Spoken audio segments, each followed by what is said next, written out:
We are still in the evidence of Mr. Gibb. As far as timing goes today, I think we were anticipating finishing with Mr. Gibb sometime this morning, and then moving on to, I think it was Mr. Murray, is that right? Professor Murray. And if we are fortunate and we move quickly, we might even hear from Mr. Van Grieken today. A suggestion off air from Mr. Steele that we might shorten our lunch break. I think that's what you were saying, is that right? Well, sir, I'd be happy to propose a shorter lunch break and in exchange, so to speak, an earlier finish this afternoon being Friday. All papers and documents have got to be moved out, and it's not as if we're going to have the same witness who's going to have been on all day today, so the circumstances are slightly different today, and I would therefore move for a shorter lunch break if everybody's agreeable. That's something we've discussed at this table, and we thought maybe 40 minutes for a lunch break and aim to finish at or soon after 4 p.m. Any views on that from anyone else? Would that inconvenience anybody? No problem for us, sir. Thank you. Okay. Well, we'll aim to do that today. It might set as a template if we find that we're slipping time in following weeks, that we can shorten lunch breaks on a more regular basis, provided that the witness gets a suitable break. Mr. Steele. I may, of course, be making a special plea at that stage when I'm in the midst of 20 cross-examinations, sir. So just a small detail. Not just the witness, but the advocate. Yes. Okay. Are there any matters to raise before we continue? Okay, Mr. Innes, I believe you're next.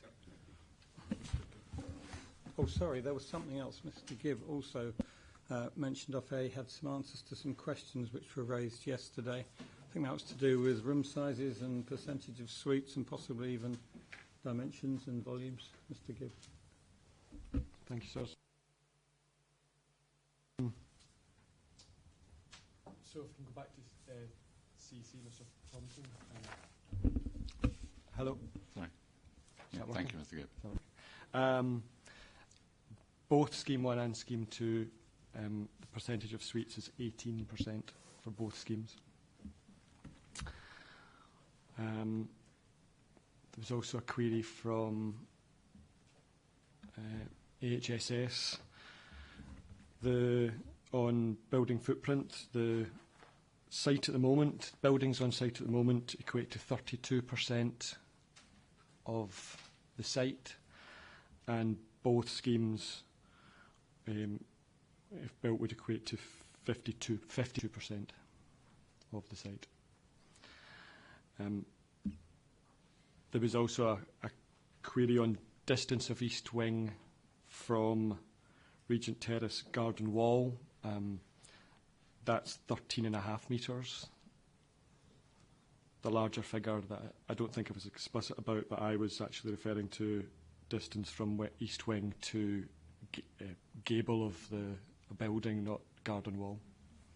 Can you remind us whether that was Scheme 1 or Scheme 2? Mr. Sorry, that was Scheme 2. Scheme 2. Scheme 1 is 4 metres further west than Scheme 2.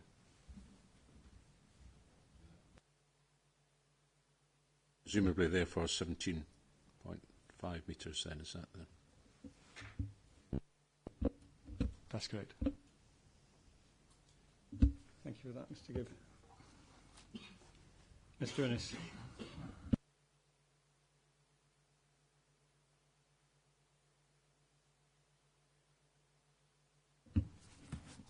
Good morning, Mr. Gibb. I just want to take you back to the phase.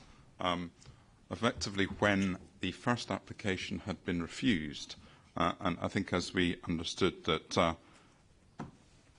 Mr. Wright and others were brought together essentially as a team to try and address the issues that had arisen in relation to the refusal of Scheme 1. Is that correct? That's correct. And I think, from what we know about the inquiry, we know that both potentially you and those advisors didn't actually believe that the reasons for a refusal in relation to Scheme 1 were valid and have maintained before this inquiry that Scheme 1 should be approved. Is that right? That's correct. So we're at the stage of redesigning the scheme to try and make it, would it best be described, a better fit from a cultural heritage perspective? I think we were wanting to specifically address the planner's summary that it was simply too much building. So it was only that aspect of heritage matters that was being addressed. It was a scale issue was the only one that you were seeking really to address in Scheme 2. Is that correct?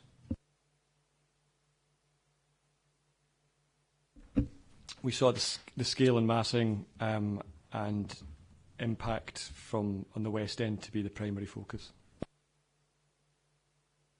And in terms of the consequence of that focus was to shift essentially scale and massing from the west side of the site to the east side of the site. Is that correct?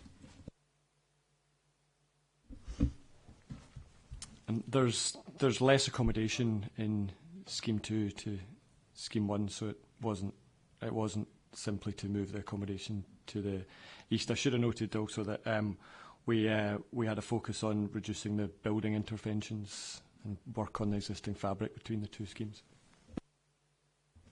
Had that been a reason for refusal in relation to Scheme 1?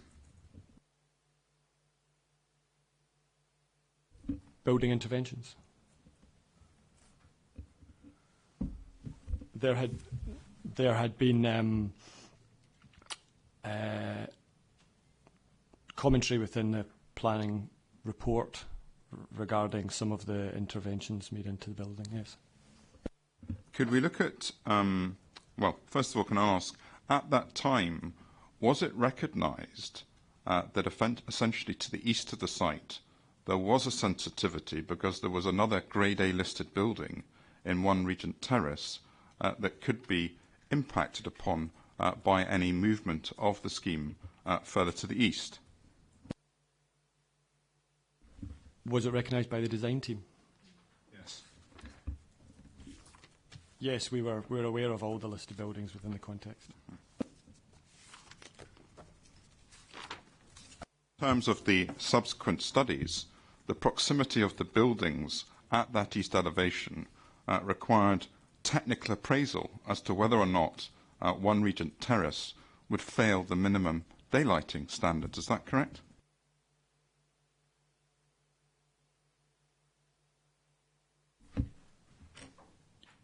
Yes, that's correct for both schemes.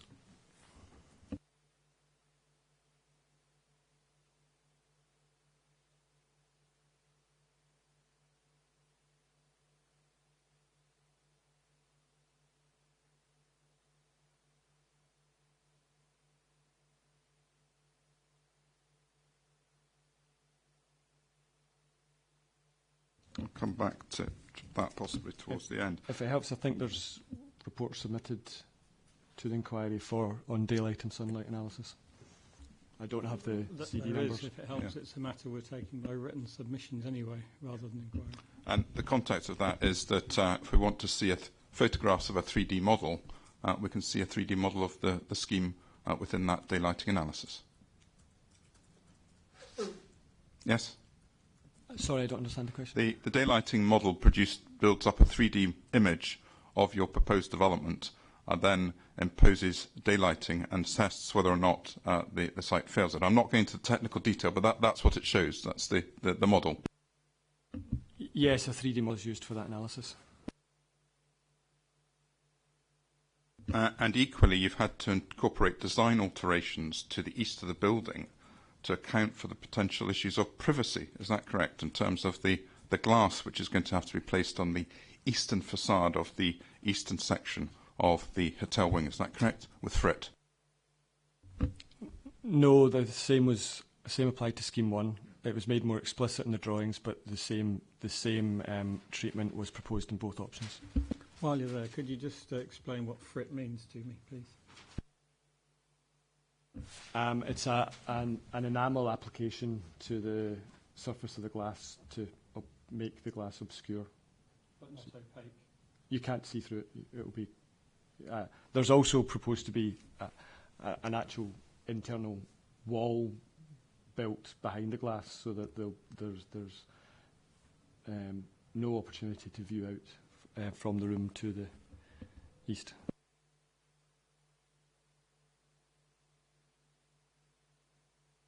Sorry, there's going to be an internal wall built between the internally within the hotel to block it as well, just to make sure.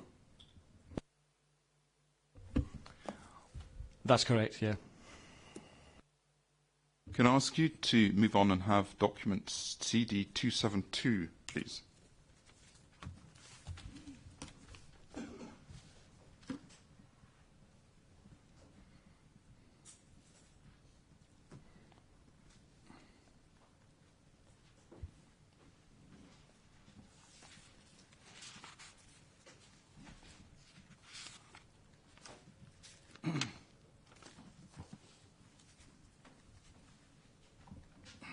I have that. Yeah.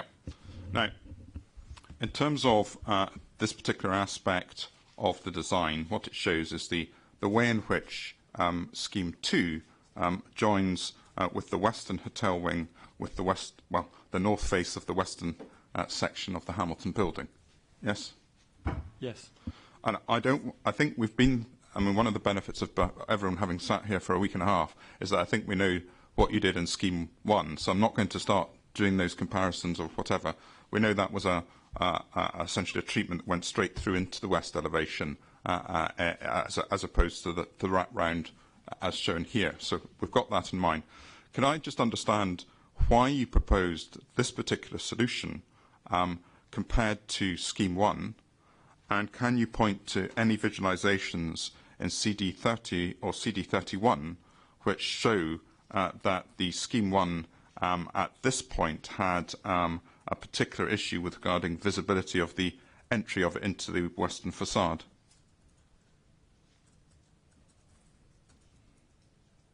The two CDs were 30 CD and 30 and 31 are the visualisations of Scheme 1. And you're asking me to Well, as demonstrate... I understand it, the issue here is that there was some commentary made about the entries into different facades, and what I'm just keen to understand is where those particular challenges or issues arose in relation to Scheme 1 that resulted in you altering the treatment and coming north. That seemed to be the basis of the evidence in which that has been given on this matter. The decision was taken for two reasons. One was the view on the sensitivity of the actual building fabric, so the actual portion of blanking wall being dropped, a doorway being made in here, as opposed to a doorway being made in what is a fanlight and quite ornate window reveals on the west and east elevations. It was also made because we read commentary from stakeholders that to mean that reducing impact on the east and west elevations would be seen as a benefit. You can see it. You can see the difference in views of the east elevation, because obviously the same thing happens there. So there's views such as from Burns Monument, where the new building wraps round the back and leaves the east elevation completely clear. That's also evident from views on Regent Road around Jacob's Ladder. When you come up there and look, the building comes round the back and leaves the whole western elevation, that whole flank, unimpeded, and that was considered a conservation benefit. And have there been any conservation negatives arising from the change as far as you're concerned? No. No. No conservation disbenefits at all.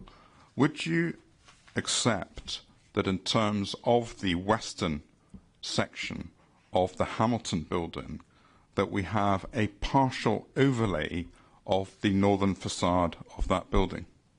Yes, I accept that, but Yeah. I believe that the articulation of that whole elevation, what Hamilton was doing with the 5 bays across there is all legible and still can be seen to be so.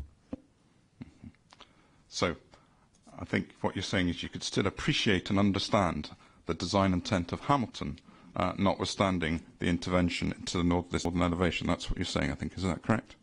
The intervention being significantly below the parapet of the Hamilton building allows that, yes. Would you also accept that one of the consequences of this particular design is that as one travels past the new hotel, effectively the scale of the glass connecting structure means that it in itself has an effect on our ability to appreciate and certainly see elements of the western elevation of the western section of Hamilton building? It changes how that's experienced, yes.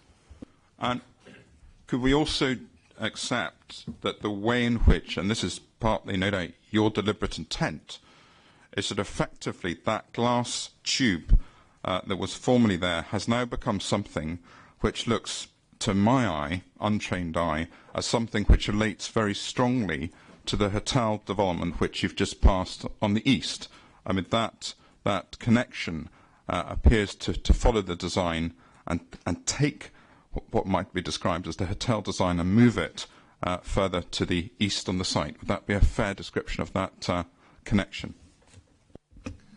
It was a design decision taken that the architectural treatment that had been complemented in the previous scheme was used for this link, as well as the whole of the west wing itself. So just to be clear, the answer to my question is yes. The design of the hotel, design principles of the hotel using the bronze and the glass and making quite a strong statement has been extended further east in the concept of this particular proposal compared to what was a much simpler design perhaps produced in relation to Scheme 1 here, which was more a glass one. That's correct? It is a different architectural treatment, I think no less successful.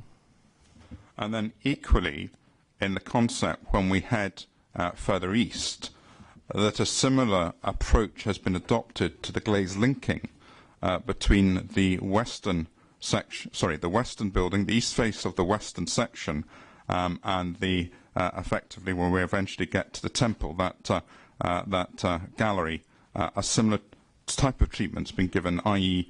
We have the bronze is added in to give it a bit more of the feel of the hotel. Is that right?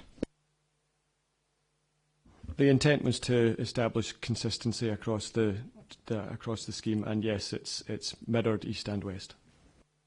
So it's taking its design cue from the hotel, i.e. the eastern hotel block, and bringing it to join in with the temple. That's correct. That's the correct analysis, isn't it? Yes. And effectively, of that north facade, the only part of the interaction, different facades, that isn't treated like that is the temple itself, whereby 3 new doors are created in the north elevation to the assembly rooms. Is that correct? That and the upper portion of all the rest of the elevation. I think this image CD272 makes it clear that the Hamilton building can be clearly appreciated here. And even in that particular view, the way in which the inlays to the doors have been made is that we've been given a bronze inlay, no doubt, to keep that symbol of material going through. Is that correct? Yes, it's that, and it's also to deal with the cutting down of stone to reduce sill levels. Helps to provide a new definition to that opening. So, from the east of the site, or even either way, we'll start in the west. Start in the west to the east of the site.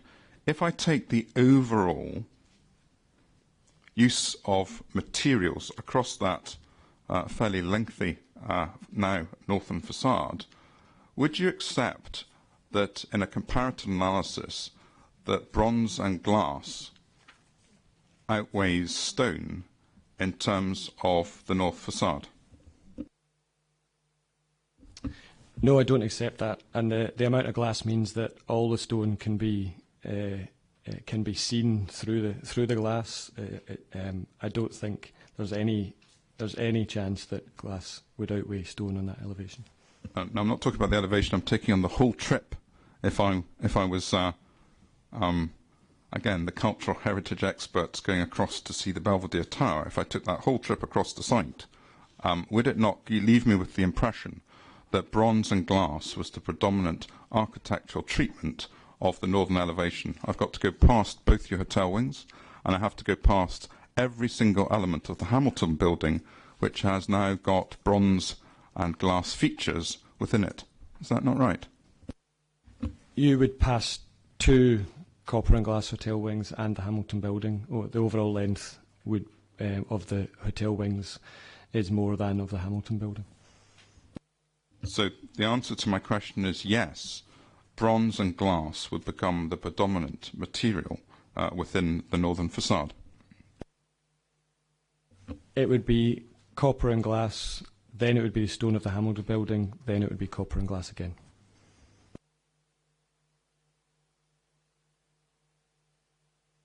And in terms of your design principles 311 of your inquiry statement, one of the key objectives you set yourself was to maintain the legibility of the original composition and ensure that development does not extend the main building. Now, I'm pretty sure that that was primarily directed at views from the south. Is that right? No, not necessarily. Not necessarily. I think I used the word legibility in a previous answer here. For this, I think the composition for the Hamilton building is legible on the north here. The reference to extending was that was in relation to visually extending it. There's no intention to suggest we're not actually connecting to the Hamilton building. It was about ensuring that as we discussed yesterday, for example, a matching stone elevation would seem to just be extending the Hamilton architecture. Yes, I'm not there. What I'm suggesting, certainly in this northern elevation, that you have indeed extended the Hamilton building and that the hotel wings have been physically joined to it in a manner that looks exactly as the objective you didn't want to achieve, which was to end up with an extension to the Hamilton building. And part of this derives from your new, bolder assertion of your glass structures of the linkage. And that's one of the consequences, isn't it? I think the contrast in architecture offers visual separation. I think the Hamilton building is legible and is autonomous in that view. And again, one of the key aspects of the overall design of the north feature is that the overlay of the bronze and glass does appear effectively on every elevation, and the only one where it doesn't appear across the elevation is on the main temple one where we have the access doors. So we've got the concept of overlaying this glass and bronze structure against the various aspects of the Hamilton building. Is that correct? In Scheme 2, we don't touch the east or west elevations of the Hamilton building. Well, you may not touch those elevations, but you're touching them. If I'm taking the north elevation, and I take, just for example, the assembly room, you are physically intervening in the assembly room by introducing a new glass structure which alters what that was previously before. So there is a physical intervention through the addition of the glass structure into both sides of the temple. That's correct, isn't it? Yes, there is. So I thought you said it was only the south elevation of the building not impacted. So I answered that question.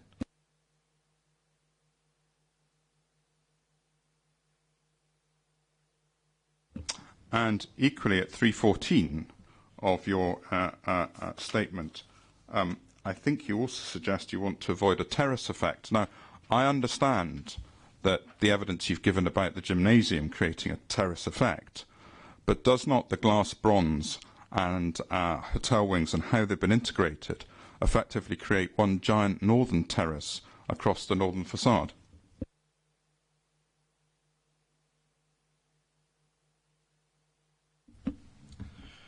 No, I don't believe so. I would say that that was more specifically in relation to views from the south, and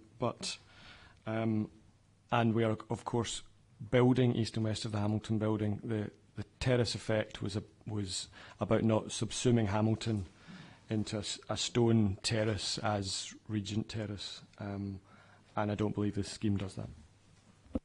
But insofar as the scheme, if I walk the scheme west to east, as it reads, everything is now integrated to each other. Your hotel is integrated to the Hamilton building through the glass linkage. The glass linkages link the bits of the Hamilton building. It is one giant terrace, isn't it? I don't consider it a giant terrace, and I think these links are an elegant resolution. They have conservation benefits from Jacob's Ladder. The whole of the west elevation is kept clear of development, as it was suggested to us would be a conservation benefit. This achieves it, and I believe them to be elegant architectural solutions. Could we go on and look at paragraph 339 of your report, where you talk about the concept of coalescence?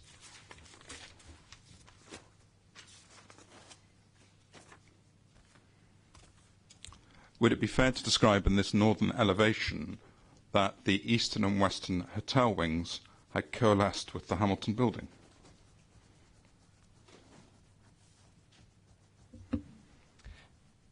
Yes, they are, but they don't affect the legibility of the building. And coalescence can mean different things to different people. On one view, it is the physical joining up of development, but in usual sense, it would be visually coalesced, i.e. they're perceived to be readers, one reader of built development. Would that be your understanding of how you're using the word coalescence?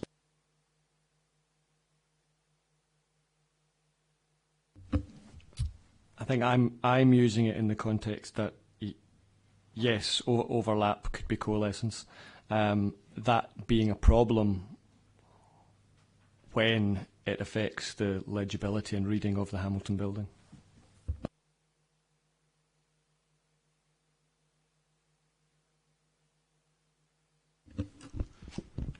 Could we now perhaps just come to have a look at some visuals on that point? And I want to just take one point from you on this, because we could spend a long time looking at vote-montages. I'm going to look at two, okay, and I'm going to use them for two purposes, so I'm going to save time. So if you could have CD 179 and visual image 1310, which is viewpoint 3C.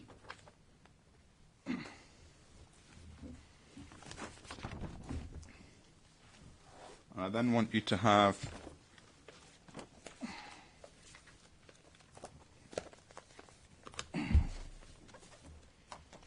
CD 596, which is the Van Grieken visualizations available at the same viewpoint. I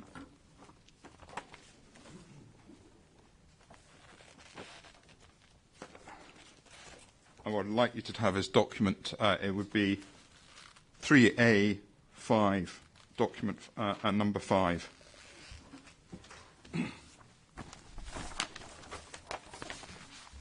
So which document was that, Mr. It's Mr. Van Grieken's visualizations. CD 596. And then you said, I think, could you give us a reference after that? Yeah, it's PPA-230-2178. Thank you.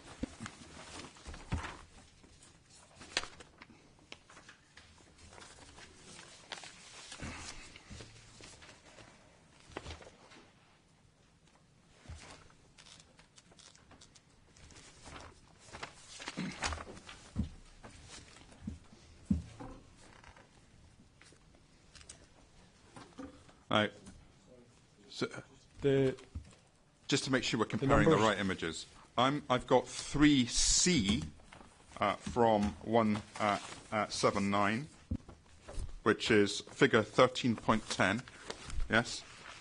And Mark Van Grieken, 218, viewpoint 03, lowercase a, 05.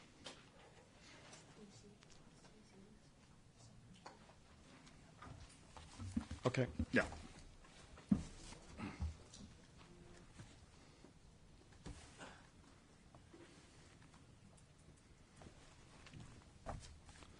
Now, just to be clear that they're not exactly the same view, but they're very similar. Would you agree?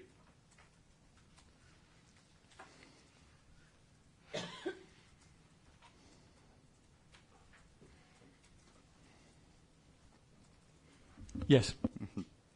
Now, in terms of your inquiry statement, you seem to be somewhat upset that there was criticism of the visualizations in relation to Scheme 2, given the volume that had been produced and the work that had gone into them. Is that correct?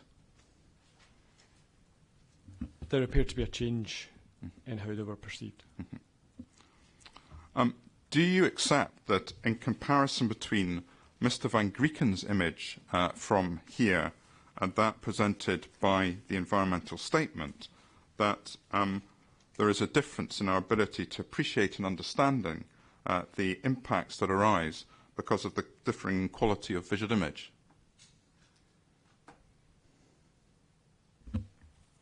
Yes, the copy in the ES is a much lower resolution copy of the original visualization. So you say it's in the way in which it's been represented in the environmental statements a much lower quality than the images that you perhaps had originally. Is that correct? Yes, that's exactly what I'm saying, yes. Yeah. So I think this whole misunderstanding could be fairly swiftly resolved by the fact you had some good material that perhaps everyone else didn't have the benefits of. Is that right?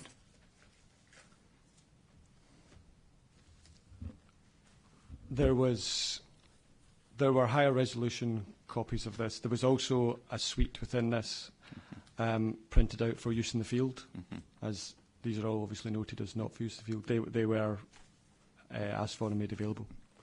But one of the issues here is the scale of the image, isn't it? Because in terms of the image that we have from Mr. Van Grieken, I can see the architectural detail within this viewpoint, whereas, shall we say, in viewpoint 3C from the environmental statement, the architectural detail of the proposal simply is a sort of, I would say, a blur is the best description of, I can't see what's bronze, I can't see what's glass.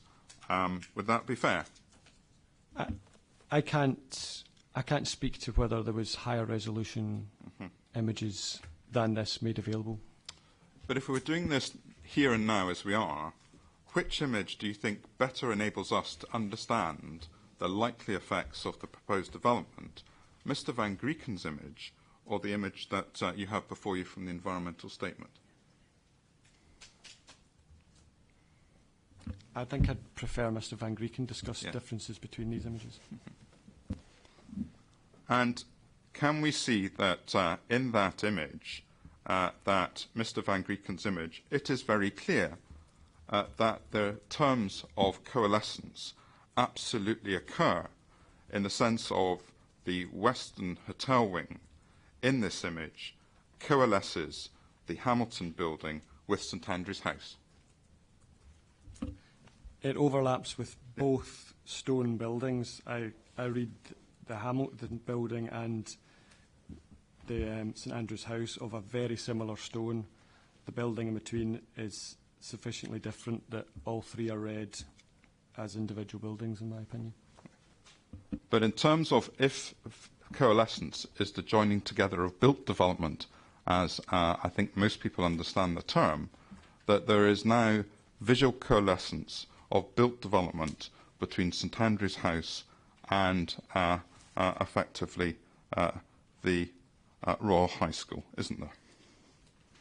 There's visual coalescence between St Andrew's House and the Royal High School itself, further along North Bridge. So buildings in a city overlap, you move, they separate.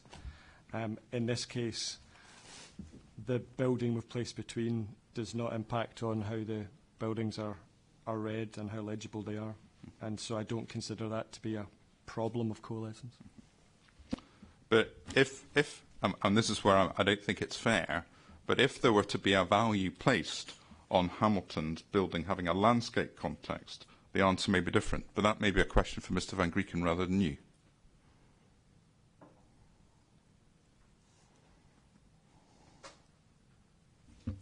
My understanding of the setting and of what's important in this view of Hamilton is not adversely impacted by the new wing. And others may take a different view. Can we just take one last look at Mr Van Grieken's image? Can you tell me what's peeking over the top of the roof structure of the temple in this view? Roof structure of, lift overrun structures on the roof of the east wing. So they creep above the Hamilton building, the main temple part of the Hamilton building. Do you accept that that roof profile is one of the strong character features of the temple when viewed, particularly, I would suggest, from views from the west? It's a feature. I think the portico is a stronger feature in this view.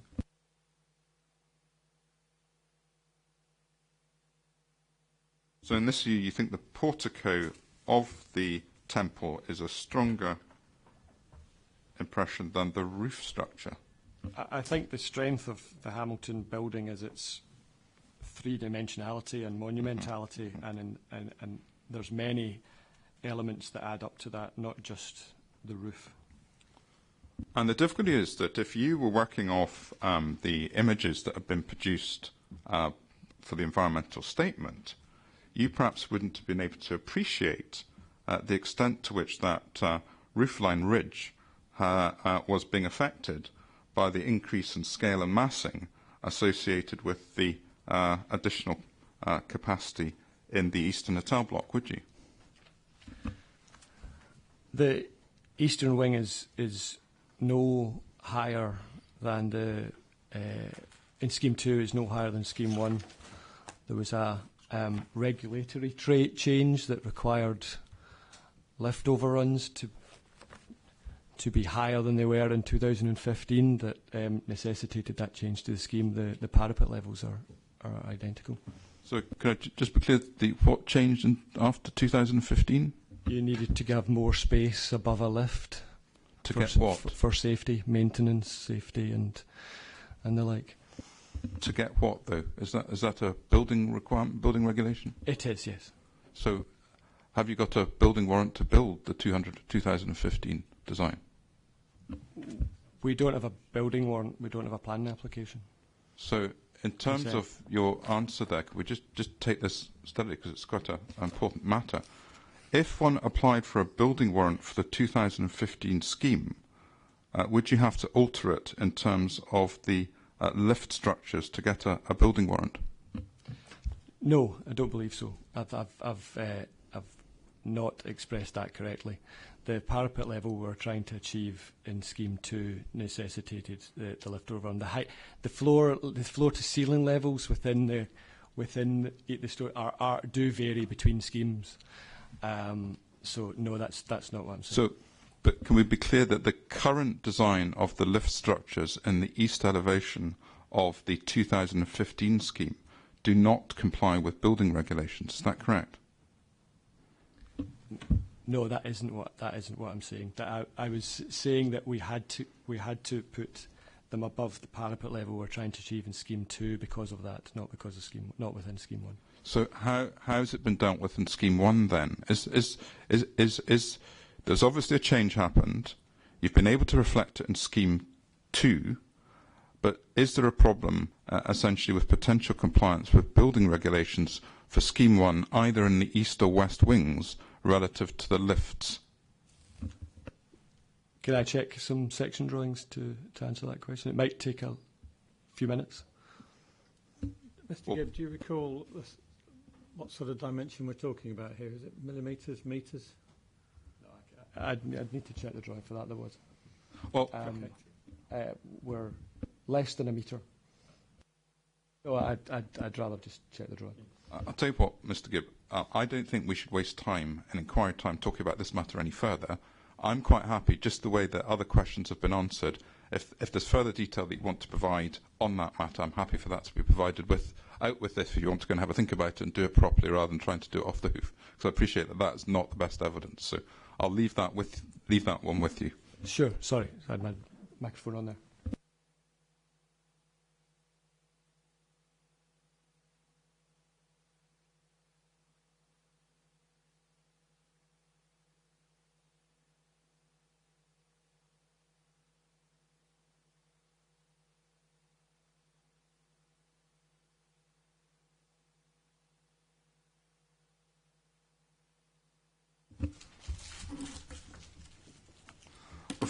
Just to finish off on visualisations, in terms of the... Yeah, no, you can put it all away. Pleased to hear. You can clear the decks if you want. In terms of your own visualisations, obviously through this process, you've given a visualisation from the Burns Monument, and I think that's document CD10. You don't need to go there, but it showed the development. You may recall you were cross-examined on it yesterday, because it was on the previous design. It was on the design that was that's stone, etc. But it went to a community consultation. You had a Burns Monument view. Then in CD 157, you've got a Burns view, and again, I see the development. And then by the time we get to CD 274, the view from the Burns Monument changes, and no longer am I given a view of the development, but I'm looking at the floor of the road, and I barely see the development. Can you tell me why, between Scheme 1 and 2, when there have been changes in the scale and massing of the eastern elevation of the building, why that image was changed? I need to get the images out to answer that question. Okay.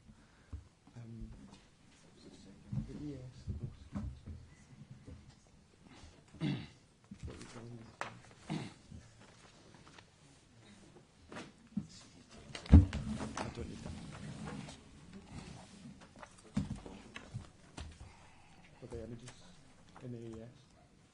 So 30, 31 and...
So there's a view from the Burns Monument in the ES of both applications, view 17.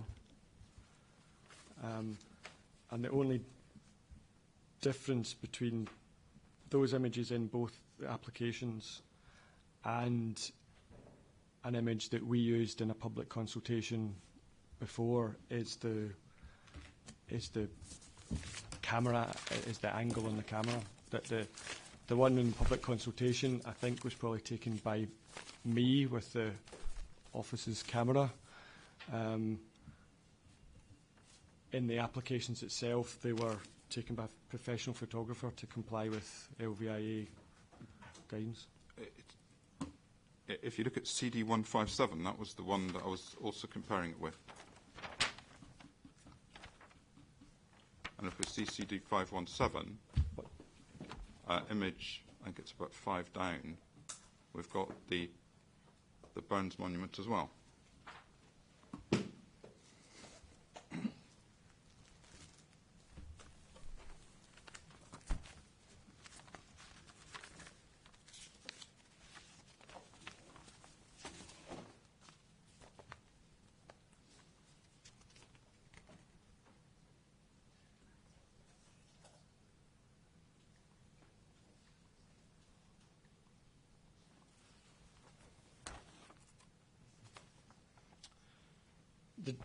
So your question is the difference between 157 and 274. Yeah. That was 274 is the image from the ES. But I'm pretty rather than our own Hoskins photograph, we've used the same as the ES, so it just matches the ES. Because the remarkable thing is that you, with your little camera, actually produced an image that was much better and more useful in assessing the impact of the proposal, or what the proposal would look like, than the supposed photographer that might have been the environmental statement. Do you agree that you were making a point, both at the public exhibition and in its CD 157, of how this development would potentially look like effectively from the Burns Monument? And what you accurately depict is that if you're at the monument, not only are you going to see the Hamilton building, but you're going to see large elements of either scheme sitting above you to the north.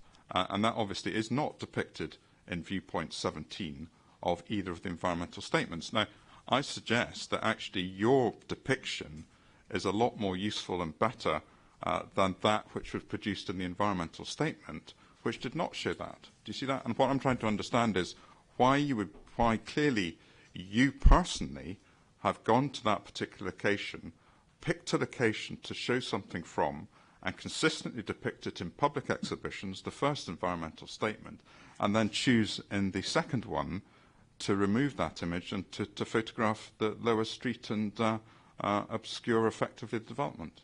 I mean, that you must be, in these images, you're trying to depict, presumably, what this image, what the scheme's going to look like, and you're depicting it from your perspective. And I appreciate there are limitations with these images, but equally, I would say that what you're getting is the architect's view, and it's giving you an impression of what you've done and why, because you're showing it in these pictures. You're wanting to show the development off, isn't that right? And why did you not want to show the development off in Scheme 2?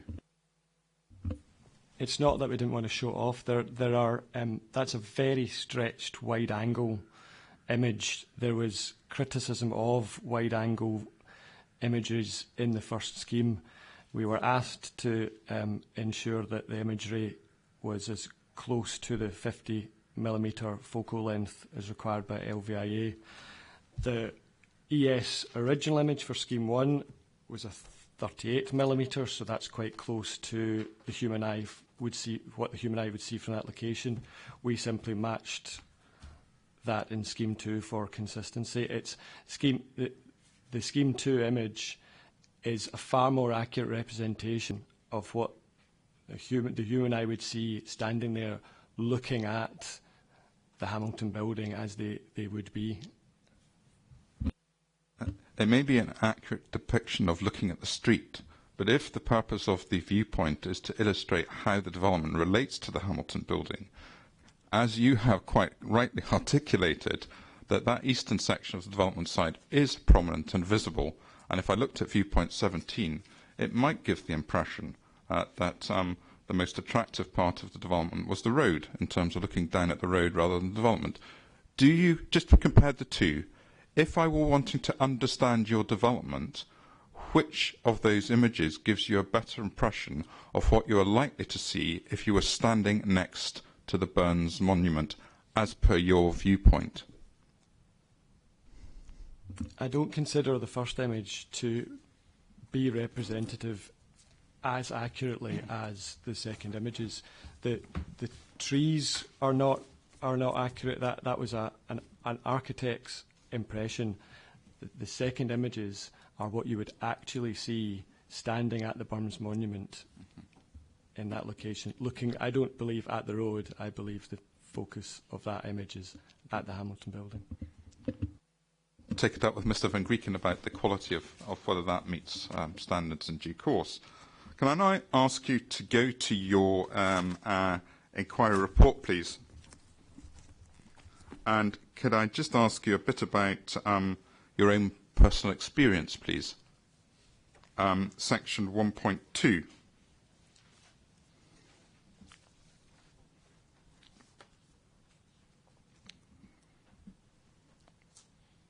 Now, you joined Hoskins in 2004 and then worked as the team lead on the National Museum from 2004 to 2016. So, yes, that must have been a project very dear to your heart, and you've appear to have been involved in it almost throughout. Is that right? That's correct. Mm-hmm. And in terms of the development, what did the development of the National Museum involve? The wholesale redevelopment of the Victorian Museum building. Mm-hmm. And was it, can you describe, perhaps very briefly, I don't want an extensive discussion of every aspect, but if you could just give us the gist of what that involved.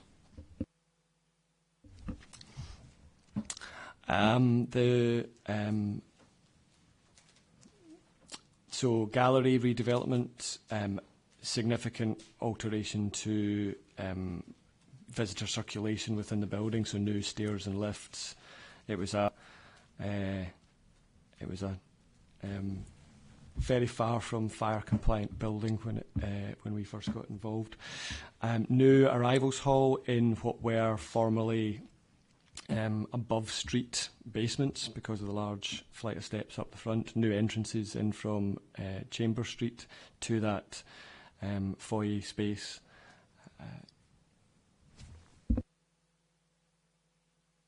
I think that dropped off. Just in terms of that, so we had a. Did we have to go into a facade? We did new public entrances at the street level of the Folks building. And the building is that a 19th century building? It is mid 19th century, yeah. Yes. And does it?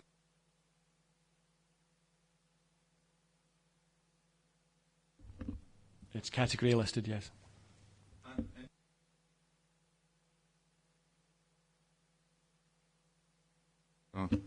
Putting in these extensive new facilities to the museum, that must have required a fair degree of structural engineering work. Is that correct?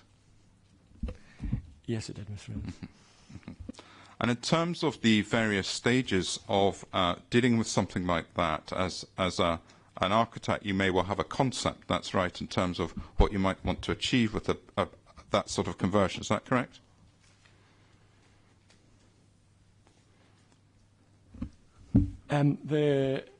Over the years, the building, the galleries of the building had been filled up with shops, toilets, and the like. So the intent of the project was to get all the public facilities of that nature out of gallery spaces, and the new arrivals hall accessible off street level. Accessibility was a big consideration.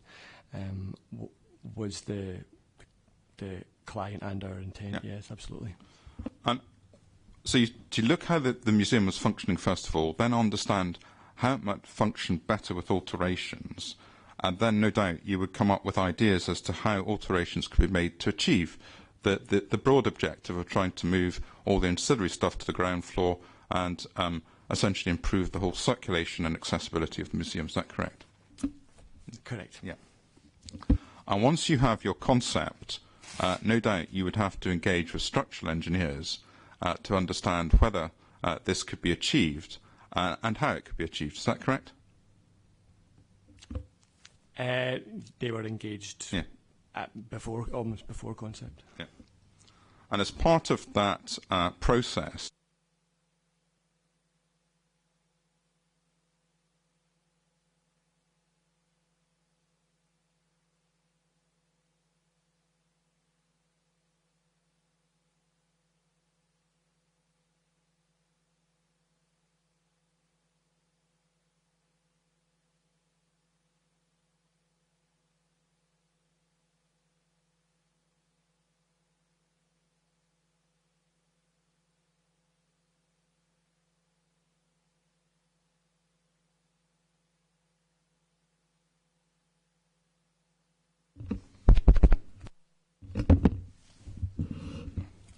and I think we were talking about how we develop the design to the stage that it can actually be implemented.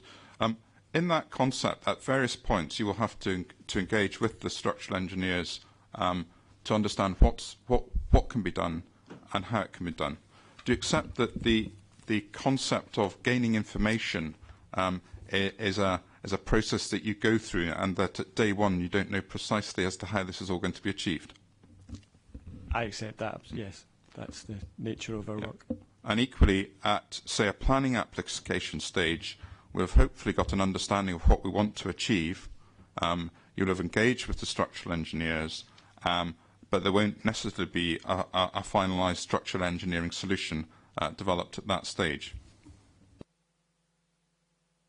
Yes, I think I mentioned an example of this earlier in my evidence, where we had to think about how a fire engine would get close enough to the east wing in order to fight fire. That's clearly not a planning consideration, but you've sometimes got to think ahead.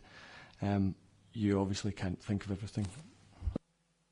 And equally, at certain points of the process, that the team will have to potentially rely on the professional expertise and judgment of the structural engineer. Is that correct?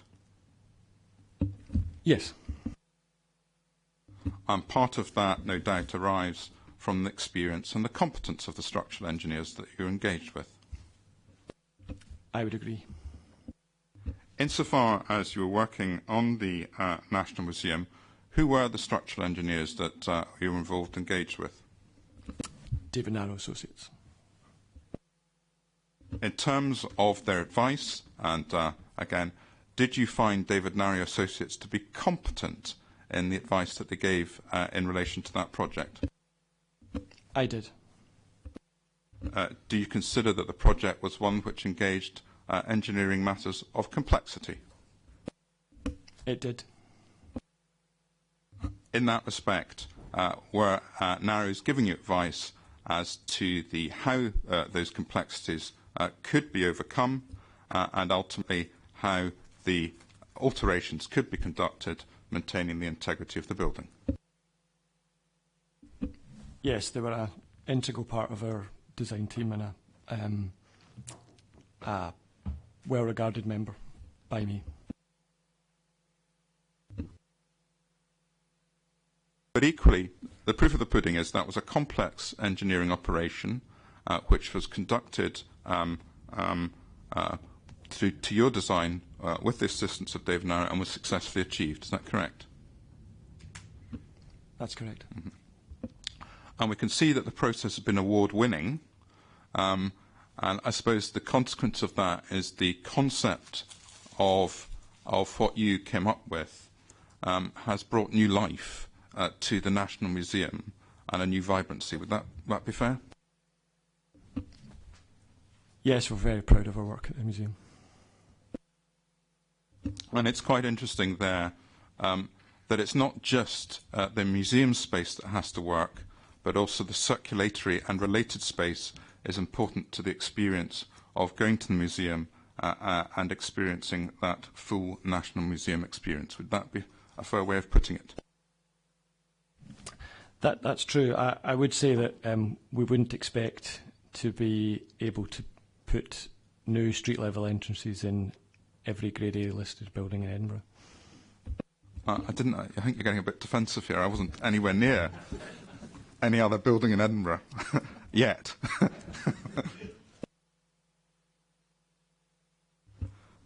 Have you or your practice also been engaged by the National Gallery in Edinburgh related to various alterations that might be proposed for that? That's correct, yes. And again, are we below ground level in this particular instance, and are we undertaking works of potentially works which engage fairly significant and complex engineering matters? Yes, and David Narrow are on our team for that project as well. So if it assists, David Narrow are a well-respected firm, and nobody is, as I understand it, challenging it. We seem to be going a very long way to establish that fact. Well, given evidence about to be led due course in this inquiry, there may be issues about experience and competence, and I'm clearly just gaining some limited points, and I don't intend to be very much longer with Mr. Gibb, but I think just so we understand, the National Galleries are the gallery which is the one, not the immediate one at Prince Street, but the one behind on the mound. Is that correct? That's correct. Yeah. So you're involved the gallery space below ground to again make that particular public building function more effectively and for it to be better able to fulfil its function. Is that correct? So it's entirely a matter for you, but I do wonder the relevance of this, apart from giving some very, very good publicity to Hoskins Architects, which they will welcome, no doubt, but insofar as the relevance to the issues before us, it's a matter for you, sir. Mr. Innes said he was going to quickly get to the point on this and move on to something else. I think that's what you were implying. Yes, absolutely. I'm just getting some general pointers about what's involved, who's involved, and what skills might be brought to bear. Well, even I can understand where you've been leading to and so on. So, so the quicker we move on, perhaps the better. Thank you.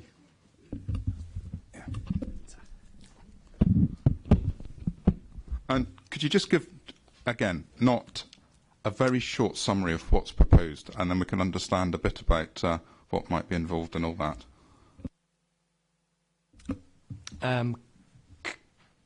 Currently, there's a 1970s basement development underneath the Playfair Gallery building. That below-ground extension houses the Scotland collection and a number of staff spaces.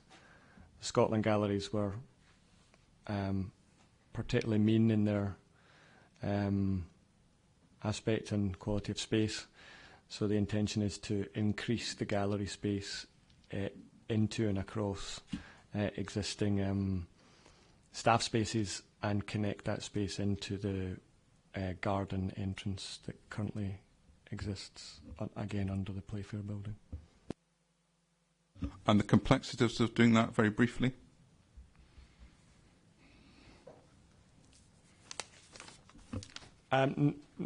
Actually, not very complex. We're within the existing building footprint, so complexity of that project has reduced through its gestation.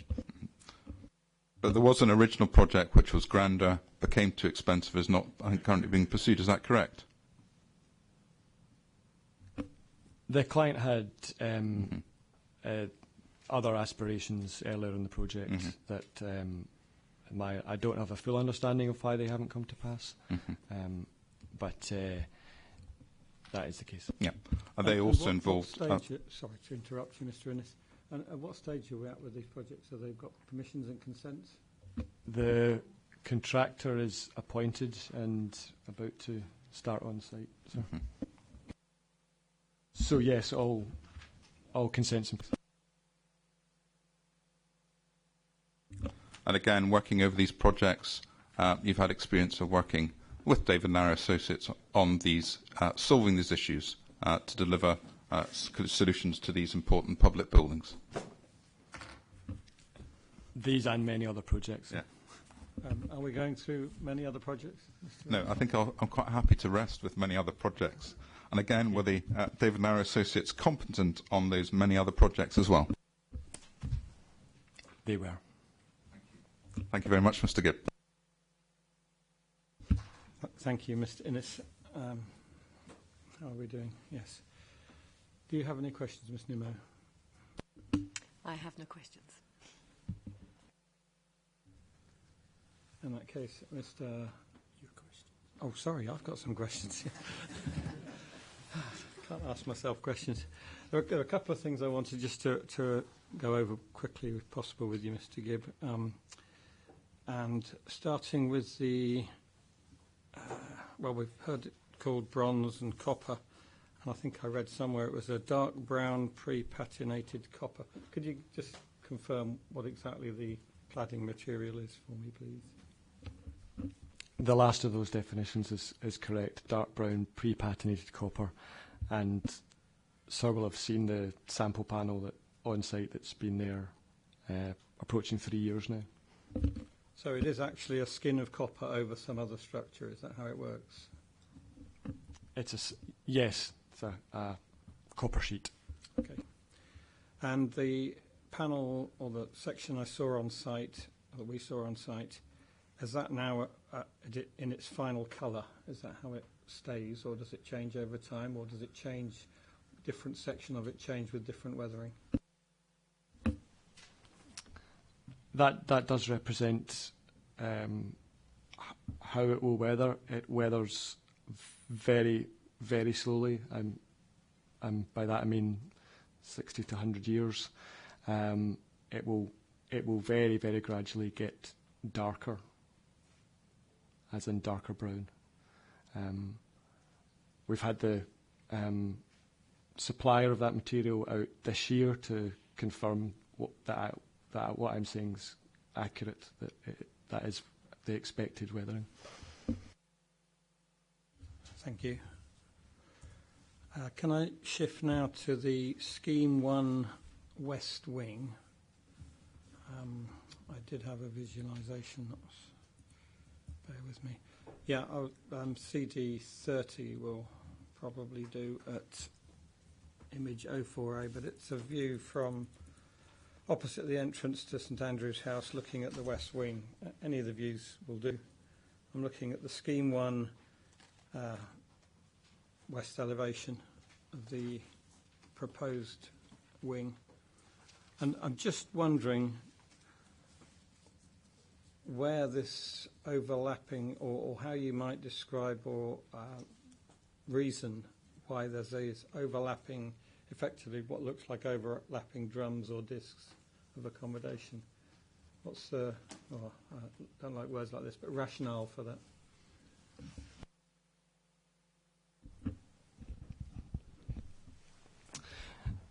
So our intent there, and I would point you to the design and access statement section in architectural language. The move to this more organic form of architecture there was a number of influences to it. We referenced the rugged backdrop, the crags across the valley. The intent of the shifting floor plates is about the terracing away from the Hamilton building, but it's also about giving horizontal emphasis to the building and to give appropriate division of the proportion of that 6-storey elevation, so that it begins to have a sort of interesting articulation at that viewpoint. Speaking of, but not attempting to be, the rocks and crags. Okay, I understand that, and that's consistent in both schemes, that it's the textures or however you might phrase it of the landscape. But am I to understand then that the shifting planes of each story are to do with that stepping away from the Hamilton building? Is that what generates that? Yes, that was a key aspiration of the building, terracing away from the Hamilton building, absolutely.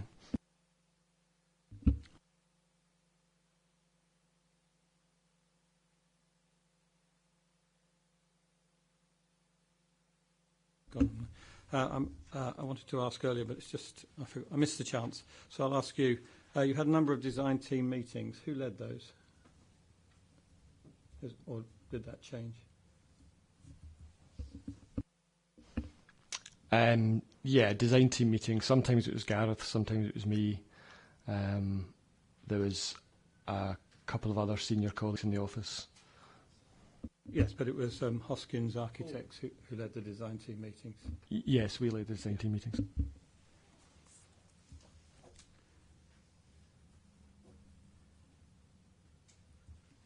If I could just, obviously evidence has been given on this, that the emphasis that did change early 2016, where Andrew took more of a leading role. Okay, that's actually what I was trying to establish. So at some point, Mr. Wright took over leading the design team meetings in 2016. Well, leading I would say maybe not necessarily the internal design team meetings, but leading the consultation meetings and the workshops with stakeholders, Historic Environment Scotland, Council. Yes, I can imagine there are a number of different meetings at different levels. By design team meetings, I'm referring obviously to where your design work is at the heart of it. And I'm assuming that there'll be meetings, say, with engineers and other consultants. They would be a design team meeting led by Hoskins Associates. And they were led consistently by Hoskins Architects, yes. Right, so it's when other professionals and consultants were involved in terms of presenting the scheme that there'd be a different level of meeting chaired by Mr. Wright. Yes, specifically because of the issues the practice were facing in early 2016. Understood, thank you. We've heard about the enfilade of rooms across the, if I get this right, the upper ground floor of the Hamilton building. What's happened to the enfilade? If I can ask it that way around. Well, I think the point there is that it was only ever notionally an enfilade. There was the circulation around the building as a school is understood that the schoolboys always exited and used the playground to then re-enter the building. So from that point of view, we've maintained that. It was never the case that the boys went from assembly hall to reading room to classroom. They always exited the building and entered again.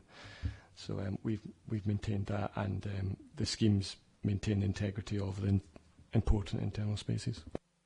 Yes, so the internal doors, interconnecting doors, would have been used perhaps by staff, or yes, only by staff, and not necessarily to give a sequence right the way through the building. Okay, thank you. Just a quick point. You've referred to your proposal as a winning proposal. That wasn't the competition wasn't judged entirely on architecture. That's right, isn't it? So it was more of a viability exercise. Or? I wouldn't say more of. It was an architectural competition, but it was looking to achieve a sustainable, viable business proposal. So those elements were part of the judging process as well.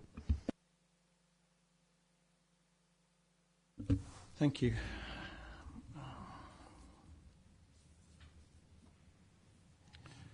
Last question. You've referred to the scheme, I think, as bold, assertive, and even fantastic in your evidence. But it's also been described as recessive and subservient. And I just wondered if you could help me reconcile those 2 points. I don't recognise all those as words as mine, but they may not necessarily be yours, but they've been used. I do say bold and I do say recessive. So if that will answer the question, so bold in its contrast with the architecture of Hamilton, and I don't because that's what I believe it to be. It's a bold contemporary architecture. But equally, I consider it in the views that it is recessive, and it doesn't detract or distract from the Hamilton building as the focus of the important views that have been looked at length in this inquiry. Thank you. That's helpful. Thanks very much, Mr. Steele. Thank you, sir, Mr. Gibb. If I may deal firstly with the learned reporter's questions, and you were asked about the competition. Now, we will hear more about that later. But was it an architectural competition, but was weight also given to the fact that clearly it had to be feasible, commercially successful and sustainable in the long term? Sir, you gave a direction at the beginning of this process in the first inquiry meeting procedure notice, that you considered evidence about the procurement process and how it operated to be irrelevant. I'm obviously a little concerned that Mr. Steele's question is stepping perhaps more than enthusiastically into that little pond. Yes, and I led him to that position. My question was about whether the design had won a competition or whether it was something beyond that. I got that answer. I think Mr. Steele might be entitled to pick up on that aspect of it. I'm grateful for that, sir. It is clearly relevant. I'm not going into the design competition, but you asked the question, and I, with the greatest respect to Mr. McIntosh, think I'm perfectly entitled to ask a question or two about that. I can't understand why he's so sensitive, because it is a matter that is in no doubt. The reason I'm sensitive, sir, is whilst firstly I understood Mr. Allen's question was, in a sense, to differentiate it from what might be described as a conventional competition, where the primary question is, what is the quality of this building, as opposed to how much money will the people who are selling the site going to get? Because my understanding from reading the economic development reports, that part of the council's decision in 2009 was to sell some stuff. And that's what I don't want Mr. Steele to get into. But there wasn't a lot of evidence with Mr. Gibb. There isn't a witness who speaks to this exercise, because as far as we understand, there are written documentations that have been lodged in the developer's statement about the nature of this exercise, and assertions made in the appeal statement about its importance, and a procedure notice by you, sirs. But we've maintained that it's irrelevant, and we've not led lots of financial information and financial evidence and tried to dig into this because we thought it was relevant. Now, if it's simply a question about, and I think Mr. Gibb answered it very fairly, that there were more than factors than how wonderful his building was, is the best way of putting it. Not that he was there, of course, at the time, Mr. Hoskins' building. That's fine, but anything that suggests that we need to understand why the council thought this scheme was financially better or not, I would suggest is within the area that you covered by your... But ultimately, that's probably my last word on the subject matter for you. Yeah, I appreciate what you're saying, Mr. McIntosh. My question was to merely to understand whether the by becoming a competition-winning scheme, it was judged on the design and was suggesting that that was what was winning. And if Mr. Steele wants to clarify that, that's fine. But I'm obliged, sir. I'm not going into how much the council get out of this. I didn't ask that question. Mr. Gibb, can we go back to where I was, if I can remember where I was? Is the simple fact this, that there was a competition, which obviously you won, and there were 53 or so other competitors, and it was judged, so far as you're aware, not only on architectural merit, but on financial considerations, by which I mean not what the council get, but that this was a long-term, sustainable development. Yes, that's my understanding. We've always seen this project as being about the long-term viability and saving of this building. Now, you were asked about the rationale for the design. Could I ask you, please, to look at document CD 42?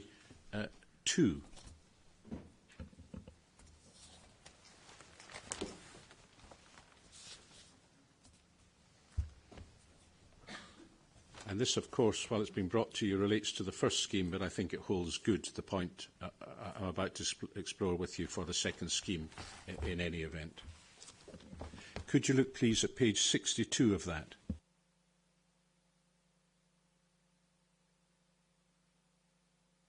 Does that give any assistance at all in helping to understand the rationale for the design and the materials that have been used here? And if so, could you just explain that in a little bit of detail, because it may be thought that this is a rather important point.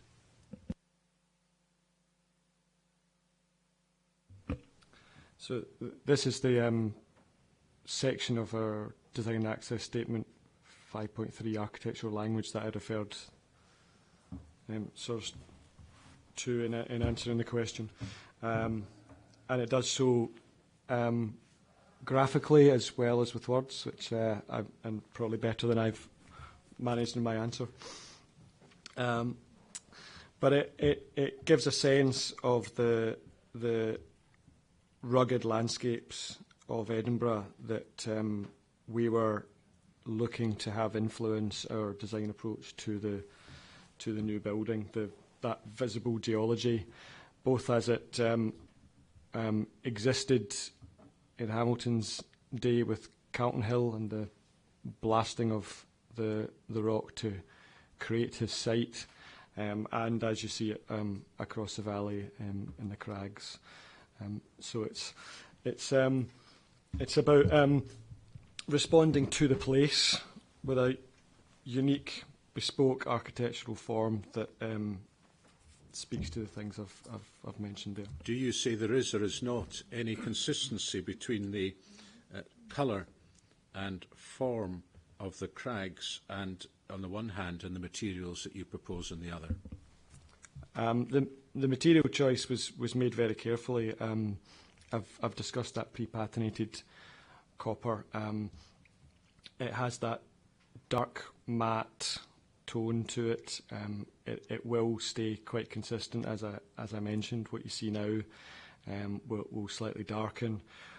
We also looked at how that might be used and formed and moulded on the elevations. So you see these facets that will weather slightly differently. Will give articulation and depth to the facade. In terms of depth, the copper elements are about 450 millimetres. It's about 18 inches in old money, is that right? I was going to give that for everyone now. 18 inches in depth, sitting in, forward of the glazing, so you'll get... Can you just explain why there is that 450, 18-inch depth? What's the reason for that? Well, you'll get shading, and at different times of day you'll get a difference and a changing nature to the elevation. It will give interest. It will give articulation. It also provide some actual shading to the bedrooms, but also just to give that depth rather than not saying anything about the architects of this building, but rather than just a flat glass facade, it will have a lot more richness than that.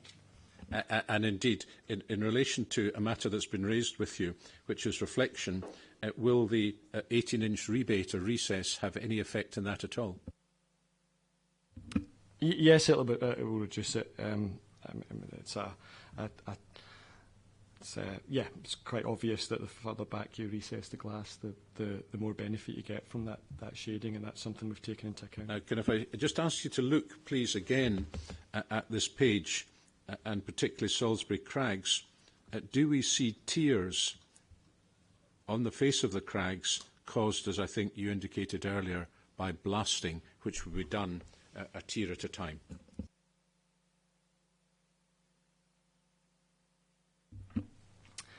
Yeah, human blasting of hills will generate that. I mean, the natural volcanic forms of the rock strata also give that layering within the rock face, and that's obviously something that we were looking to pick up on, and we've shown some images to explain that.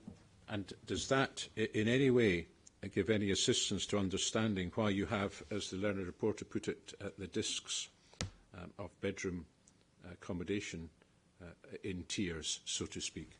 I'm not putting that very elegantly, but I'd like to think so. Obviously, in terracing back from the Hamilton building, we could have chosen to collect all floor plates in a vertical face, but it was important from our point of view that we articulated that horizontal strata in the building. In brief, Mr. Gibb, does this section, and I'll not go into it in any more detail, help to understand and explain the rationale behind the materials and the precise design solution which you propose? And it explains that both in words and graphically. Yes, that's a section that should be looked at for Scheme 1. There's a similar section, I think, also entitled Architectural Language for Scheme 2. Now, you've been asked many questions by Mr. Innes about David Narrow, but can I just try and deal with this matter once and for all? Are you suggesting that David Narrow are not technically competent? Are we suggesting that? I and we are not suggesting that. Indeed. I wouldn't like to think Indeed. that at all.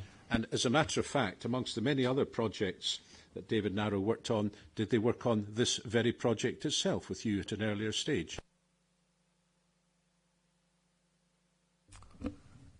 Yes, we were in the middle of the National Museum project, or I was in the middle of the National Museum project when this project came along, and we did do some initial, or had some initial involvement with David Narrow on this project. I don't need to go into the detail, but as a matter of fact, they were originally involved in this very project. Is that so? Yes. And they're no longer involved in this very project for whatever reason. Is that also so? They're not part of our team, no. Now, you were asked many questions again by Mr. Innes about your office camera and the professional photographer. Now, are all these images before this inquiry and the reporter? All the photographs? Yes, they are. And you've explained that in your office camera situation, you took a photograph that was non-compliant with the various guidelines. Is that correct?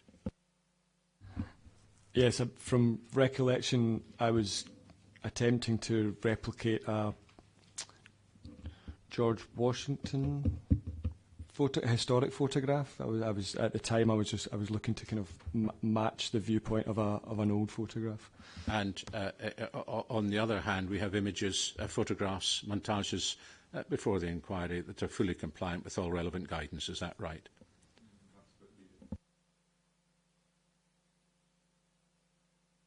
It's not a little leading, it's a lot leading, Mr. Innes. in a quest to make up time for your cross-examination. There's leading and we understand that. And attach weight accordingly. I can't see that this is controversial, sir. But is it to the right witness, Mr. Steele? Well, Mr. Innes, I would suggest it's not, but you persisted in asking him questions about it. It's very getting close to a break in proceedings, so let's focus on Mr. Steele's re-examination. I'm grateful, sir. Thank you.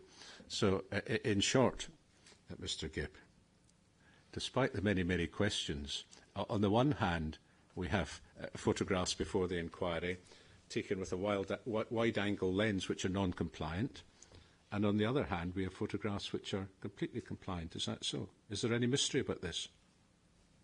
Is there anything sinister? There is not. I think our architect's images and photography should be seen as us looking to illustrate a number of different elements of our design in many different ways, and it's the ES images that should be relied upon for accuracy. And in any event, the learned reporters are going to go to the spot up and make their own mind up anyway, aren't they? So, I believe so, yes. do you understand what all the fuss is about these photographs, Mr. Gibb? I can't say I do. There we are. Now, you've been asked many questions about the north facade, about which Mr. Innes is clearly very interested, for reasons that we might discover later. But you answered that in relation to the north facade, it was, or is indeed, an elegant architectural solution that you propose. Did I understand that correctly? You did, I believe it to be so. And so far as Scheme 2 is concerned, are you aware of what the opinion of the City of Edinburgh Council Planning Department is in relation to that particular solution?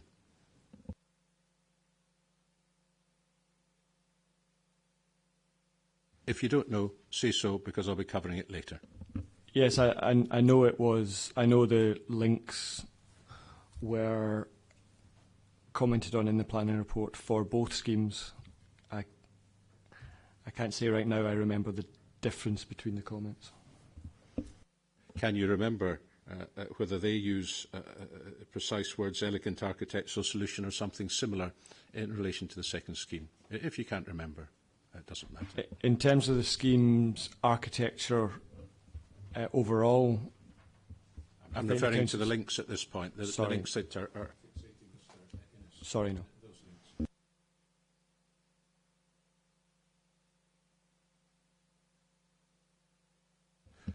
So I didn't catch your answer. You can't remember. I can't remember. Right, fine. We'll leave that. In relation to glass, you explained that some of the glass, and I'm not sure the precise terminology, is fritted or covered with fritter or whatever the expression is, and please correct me. Firstly, can you just explain again, what does that mean? The intent, if I can say that, is that externally the material will be and appear to be a piece of glass, but that there is a treatment given to that pane of glass that means that it's impossible for anyone within the building to see out it. To explain the other point I made, just to, and although this wouldn't technically be required, but just to reinforce that, we've said that there will be a wall built internally, so within the bedrooms being referred to, the occupants of the bedroom won't even realise that there is a piece of glass on the outside of the building. But it means that we are able to keep the glazed treatment across the external elevation consistent while providing no view out from bedrooms. Now, I hope you won't mind, Mr. Steele, but just to be clear on that, so it would be light-proof as well. Is that right? Correct, yes. And to what extent does that apply? Is that only on the east elevation of the east wing, or what is the position? in terms of the walls inside, I was referring to the east wing. The treatment itself is applied to glass that externally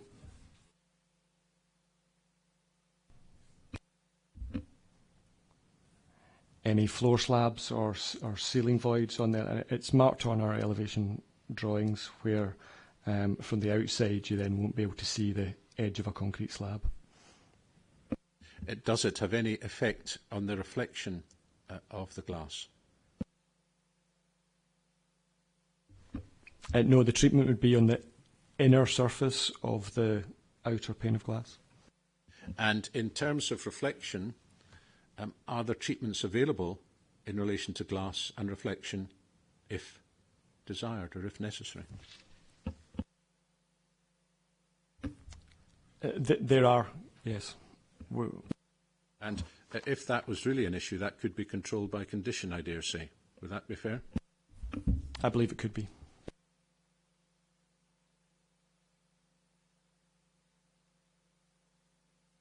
Now, can I go back again in time, please? And if I deal firstly in no particular order, but firstly with Regent Terrace. So far as Regent Terrace is concerned, if I move from east to west, does the ground level and therefore the ridge heights, do they remain level or do they change? And I'm talking about the very far east end of Regent Terrace, slightly around the corner. Yeah, the terrace is that the terrace steps down the tail of the Carlton Hill Crag and Tail from west to east.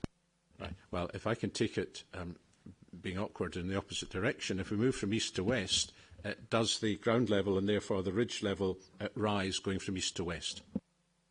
Yes, you're rising from east to west, and that continues right round the Hamilton site. And therefore, if our ridge level or equivalent ridge level is a little higher, is that consistent or inconsistent with the way things work at the present time? The existing ridges step up, so it's consistent to step up from east to west.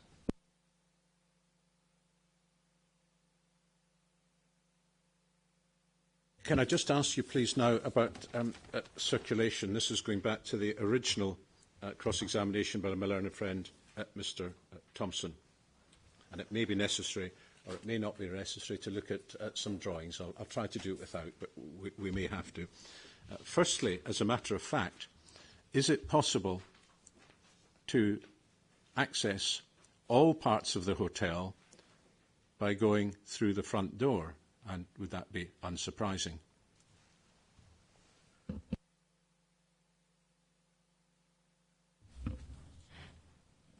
It's possible to access all the hotel from the front door, yes. Yeah. Would involve going through the front door to the reception. If you're checking in, you check in, and if you're going to dine, you go to the dining rooms. Is that right? That's correct. Is it also possible to access the conference facility by a separate door, if so desired? And is that surprising or unsurprising? The conference facility in both schemes has its own access, and that is quite typical of hotels of this nature. If the purpose of the cross-examination was to suggest that it is some way difficult to get to various parts of the hotel through the front door and front lobby, how would you respond to that, Mr. Gibb? I don't see difficulty. The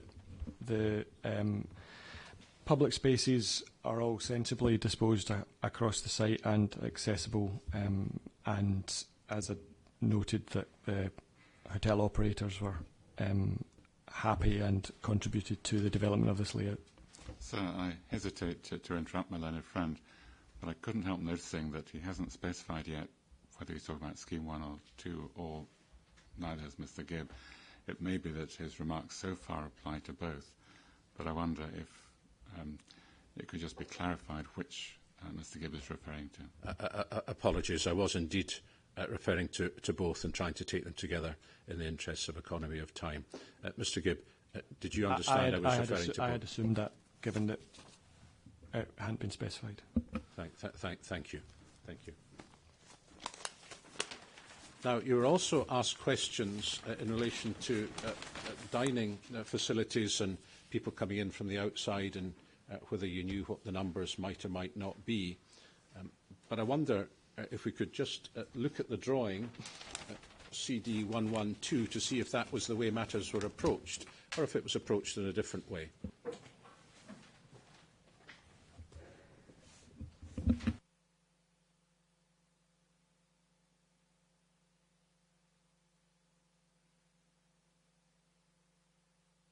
This, while it's coming to you, is the layout drawing at the upper ground level. It so happens it relates to the first scheme, but I think the principle holds good for the second scheme, and you'll correct me if I'm wrong about that, Mr Gibb. Does it appear from this that what you have done is to fit in the facilities, namely the bar, lounge, etc., all-day dining room, brasserie, into the existing rooms, rather than to create rooms to fit the dining requirements, if I may put it that way? Yes, if I wasn't clear, I attempted to answer it in that way to Mr Thompson, but yes, absolutely. We wanted the public facilities to be in the Hamilton building and to reuse the fantastic spaces that he created, and the intention is to restore those spaces to their former glory. So the accommodation as provided by Hamilton is what it is, and we've found appropriate uses for that. There was some specificity, made up that word. There was some specific choices made, such as the bar lounge being in the one of the few Hamilton rooms with windows in it, as that was felt to be more appropriate than necessarily the fine dining or presumably dining you decided to put the favoured whisky bar downstairs well out of the way for those that might visit it.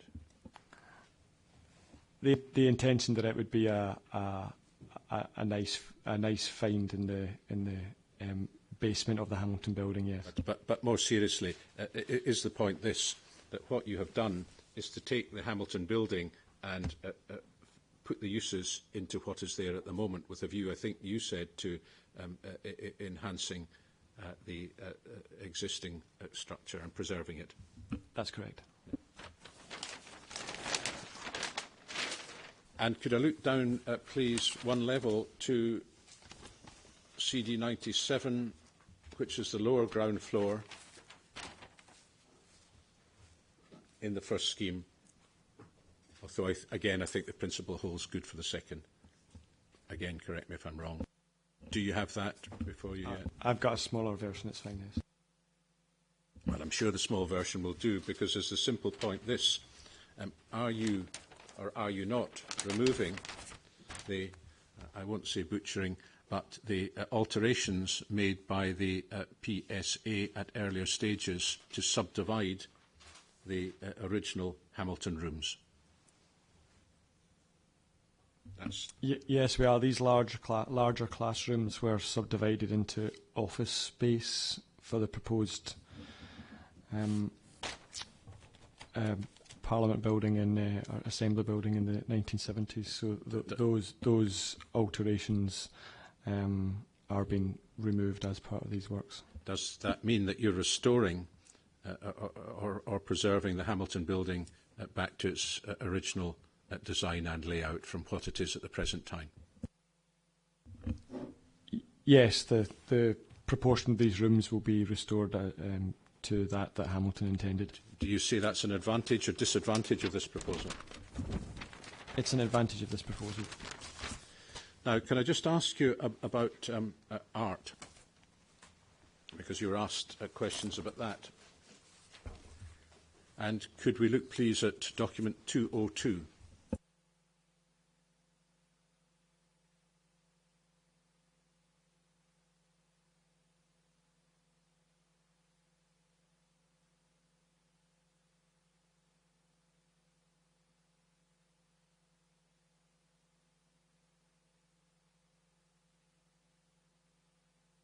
if you turn to page 2 and you're asked questions about this line, spaces will be specially designed to allow exhibition, performances, lectures and demonstrations to take place. Do you remember that, Mr. Gibb? Yes, I do. Now, could I ask you to look further on in this document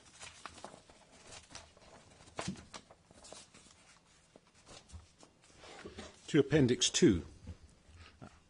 I don't wish to take you through all the detail of it, but do we see in that, just going through it very briefly, the sort of arts and cultures that takes place in the identical Rosewood Hotel in London?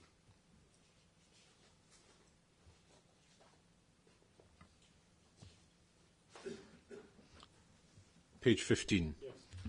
Right. Taking this briefly. Exhibitions are listed there.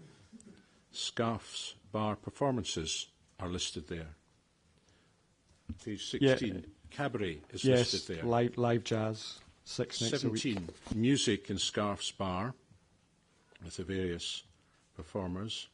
Events, page 18. Events at Scarfs Bar.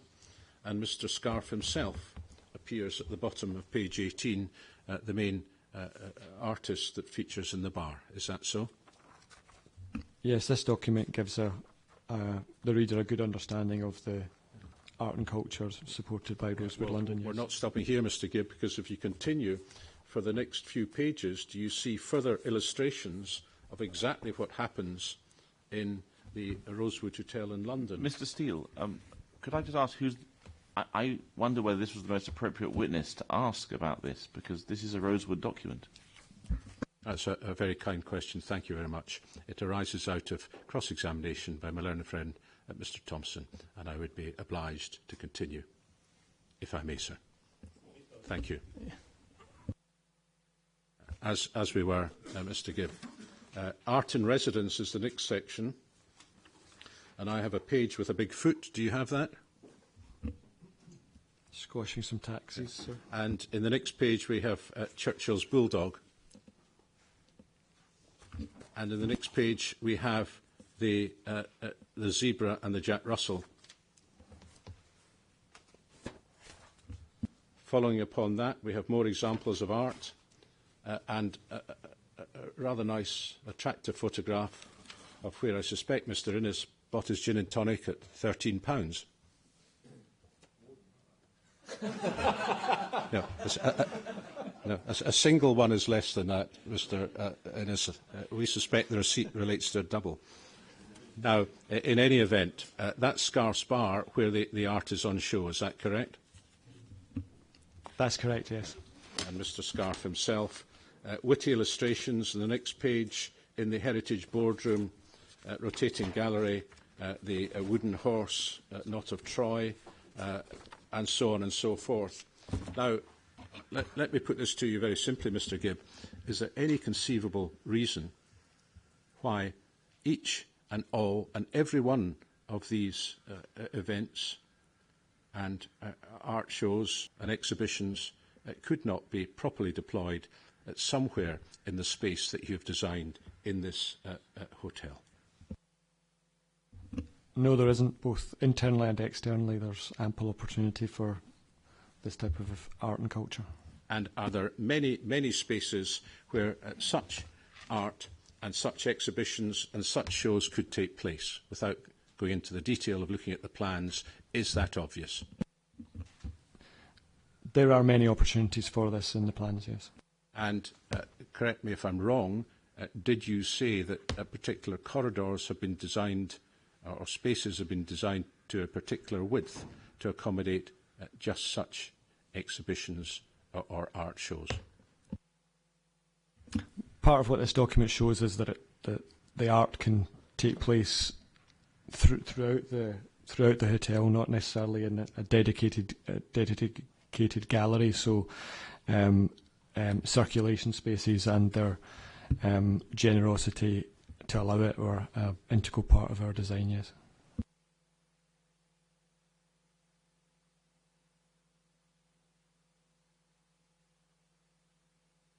Now, you were also asked questions about your inquiry document at 311,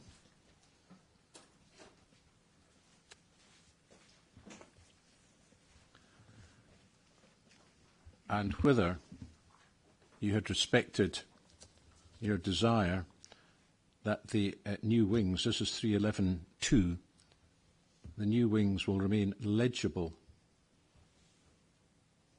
or to be precise, will maintain the legibility of the original composition. And again, you were asked many questions about that.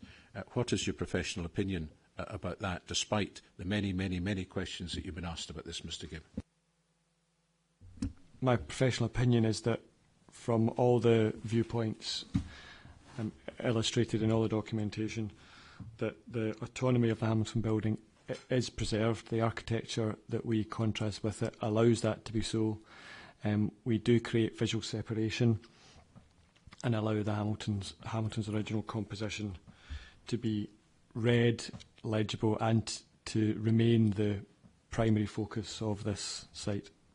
Now, finally, Mr. Gibb, you were asked questions again in the context of a particular viewpoint from the North Bridge, I think it was, and it was put to you that there was coalescence. Now, we are we not, in the city centre of Edinburgh? Possibly not here, but in relation to the scheme. Yes, and as I said, in a city, people move through cities, buildings coalesce and separate, as the St Andrew's House and the Royal High School does.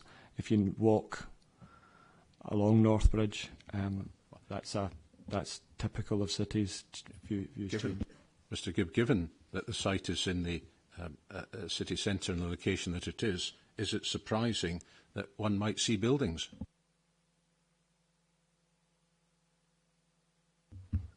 Seeing buildings in a city is not surprising, and be pretty disappointed if you didn't, wouldn't it? I would be very disappointed. And the fact that some of them may or may not overlap, is that really a matter of concern to you as an architect? It's of concern in terms of that overlapping, changing someone's understanding or legibility of important buildings. But it is a feature of cities that this happens, and one that we deal with appropriately. Fine, thank you very much. No further questions. Thank you, Mr. Steele, and thank you, Mr. Gibb. We'll take a break now until 20 to 12. Steele, your next witness. Sir, my next witness is Professor Murray, and I can confirm that we will cut down considerably the precognition reading. Professor Murray, good morning to you. Morning. Now, just before we turn to your precognition, could I just ask that we look together at the experience and qualifications that you have, which are contained in your inquiry report at Appendix 2.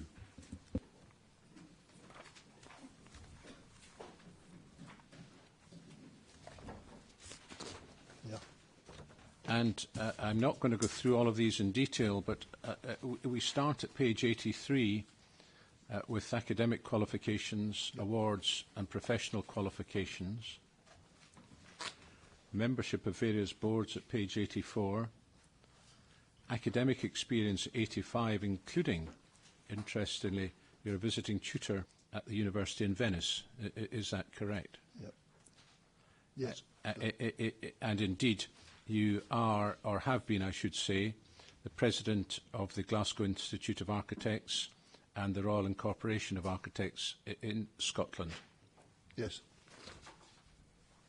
Exhibitions continue at page 86, research publications at 87, and if I can turn to the list of awards, which extend over 3 pages in respect of architectural projects in which you have been involved or responsible for. Is that accurate? Yes. That is 3 pages of awards. If I may just pick out one of them. One of the awards relates to the hotel in Glasgow. The Radisson Hotel, in particular, the Radisson Hotel. and we can read all the other awards for ourselves.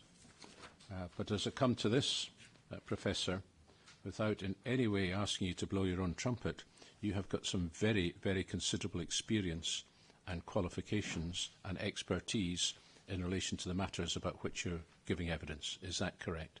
Yes, but I'm also very, very, very old.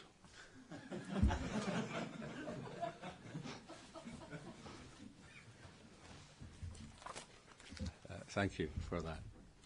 I was trying to think of another comment, but I can't, so I'll shut up.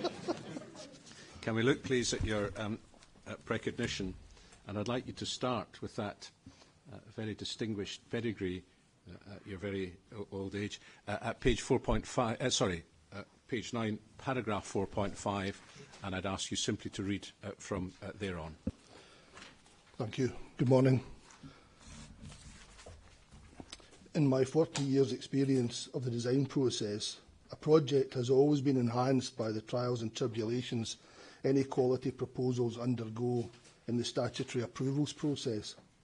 All architecture benefits from the critical interrogation and thus collaboration which can instil rigour and lead to an improved design. The architects here have participated in all those processes as required by the Council. Indeed, in my experience, continuing the process beyond consents or the consent process to review every detail has also in the past been beneficial to the qualities of design. Again, Hoskins have demonstrated a preparedness to engage with such challenges. I have no doubt that the refinement of the design will add layers to its richness and intelligence. In an era of depleting resources where buildings are responsible for up to 70% of the current energy consumption of our society, reuse of existing building stock is fundamental. Not to do so is profligate. Leaving a resource such as the Royal High School of Edinburgh empty for half a century, equally so. If we are to reverse these statistics, it has to be recognised that only a sustainable, long-term commercially viable use will provide for a resolution of this conundrum, if we are to avoid further waste of public resources. A hotel of international luxury quality and renown is one of the few ways of balancing preservation of the building and conservation of energy whilst ensuring public accessibility as a net contributor to the public purse. In my professional opinion, both appeal proposals will satisfy the 11 reasons for refusal relevant to my expertise. I conclude with my responses to the consideration raised by the reporters for Inquiry Session 1, Consideration 2. In doing so, I confirm that the designs of both appeal proposals are high quality and innovative designs, that the approach to their design has been conservation-led and preserves the special interest of the Royal High School. Yet, in my opinion, this must also be seen in the wider context of a process of procedures founded on legislation. The statutory consents process is at the heart of any professional obligation. A client enters into a compact with an architect, a professional engagement. The client is entitled to rely on the architect, and in turn the architect, if he provides a professional service, is entitled to rely on the statutory approvals process to work to support him. Legislation, advisory notes, guidance and the city's developer-friendly ethos, as well as the checks and balances in the forms of bodies such as Edinburgh Urban Design Review Panel, Architecture and Design Scotland, Historic Environment Scotland and Edinburgh World Heritage, exist to ensure the common good is protected. If then the client and his advisers meet all the obligations set out by the municipal governance, then they are entitled to be properly heard, to have their proposals properly considered, particularly here where they enjoy preferred developer status. Is an international developer, or indeed any developer, not entitled to rely on that endorsement from the city to place a value on it? Based on my professional experience and engagement with cities across the country, I would go further to suggest they are entitled to receive a positive, proactive approach from the local authority. Any professional having adhered to a process established not by them but by others for the common good are due that consideration. That is the least they should expect. If that cannot be anticipated when a client and his team, with council approval as preferred developer and in compliance with the terms of the brief embark on the process of statutory approvals, then a rather poor self-serving precedent has been set. The decisions for refusal from City of Edinburgh Council and HES on both schemes under appeal should be overturned and consent granted. To summarise,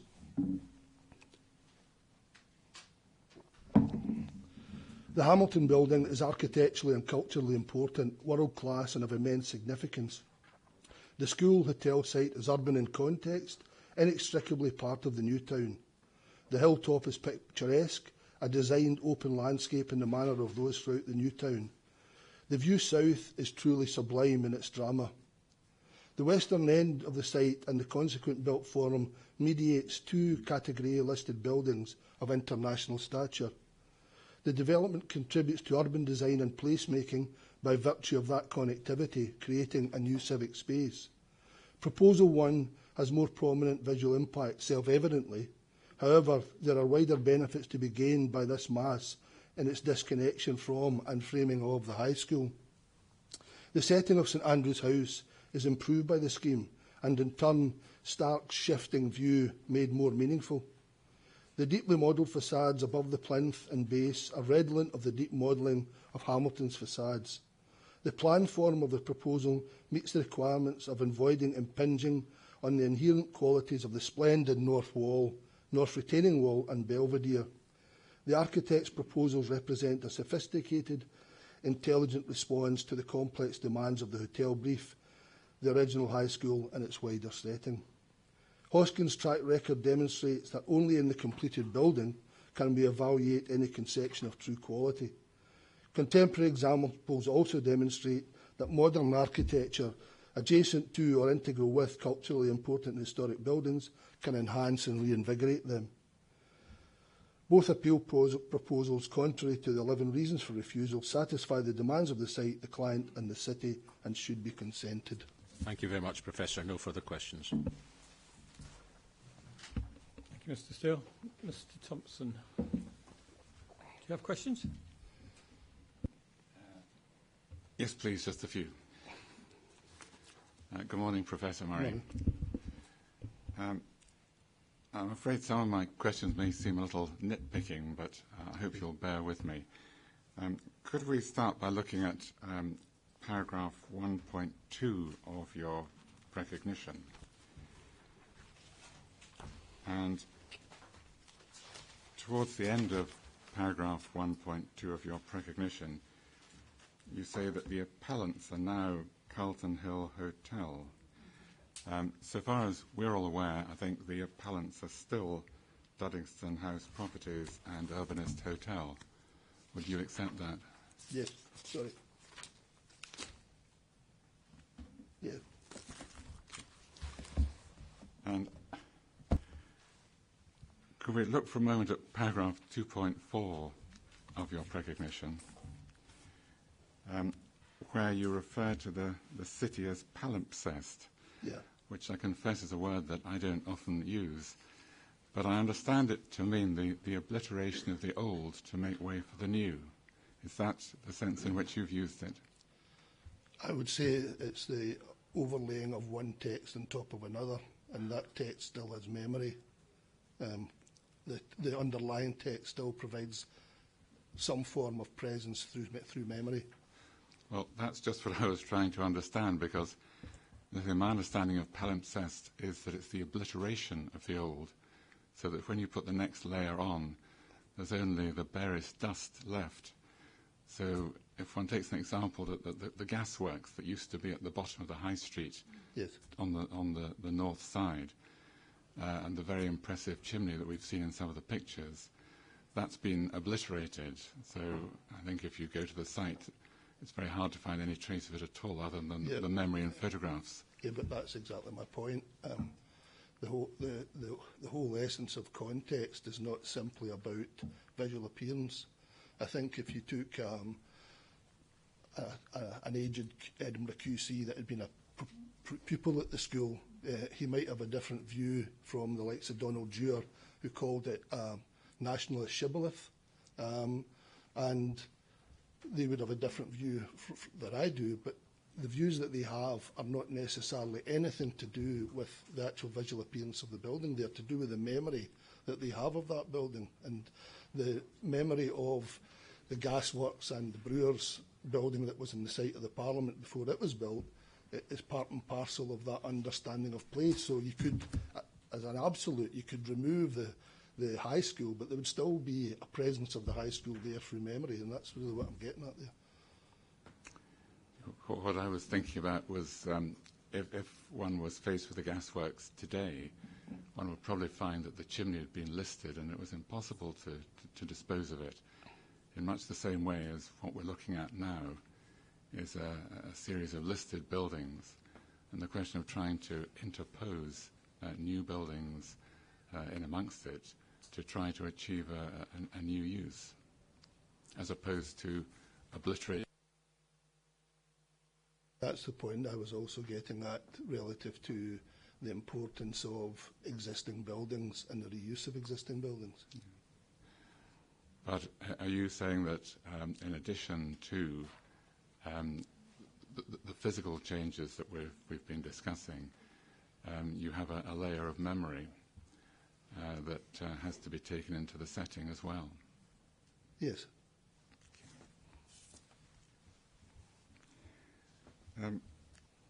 Moving on then to further down to paragraph 2.5 of your precognition, you mentioned that the string of pearls brief, and I just wanted to try to be clear about this. As I understand the position, there was a document called the City Centre Princess Street Development Framework, which is CD 478 for the notes, which contained in section 5 the reference to a string of pearls, and it was the collection of the linear collection of potential destinations. And I think that enumerated the area that we're interested in as Block 10. Yes. And then there were a series of detailed briefs relating to each of the blocks identified in the overarching document. Is that your understanding? Yes, I believe you. And I think that CD 479 is the Block 10 specific brief for our area. Yeah. And that's where the three principles come from, I think, that you then refer to, the development principles, the first of which is to promote viable reuse of the campus as a visitor facility, and then to enhance movement between the hill and the old town, and to enhance key views to and from the area whilst protecting the setting. And I just wondered if there was any reason for omitting the words "and civic oblique cultural destination" from the first of those principles. No.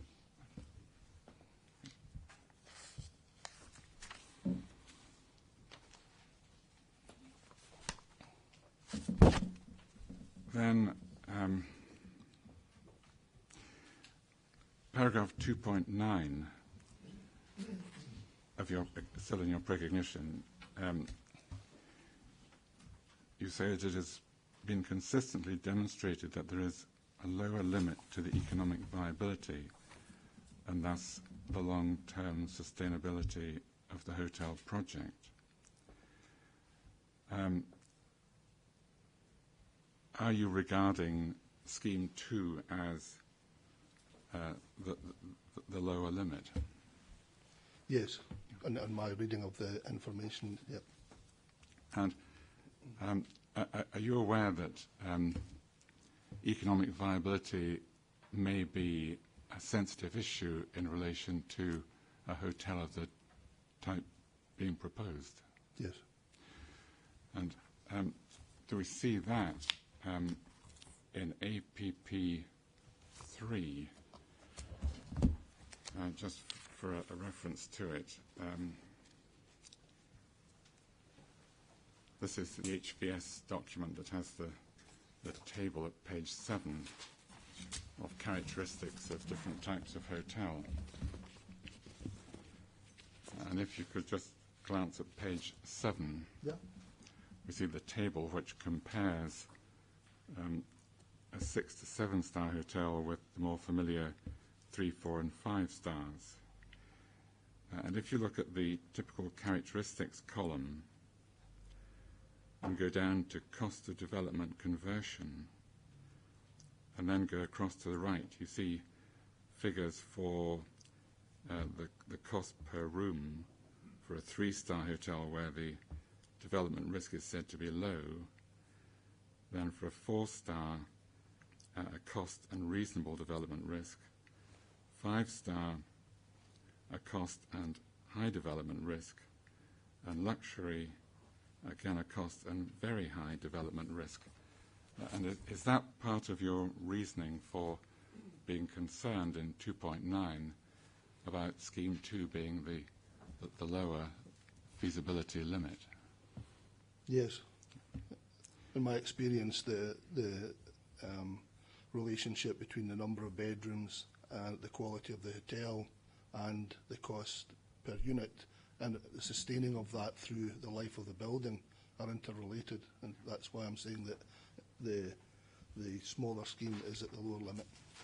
So if we were concerned about sustainability and indeed deliverability, one might be thinking more about Scheme 1 than Scheme 2. Yes.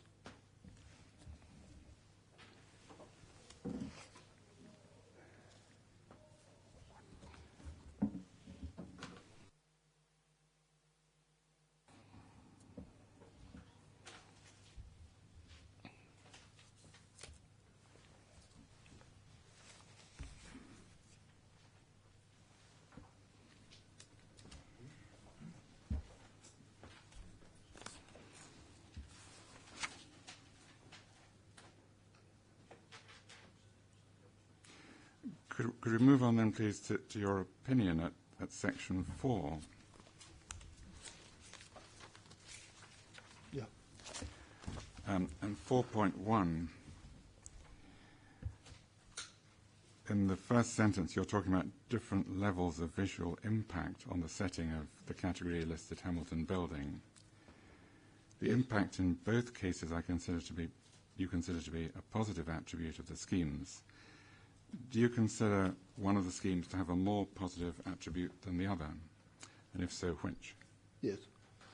Scheme 1, for the reason that I think it's a more broad advantage to the city as a whole. I think it was talked about yesterday or the day before about the idea of the scale of significance within a development from the building to the site to the wider town, and I think any development of this sort of scale has an obligation to the city as a whole, and to actually use what it's creating for the betterment of a wider area of the city. And I think scheme number 1 does that better than scheme number 2. And looking further down in paragraph 4.1, do we see that you seem to be influenced by the economic sustainability point that we were discussing a moment ago? Yes, I don't think that can be divorced from it, yeah.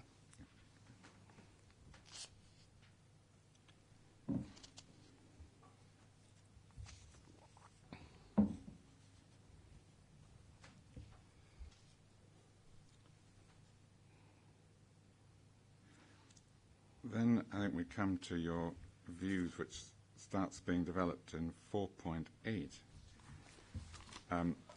Yeah.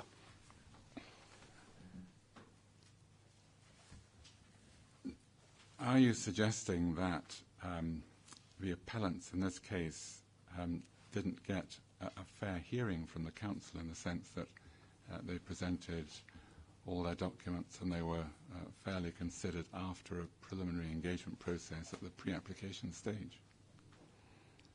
What I'm suggesting is that on my reading of the information, which I'm not a member of the design team and I haven't been involved since 2009, but in my reading of the information provided, I think there was what I referred to earlier, a collaborative process going on between HES, the city, the appellants, Architecture and Design Scotland, among others, that in some way seemed to break down for a particular reason.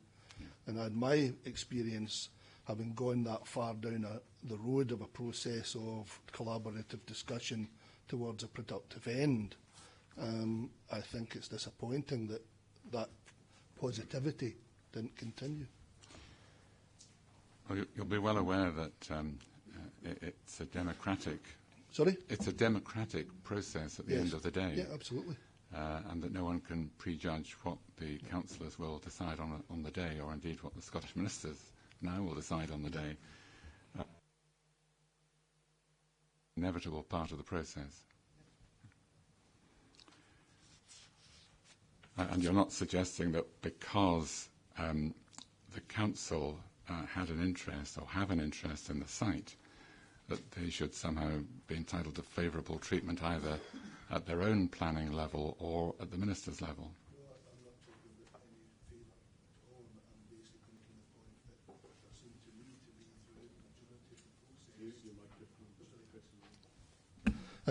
It seemed to me that throughout the majority of the process, there was positive, productive discussion going on that somehow came to an end.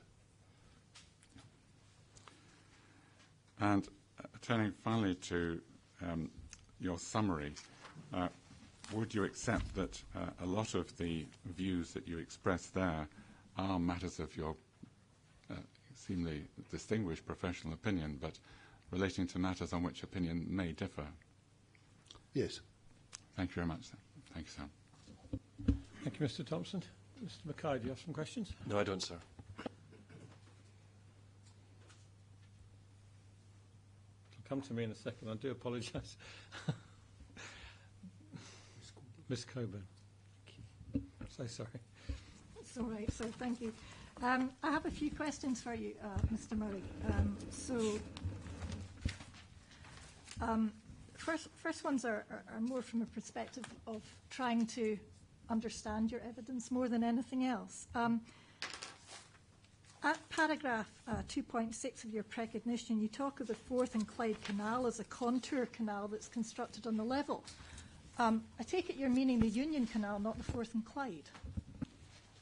I was actually meaning the Forth and Clyde, but I was just using it as an example of how engineering at that point in time had been used to actually transform the landscape in a way that perhaps it hadn't been before that. So, and Stevenson's Road was constructed in a particular way because it was following the contours of Charlton Hill in the same way that the Forth and Clyde Canal was. But those advising me, Professor Murray, point out that the Forth and Clyde Canal has locks and so therefore is not on a level. I was meaning generally, yeah. I'd like to understand what you mean by a conservation-led scheme, and so from that perspective, could you have a look, please, at your report, and you might also need Professor Taverner's report as well.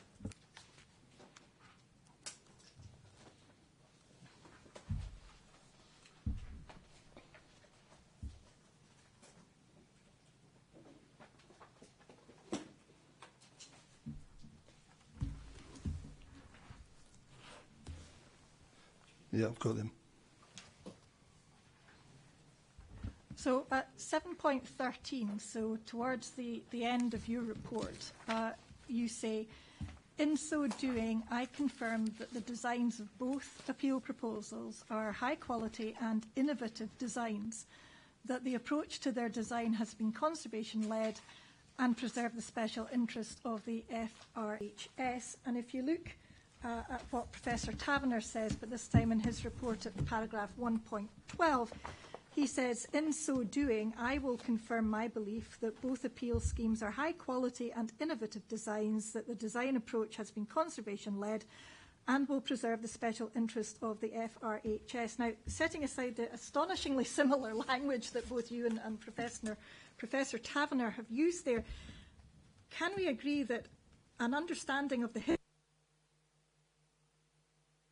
forms the design solution, and that is part, at least, of what is meant by a conservation-led scheme?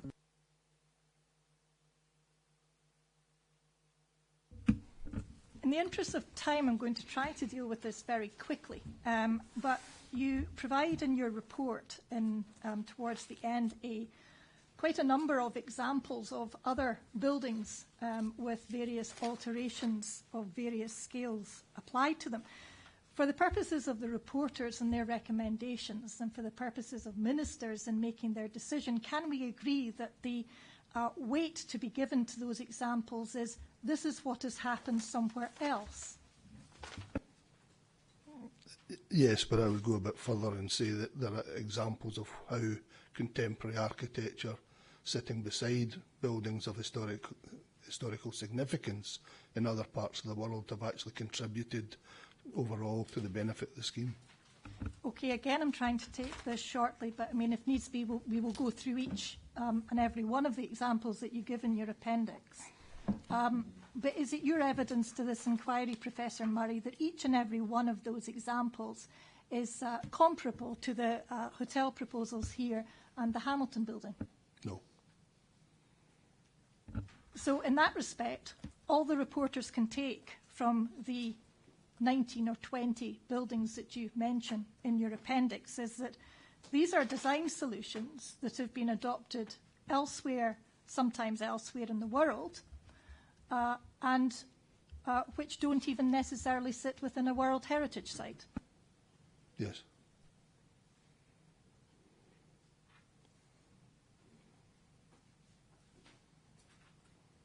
Thank you. I have no further questions. Thank you, Ms Coburn. Mr McIntosh. Thank you. Professor, fortunately, many of my questions have been asked by others, so I will focus on one topic. But before we get there, I have two brief questions. You mentioned in your precognition at paragraph 1.1 an organisation called Carlton Hill Hotels. Who are they? My understanding that was a vehicle, a joint venture vehicle between DHP and Urbanist. Thank you. You also talked in your precognition, I think, at paragraph 4.5, about the energy consumption issue, and I took it to be a reference to climate change and those sort of issues that trouble us at the moment and are part of Scottish Government planning policy to address. Yes. Are you aware from the broad brush of the materials we've had about the likely customer base that many of the customers who will use this hotel will be international? Well, presumably will fly to Edinburgh. And have you taken into account the effect on climate change that these extra journeys will cause? I was looking purely at it from an architectural point of view. Thank you. Now, I'm now going to move on to my sort of remaining topic, which deals with the nature of the site and what we've been calling Hamilton's intention. And there's been lots of evidence, and I think you've been here for almost all the inquiry. Yeah. So you'll have heard Mr. Wright, you'll have heard Ms. Tweedy, and you've heard the questions that we've asked of them and Mr. Gibb on this topic. And so I'm going to try and take some of this bits at a bit of a canter to save time, but I am going somewhere, if you could bear with me. So in your report, so firstly, you obviously are familiar with the idea that the Hamilton building is, I think, as it said, the building that most justifies Edinburgh's epithet as the Athens of the North. You're familiar with that idea? Yes. And that it's conceived integrally with the national monument on the hill above it and behind it. Yes. Yeah. And you've said in your report, I think at paragraph 3.4, that the Carlton Hill is part of a metaphor for the city, as a metaphor for Edinburgh as a cultural centre. And I've taken that, and do tell me if I've got this wrong, that is a reference in part to that idea of being the cultural centre of the Enlightenment and the Athens of the North. Yes. And you've also described the building as not being bombastic. What do you mean by that? I mean, the building has a very significant presence. It is very robust. I don't think that people are giving it enough credit for actually being a building of some stature, or a greater stature than it appears as quite a small building. But I think it's not bombastic because it's actually quite modest in its architecture. So it doesn't flaunt itself. It's not got all the bells and whistles, as it were. If you look at Playfair at the Royal College of Surgeons, for example, I mean, Playfair is trying all the tricks in his trade in that building, whereas Hamilton, I think, is very almost Spartan in his architecture. Thank you. And you also said in that section that you believe the Hamilton space needs space because of its importance, and that the building is therefore pushed forward so it can be seen without being large. I think that, for me, one of the kind of principles of historic building conservation or development is that one should try and make it easier for the normal user to understand the legibility or to make the building more legible. And I think in this instance, fundamental to that is the retaining wall. I know that we talked a lot about the retaining wall yesterday, but the retaining wall for me is the point at which the site becomes the site. Without the retaining wall, there is no site.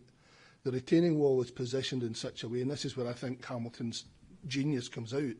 He's got to choose between the distance from the hill to his building to create a playground, but he doesn't want to take out too much rock, so he positions the building quite high, so he's not digging out underground, and equally pushes out forward, so he's not going too far back into the hillside.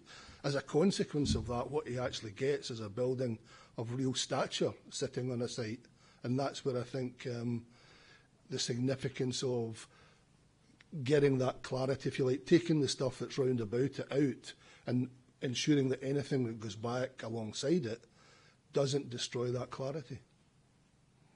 And that clarity is because you're of the view that Hamilton didn't leave things to chance. He created, I think you used the word, an operatic stage for grand opera. Yeah. And so we should see this as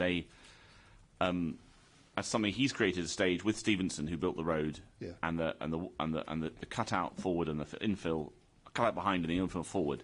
He's created a place where you can see this modest building from some distance, as well as the local views. Yep. Now, would you agree with, I think if I've got it right, the evidence of Mr. Wright and Miss Tweedy, that it would be better, but I realise there are economic considerations, if there was no development on the Western Playground? Do you agree with that? No. Well, I think we're going to have to come back to that, and I'm going to deal with that in a moment. So I'll just park that as a marker. And you seem to want to finish the building, is the impression I got from paragraph 3.6 of your precognition. Have I misunderstood what you're trying to say at that point?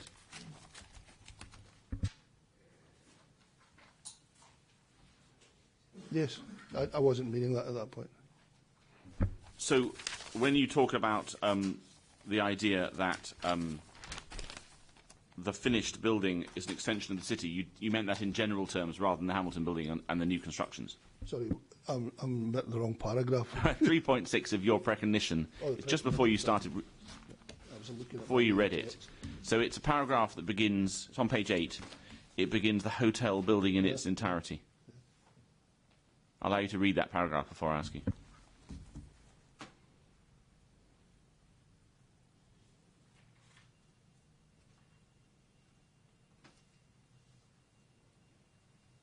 Yeah.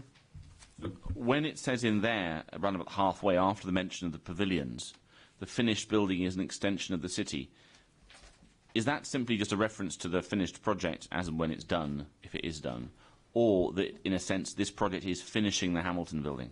How should I read that? I'm talking about the fact that the finished hotel project would actually be part and parcel of a public space that would be a significant public space within the city.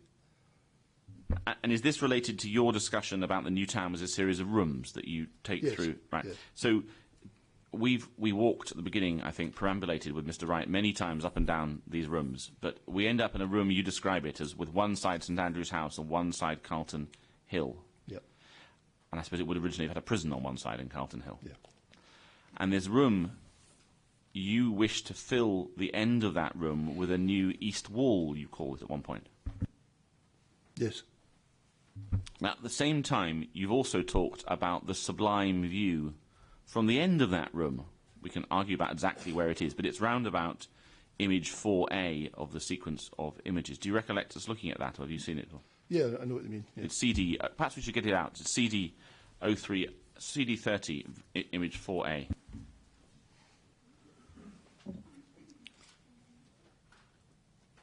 (030).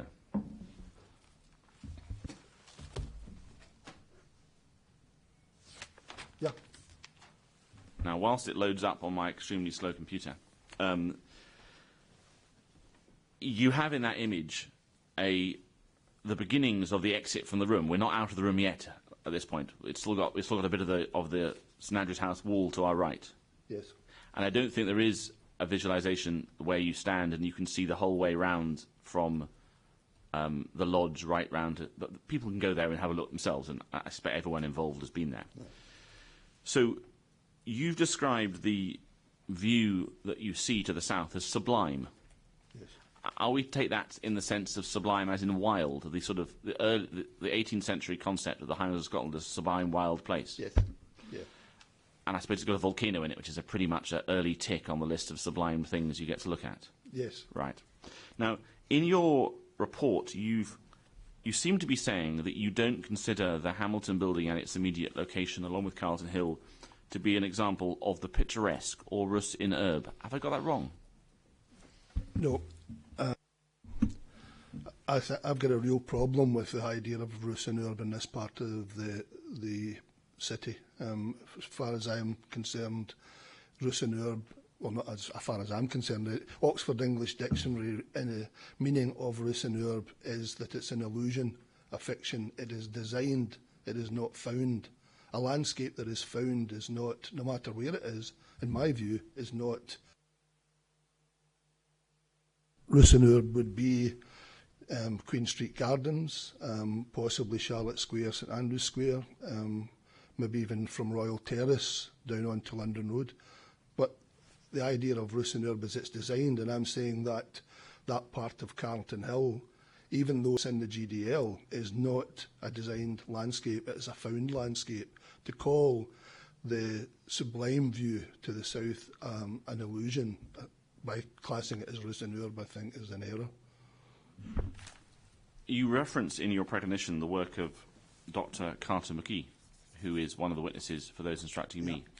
And you seem to be explaining in and around paragraph 2.10, 2.9 in your report. Maybe you want to have that in front of you, and perhaps everyone else will want to have it in front of them. So just for completeness, the previous page, we have a series of pictures and discussion about Edmund Burke and Gilpin from 1794. And then you turn over the page to 2.9, you deal with Naismith's painting, and then you refer at the bottom of, in the second paragraph of paragraph 2.10, to Dr. Carter McGee's references to Adam and his attitudes about Carlton Hill. Yeah. Now, it's been suggested to me that there may be a misunderstanding here, that it may well be that in the 1770s, Adam and others would have seen Carlton Hill as trying to make it a sublime place, trying to make it wild. And that might explain, for example, the Gothic nature of the original observatory.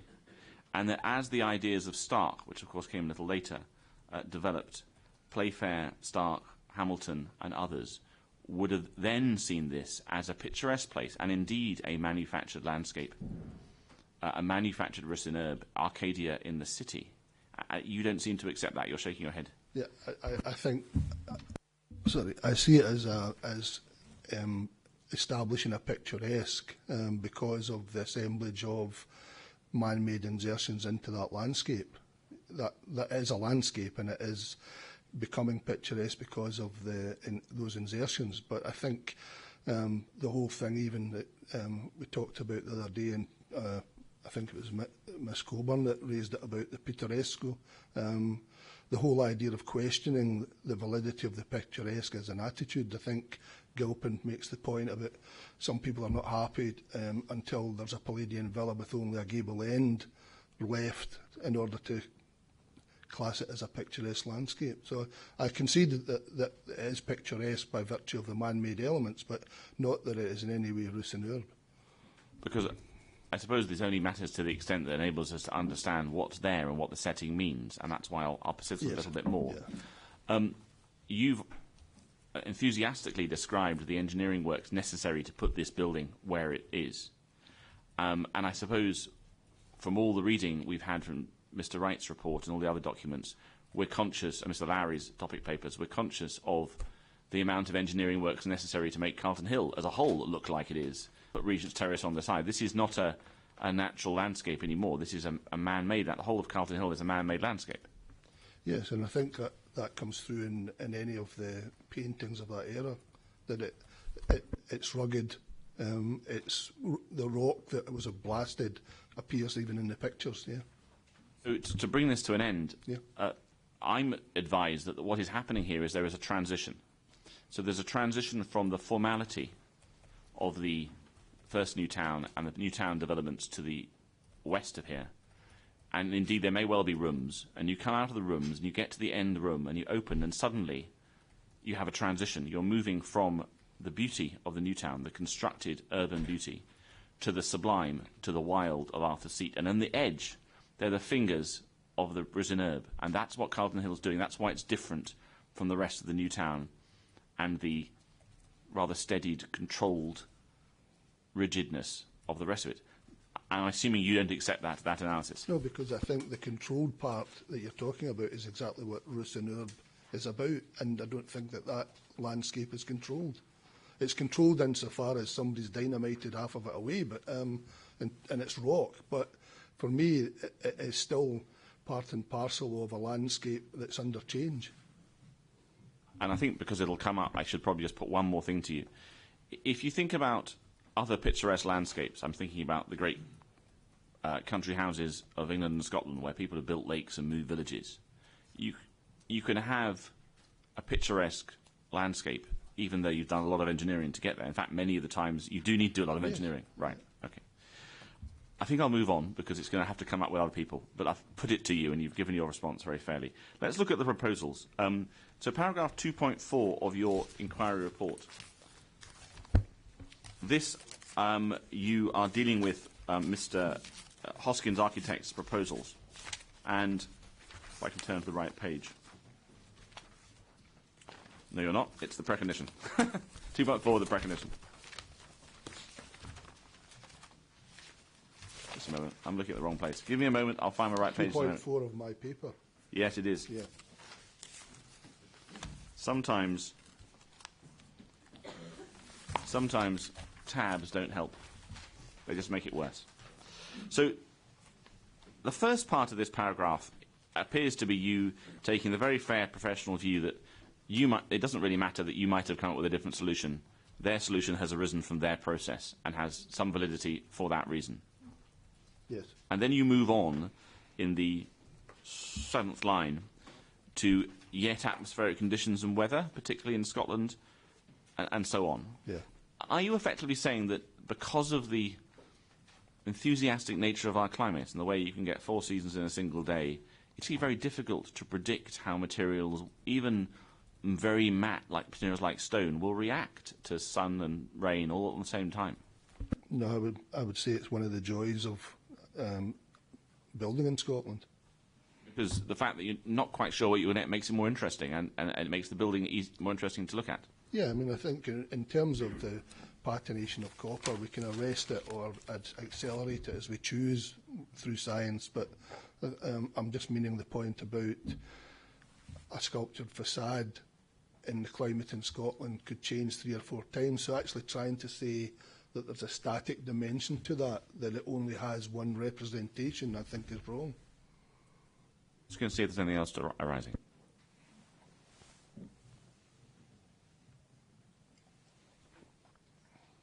Thank you very much, Professor. No further questions. Thank you, Mr. McIntosh. Mr. Innes, do you have some questions? I have about 2 questions. And they're all about glintiness. Professor Murray, could you perhaps look at your inquiry report at page 69, please? Page 69.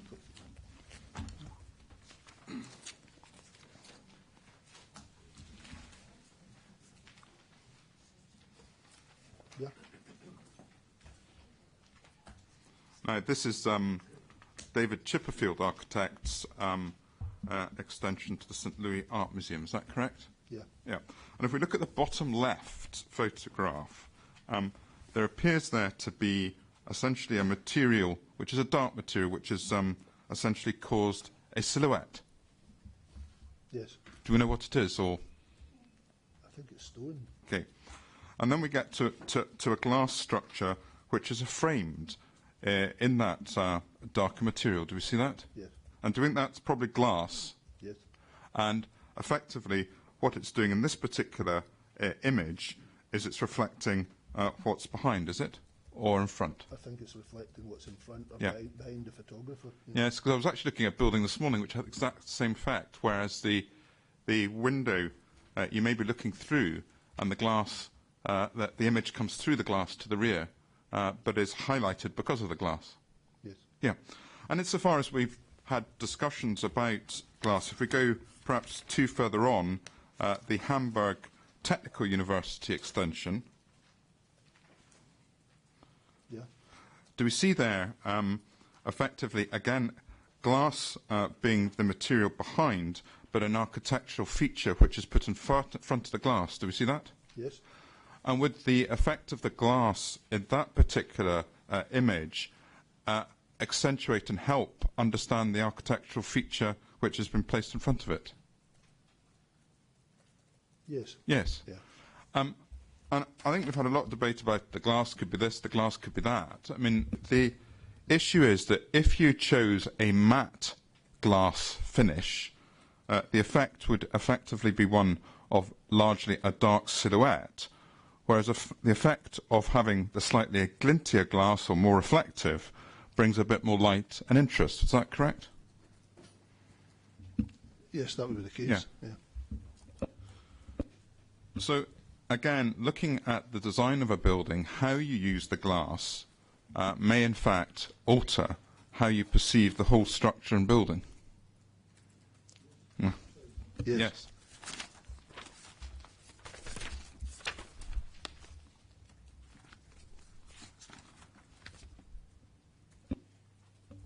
Thank you very much, Professor Murray. Thank you. Thank you. Do you have any questions, Ms. Nimmo? I have no questions. And there are no reporter questions. Anything you'd like to come back on, Mr. Just two matters, if I may. In relation to glass, of course, there are different types of glass and different finishes. Is that correct, Professor? Yes. And that can easily be controlled by a planning condition, if that's thought appropriate. Yes. And secondly, you were asked questions about viability, financial viability. Do you understand that you simply rely on the evidence of others in relation to financial matters? You're not an economist. No. I'm not an economist. So any questions about financial matters should be dealt with in session 2 to the relevant witness. Would that be fair? Yes. Thank you. No further questions. Thank you, Mr. Steele, and thank you, Professor Murray. Thank you. Okay, 12:30. Perhaps it would be more convenient to break now for, let's say, 40 minutes. Any problem with that? No. That would mean resuming at about 1:10 and hoping to finish around about 4 p.m.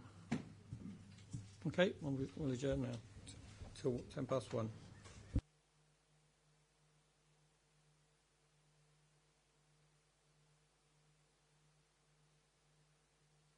Before we get to the appellant's next witness, just to have a quick look about timetabling. I think it would help us to manage things if you could give us some indication of timings. Mr. Steele, have you got an idea of examination in chief? Indeed, sir. I would have thought there's a few additional points that have arisen. I would have thought around a total of 30 minutes. I will cut down the precognition a bit, but there are 2 or 3 additional points that have arisen. Thank you. And in terms of cross-examination, Mr. Thompson?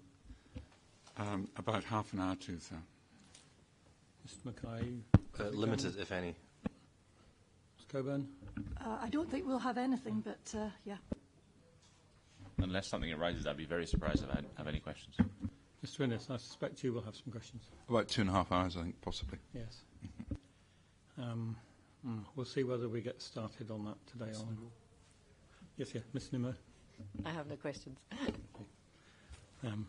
Okay, thank you for that. Okay. Thank you, sir. Mr. Van Grieken, could we look, please, at your precognition? And if we could take page 3 of 11, which is your introduction, as read, and if you could please read from 2.1, which is your methodology, which has been subject of earlier comment. And therefore, I think it is appropriate you read that out. Thank you. Good afternoon. I have reviewed the Townscape and Visual Impact Assessment contained in the Environmental Statement of 2015 and 2017, relevant consultation and other documents, and undertaken field work to inform my judgment. The assessment describes potential effects, the nature of these effects, and identifies the level of effect or the significance in EIA terms. This requires objective and transparent descriptions and reasoning, as well as informed professional judgment. The methodology of the Townscape and Visual Impact Assessment included in the ES submitted with the applications is set out in Appendices L1 and M1 of CD16, the 2015 application, and CD 165 of the 2017 application. It's based on GLVAA 3, which is the Guidelines for Landscape and Visual Impact Assessment. Scope of the Townscape and Visual Impact Assessment. The scope of the Townscape and Visual Impact Assessment and viewpoint selection was discussed with the City of Edinburgh Council, with Scottish Natural Heritage, Historic Environment Scotland and other consultees. The study area extends to 5.5 kilometres from the site. It is my view that a 2-kilometre study area would have been appropriate to identify all potentially significant visual effects. The 2015 Townscape and Visual Impact Assessment considers 35 viewpoints, which in my opinion is unusually high. See paragraph 87, Visual Representation of Wind Farms, version 2, July 2014, and paragraphs 84 and 85 in version 2.2 of the same document, CD 546. Given that many viewpoints were found to have no significant visual effect, it is surprising that the 2017 assessment of a reduced scheme includes even more viewpoints. The Townscape and Visual Impact Assessment also considers the nature of effect, whether it's beneficial, neutral or adverse. Visualizations. The City of Edinburgh Council stipulated that the visualizations were to be prepared in accordance with Landscape Institute Note 111, which is CD 543, and with Visual Representation of Wind Farms, version 2, 2014. SNH's guidance was updated in February 2017, which is CD 546, and postdates the production of the photomontages of the 2017 application. I have prepared visualization in accordance with current guidance for viewpoints 1, 3A, 8C, 9B, 10, 11A, 11C and 19C. These viewpoints are representative of a range of views and viewing conditions. Julie Waldron, in City of Edinburgh Council, document 8, paragraphs 4A to 413, and James Welsh, in the Royal High Schools Preservation Trust 3, paragraphs 132 to 135, are critical of the submitted photomontages. Both appear to take issue with the rendering of these photomontages. Julie Walden is also concerned that the montages do not represent the worst-case scenario. I refer to paragraph 96 of CD 546, which states, photomontages can never exactly match what is experienced in reality, and should, however, provide a representation of the proposal that is accurate enough for the potential impacts to be fully understood. The document further considers a range of other issues regarding both production and use of photomontages. Disagreements about the accuracy and rendering, etc. of photomontages do not help the decision maker, nor do 100% accurately rendered photomontages in any way materially improve the assessment. Clearly, if photomontages are misleading, this should be highlighted. But in my opinion and based on my experience, assessment of effects on a view or on visual amenity must be done by visiting viewpoints. See again paragraph, document 546, paragraph 159. Photomontages can only be used to illustrate the likely change in view under conditions prevailing at the time the photograph was taken. Photomontages are used to illustrate the likely view of a proposed development as it would be seen in a photograph, not as it would appear to the human eye in the field. Reference to the same document. If the assessment takes place in midsummer, the assessor must nevertheless form an opinion in respect of the significance or otherwise of the change in view for the whole year, including different seasons. I note that paragraph 99 of RHPT 99 states, I consider that the updated photography and compliant presentation of the MVGLA visualizations is particularly helpful. James Wells is also critical of the fact that no updated photomontages were produced from Regent Road immediately outside the former Royal High School portico and from Carlton Hill Drive immediately to the rear of the former Royal High School.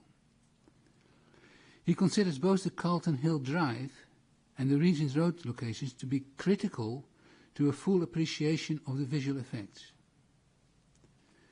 Photomontages 32A to C in the 2015 and 32A to D in 2017 illustrate the likely change in view that will be experienced from Carlton Hill Drive, and because of the generally narrow angle of view available when walking up and down this road, a panoramic view would not provide additional viewing context. I have considered the montage from the additional Regent Road location, looking both west and east at the proposed extensions using a wide panorama, and find there are several photomontages which clearly illustrate the effect on views from Regent Road.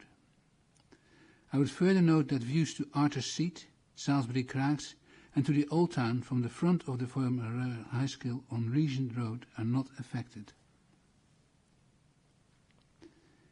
Julie Waldron, in paragraph 4.13 of CEC 08,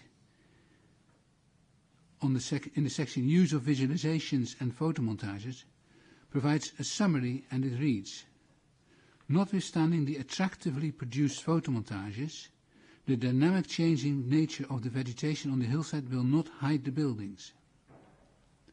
Hiding the building by vegetation, desirable or otherwise, is in my opinion wholly irrelevant to the quality or production of photomontages. Based on my review, I conclude that the assessment has been undertaken in accordance with GLVAA 3, clearly identifying significant and non-significant effects. I also agree with the threshold of EIA significance set out in the Townscape and Visual Impact Assessment.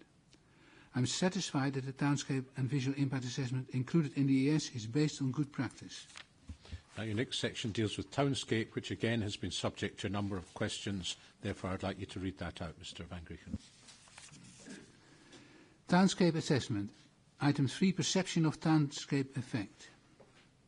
Chapter 12 and Appendices L1 to L4, CD 16 and CD 165, include the assessment of potential effects of the proposed development on the site and on townscape character of the surrounding area. This also includes effect on the visual component and perception of landscape-townscape designations. Townscape character of the site. The TVAA found a significant beneficial effect on the character of the site. I also find a significant effect. Because a relatively large area of the site will change from being undeveloped to being built on, I judge this effect on the character of the site to be adverse. Townscape character areas.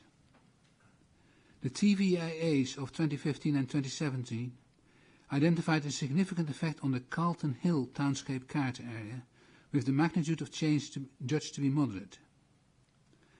I judge the magnitude of change of the proposal on the Carlton Hill townscape character area to be small, at most, because its relationship with the wider landscape is not affected, the urban grain remains unchanged, the topography remains unchanged, the hilltop remains open, and the proposed buildings are not out of scale with existing development. It is my view that the effect on the Carlton Hill townscape character area is minor. Landform and profile. Scottish Natural Heritage provided a consultation response dated 30 October 2015 and a response in 2017, which is almost identical. I agree with SNH that the profile of Carlton Hill represents crag and tail landform, with the crag to the west and the tail running eastwards. The Old Town from Edinburgh Castle down the Royal Mile has a similar form. The visual character and profile of these landforms is most striking in views from the south or views from the north. The profile of the crack and tail landform of Carlton Hill is clearly perceptible from several viewpoints, but in none of these views does the proposed development affect the perception of this profile. I accept that in some closer views, e.g. viewpoint 19 and viewpoint 21, the development will be seen in front of or in close proximity to the steep-sided crag. In my opinion, this does not diminish the ability to appreciate the profile of Carlton Hill. Character. Scottish Natural Heritage state that there will be adverse effects on landscape character of the hill, by virtue of the perceived changes to vegetation cover and composition of features on the hill. This is in CD, core document 308. I note that vegetation on the hill will not change, except for the site itself, but that the west wing will reduce the extent of visible vegetation in some views. I disagree that the development affects the composition of features on the hill. Views of key landscape features. I disagree with Scottish Natural Heritage that the proposed development affects important characteristic views towards other key landscape features within the city. SNH's response refers to the sequence of views from Waterloo Place to Regent Terrace, illustrated by viewpoints 4D to 4A. Firstly, park tourist coaches often obscure views from the northern pavement, blocking views east. But if these are not present, the proposed development will become a feature in this view. Secondly, the visualizations demonstrate the visual influence of street furniture and other features in the public realm. Thirdly, Salisbury Crags and Arthur Seat are not visible from locations 4C and 4D. I also refer to animations which will be discussed by Professor Taverner. Finally, SNH refers to the western building as a focal point. I note that the skyline of Arthur Seat and Salisbury Crags will not be affected by this building, and there will be no delay to the experience of the spectacular open panoramas of Salisbury Crags and Arthur Seat. I judge the effect to be neutral. Views from the open top of Carlton Hill towards other key landscape features within the city are not generally affected by the development because it is not generally visible. The proposed development is visible from the top of Nelson Monument and from the southern edge of the top of Carlton Hill. In these views, it is below the line of sight towards Salisbury Crags and towards the Old Town. Public Realm and Landscape Statement. A Public Realm and Landscape Statement was part of the Design and Access Statement in 2015. Core documents 43 to 46, and as a standalone report in 2017, core document 192 to 195. The latter discusses the illusion of countryside in the city and analyzes the relationship between woodland, open space and buildings, and how these elements relate to the landform of Carlton Hill. The analysis shows that the top of Carlton Hill provides an open skyline which gives prominence to the monuments on the hill. Built development consists of the substantial, gently sloping residential terraces along the tail side of the hill, both to north and south, and on the terrace on the south side. The statement concludes that the roofline of any built development should not be symmetrical and could relate to the general profile of the hill. The importance of development on the west playground being limited in height, and the desirability of maintaining space between the base of the Nelson Monument and other built development. In response to these points, the scale of the proposals was reduced in the 2017 scheme. This is clearly visible in the photomontages from Canongate Parish Church Burial Ground, which is viewpoint 19C. The reduction in height of the west wing is also clearly perceptible in the new photomontages prepared from viewpoints 8C and viewpoint 03A in core document 596. My assessment concurs with the findings of the 2017 ES. Effects on designations. The World Heritage Site. The old and new towns of Edinburgh World Heritage Site boundary overlaps the townscape character areas of the New Town and Carlton Hill. Reasons for refusal 2 in 2015 and number 1 in 2017 includes that the development would harm the qualities which justify the inscription of the old and new towns of Edinburgh as a World Heritage Site, which comprise the topography, the townscape and juxtaposition of old and new towns. I understand juxtaposition to mean contrast or comparison. The old town has a dense and close-knit medieval character following the topography, whilst the new town comprises a grid-based hierarchy of grand streets. The old and new town dramatically interact along Princess Street Gardens and further east. The proposed development does not compromise the topography or the differences in townscape character between the old and new towns. Whilst there will be some changes in views to and from Carlton Hill, this does, in my view, not compromise the juxtaposition between the old and new towns. The World Heritage Site is of international importance and includes the whole or parts of 6 townscape character areas. The townscape character assessment found a significant effect on the Carlton Hill townscape character area only. As I said earlier in this recognition, I consider the effect on the Carlton Hill townscape area to be minor and concluded the effect of both proposals on the townscape component of the World Heritage Site is negligible and not significant. Garden and designed landscape. For the assessment of the effect on the Newtown Gardens, I refer to Hannah Tweedy's inquiry report, but I will briefly discuss my professional opinion regarding townscape and visual effects of the proposals on the garden and designed landscape. The Newtown Gardens are included as GDL 0367 in the Inventory of Gardens and Designed Landscapes, which is core document 541. And these are judged to have outstanding value as a work of art, historically, architecturally and scenically, and high value for nature conservation and archaeology. The citation refers to visual interconnections of the open spaces, circuses and squares, and long-distance views. When applying the inventory criteria to determine if the Newtown Gardens with the proposed development would still be regarded to be of national importance, I conclude that there would be no change to the values or status. The proposed development does not affect the placement and visibility of the monuments which give Carlton Hill a characteristic form, nor will it impinge on the unforgettable city skyline and long views towards Carlton Hill. In my view, the ES has fully considered effects on the Newtown Gardens, and I agree that any effect would at most be minor and not significant. Special landscape areas and core paths. Potential effects on 8 special landscape character areas have been assessed. The Carlton Hill SLA is susceptible to the development that could affect the appreciation of the hill form and skyline, but the townscape visual impact assessment found that there will be no significant effect on the SLA. The townscape and visual impact assessment also considered effect on conservation areas and core path, and none were found to be significant. It should be noted that neither conservation areas nor core paths are landscape designations.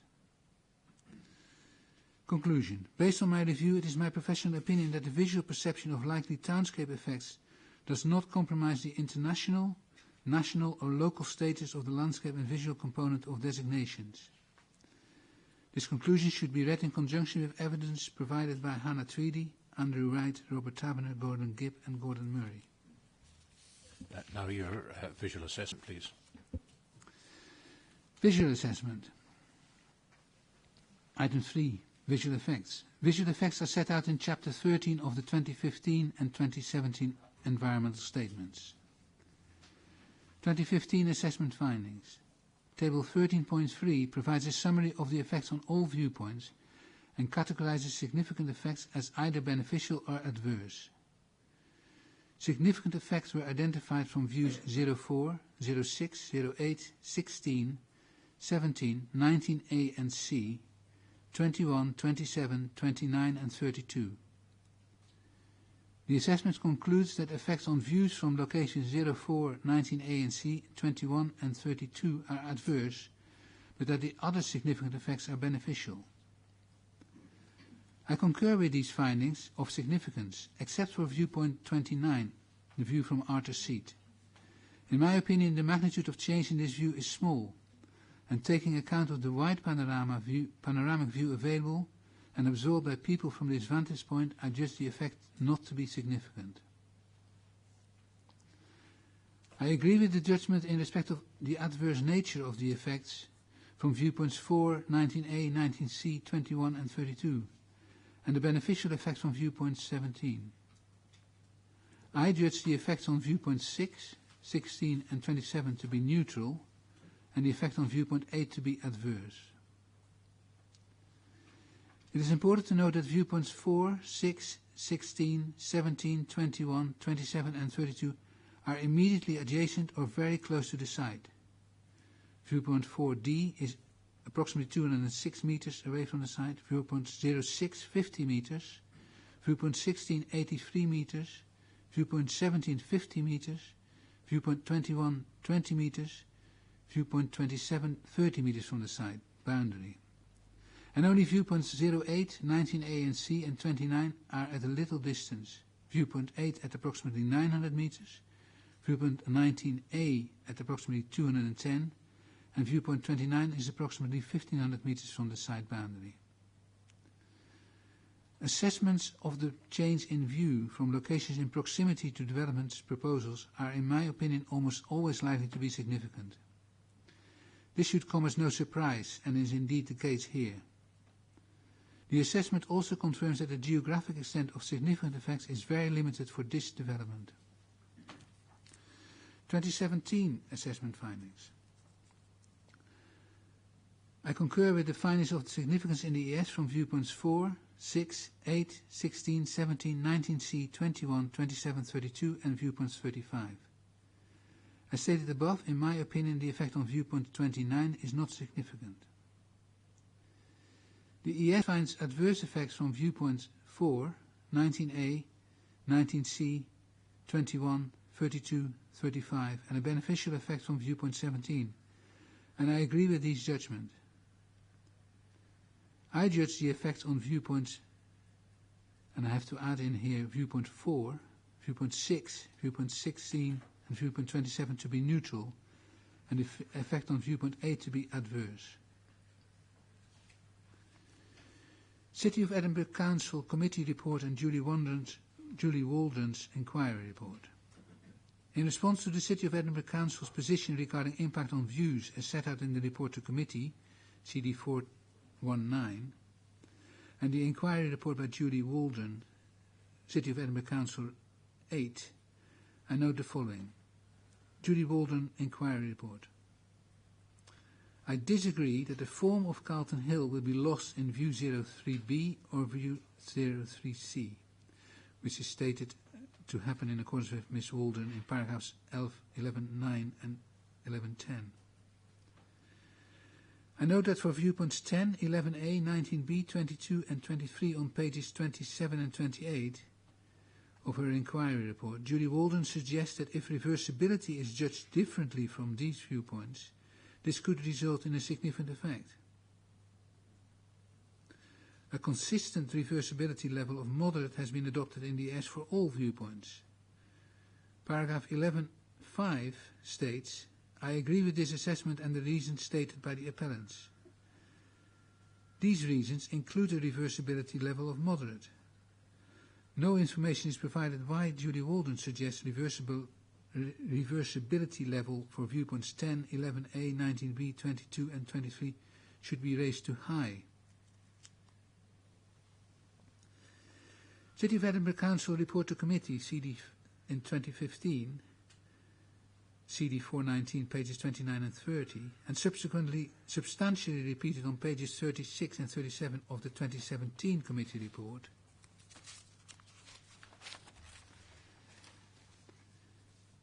Viewpoint 10, which is City of Edinburgh Council's Key View E5, Viewpoint 29 and Viewpoint 08A. In respect of these viewpoints, the report suggests that the Council considers the change in these views will be significant.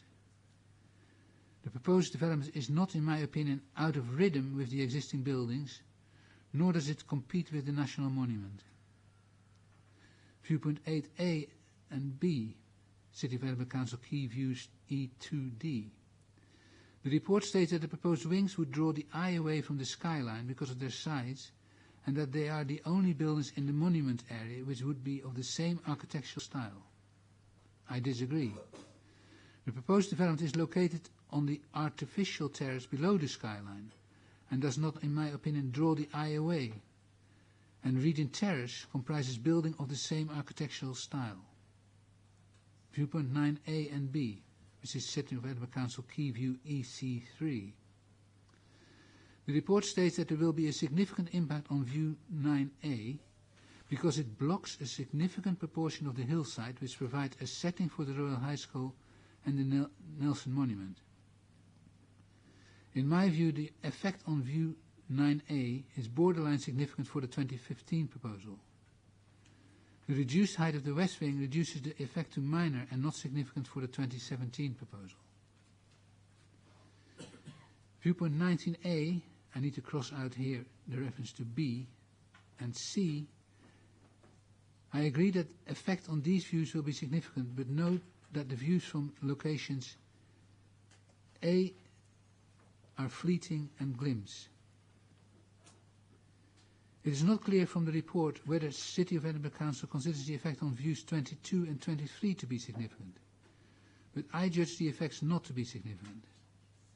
It is not clear on what basis the report claims that the space between St Andrew's House and the Royal High School has been specifically designed to allow them to be perceived as separate entities.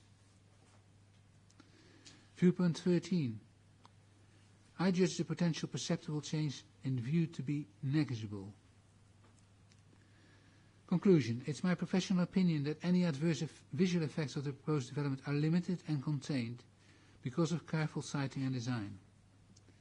This view is also informed by evidence of Professor Taverner, Professor Gordon Gibb and by Gordon Murray. Now, Mr Van Grieken, I think if we just take your conclusion section as read, because to some extent you're just repeating that which has gone before. So if we take that as read with a view to saving time. But there's 2 or 3 additional matters that I would like to ask you about, please. Now, firstly, there's been continued reference,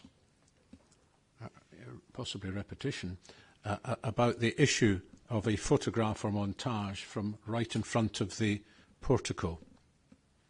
You've heard that? Yeah, I'm aware of that. Could you give us an explanation about that, please? Now, firstly, were all viewpoints agreed with Edinburgh Council? Yes, all viewpoints were discussed with Edinburgh Council. There's been an extensive number and frequent discussions with the Council regarding the location and inclusion or exclusion of viewpoints.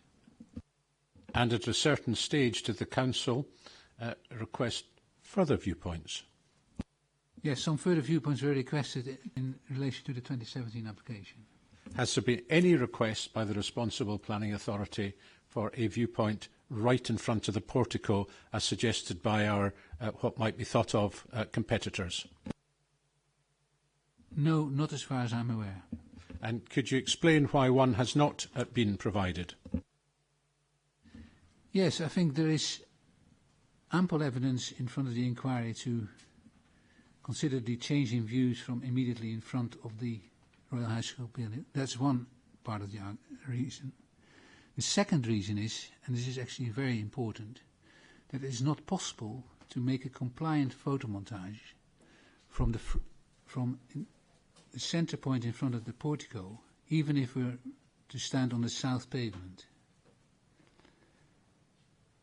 If one were to stand perpendicular to the centre of the portico of the high school building on the south pavement with the purpose of taking a view towards the north, towards the high school building, firstly we would have to use a portrait positioned camera to get only part of the portico in view, and secondly we would need to take a further portrait photograph angled up. There is clear photographic and photomontage guidance now before the inquiry. The SNH guidance, which I have already referred to earlier in my precognition of 2017, which I have used to produce the additional photomontages, the new photomontages which have extensively been referred to previously. Requires photography to use a fixed 50mm lens camera in landscape format. Exceptionally, this can be turned into portrait format. It does not even refer to the opportunity to use essentially wide-angle photographs by cantilevering a camera up. So it would not be possible to create a compliant photomontage from that viewpoint. Now, Mr Van Grieken, because of the fuss that's been made about this on several occasions, have you double-checked whether it is physically possible to make such a photograph or montage in a compliant fashion in the way that you just told us about? Yes, there was a lot of discussion about it. So for those of you who were present in the inquiry yesterday, you would have noticed that I was not present for the second part of the morning, because I went to take photographs with a tripod. That's just in case you've been wrong in your earlier attempt, is that right? That's correct. And I have subsequently had these images stitched and looked at them in conjunction with a model of the development as well. The only way one could represent those images would be to show a parabolic, widely distorted image of the Royal High School.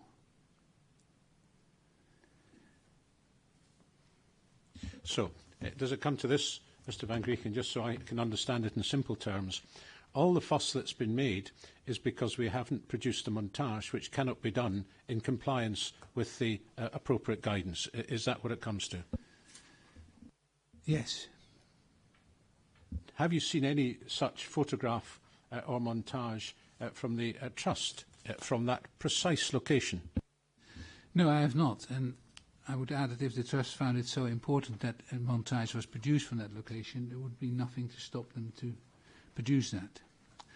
It is also my view that the inquiry has existing images before it which will suitably give an illustration of what the decision maker may see when from this location. If I may, sir, I would like to refer you to, I don't know the core document, but it's the proposed world-class public realm and landscape statement, which is submitted as part of the 2017 application. If I could please ask you to go to the back of that document. Right, can I just be clear, for my purpose, if no one else, do we know what document number that is, Mr Van Grieken? Could you just better identify it so that we can find out what it is?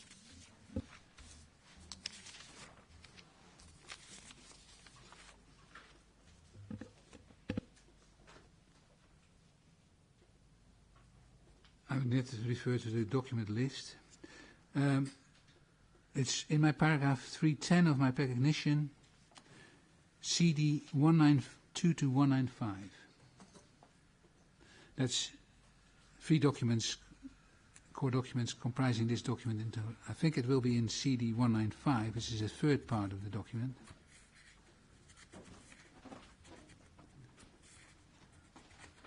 And I would wish to invite you to go to the drawings at the back,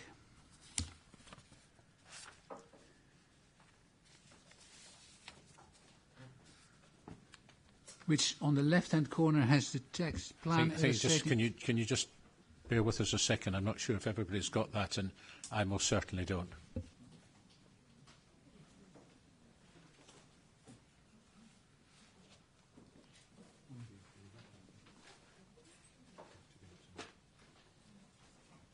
I'm wondering whether it's CD 194 rather than 195.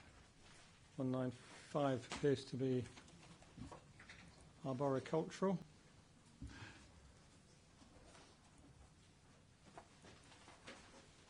Tree survey, yes. That wouldn't be the tree survey, would it? No, it's the plan I would like you to look at is plan illustrating overall public realm design proposals. Yes, that's at the back of. Sorry, that's at the back of CD 194. Thank you, sir. Towards the back, anyway.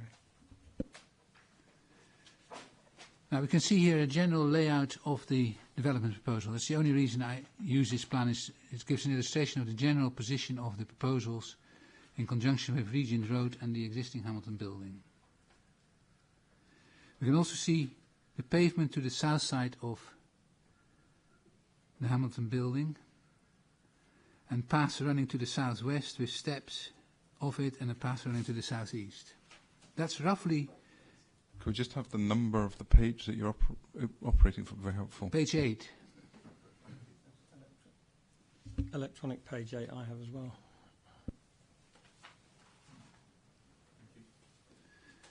Now, I'm not professed to be geometrically 100% accurate, but if one were to put a dot on the pavement of the south, on the south pavement, opposite the centre of the portico, and use a ruler to draw a line to the right-hand side of the east pavilion, and continue that line on, we will find that none of the east wing protrudes beyond this line. In fact, it's well to the north of this line. So the building, if any of it is visible, would not be visible from opposite the portico, in the centre of the portico, to the right-hand side of the pavilion. Clearly, one would have to consider whether it would be visible in between the portico and the east wing of the Hamilton building, or above the east pavilion. I think if I may take you to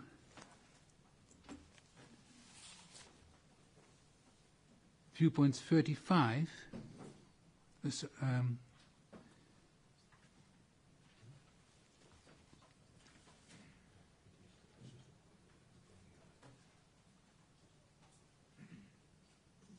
viewpoint 21A,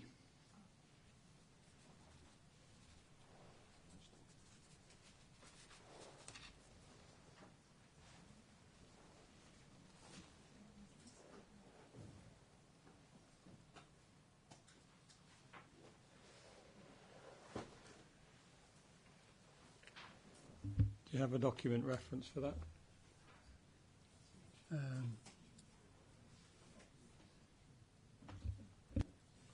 I haven't got a document reference to hand, but it's... Is it the second scheme that we see? Application. We think it may be 180. Yes.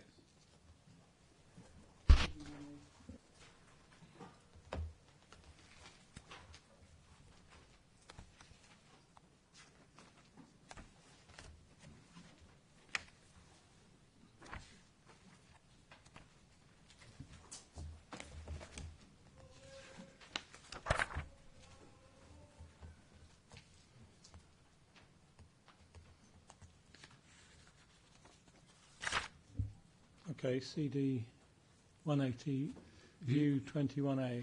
If you have that view open, please, sir, and viewpoint 35.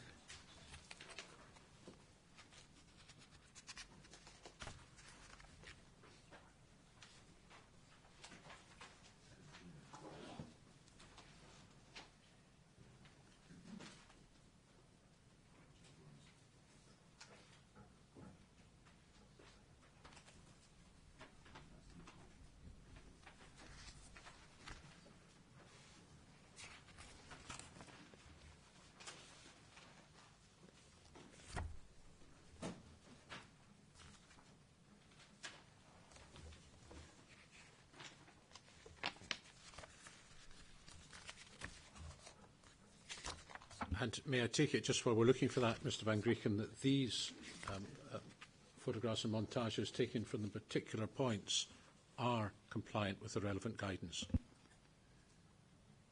They were compliant with the guidance as it was in place in 20... That's why I said relevant guidance, the relevant guidance at the time. Is that so? Yeah.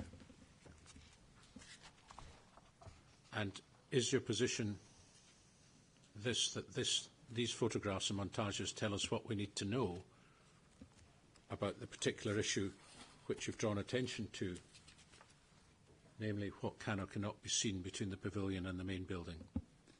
Yeah, that's the purpose of these references.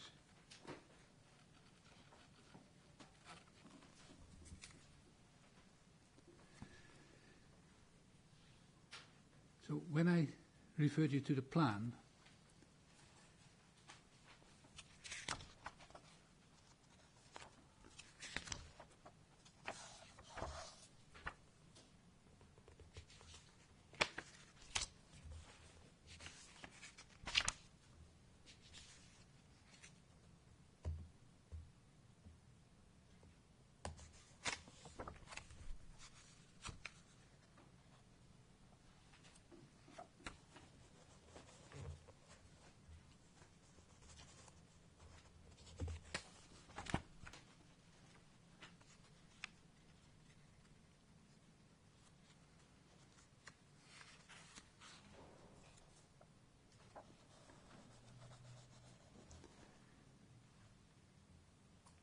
I went slightly ahead of myself.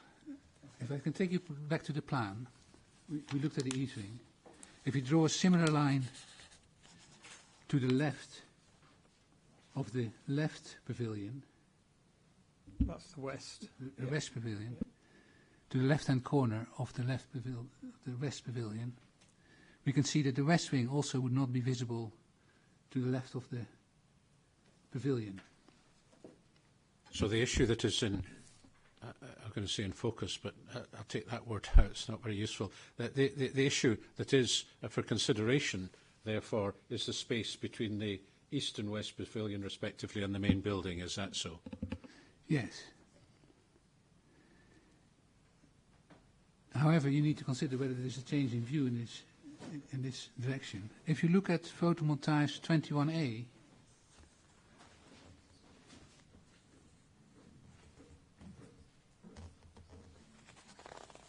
we can see that the west wing is visible through the gap and partly above the pavilion, the west pavilion of the Royal High School. The purpose of drawing my attention to this is that this gives you an impression which is very similar to the impression one would get if we were to stand exactly perpendicular to the portico.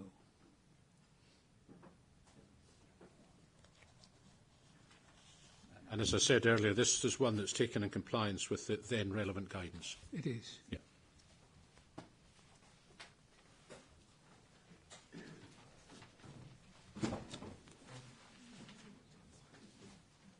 Now, can I just take us to another document, please, Mr. Van Grieken, and it's CD 192.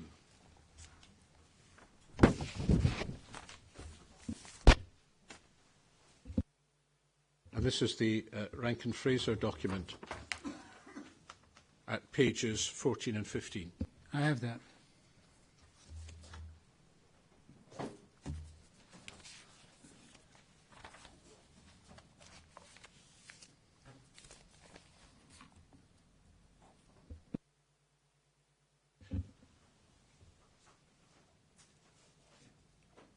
Now, firstly, can you, by reference to what is said in the left-hand column under the heading Landscape Capacity, tell us what was the purpose of this document and what weight you say we should attach to it?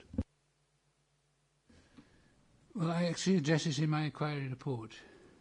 And indeed you do, but it has featured again in the inquiry, so I'm just trying to hopefully reduce some questions and cross-examination by having a proper explanation of this now.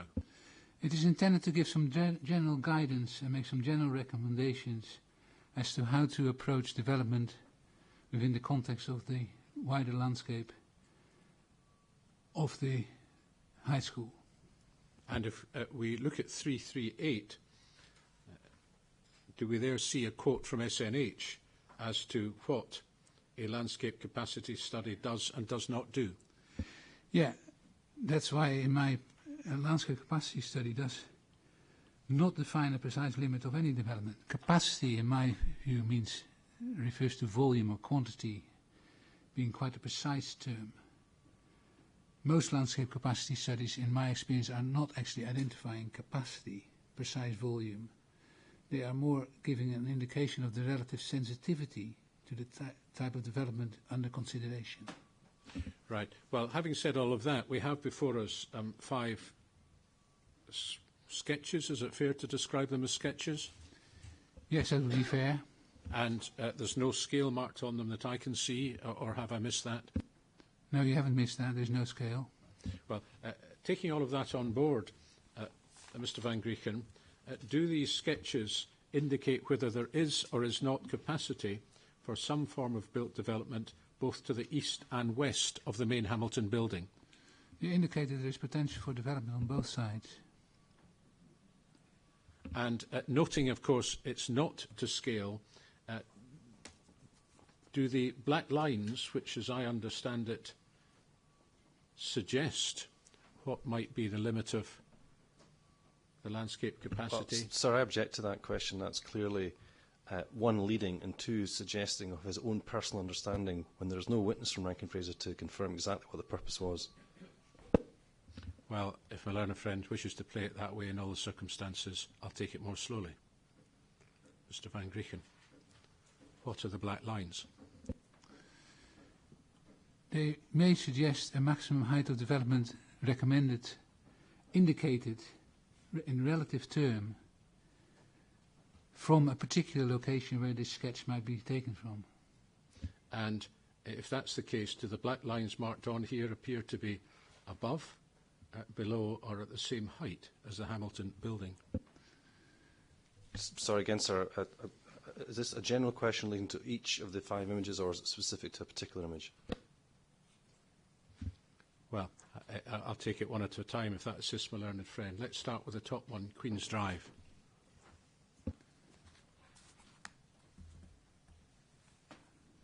They indicate various heights because it's two different lines underneath slightly to the right of the Nelson's monument.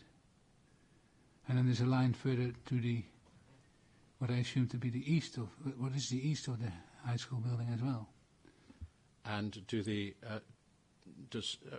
in relation to a line either side of the monument, do they appear to be above or below the height of the Hamilton building?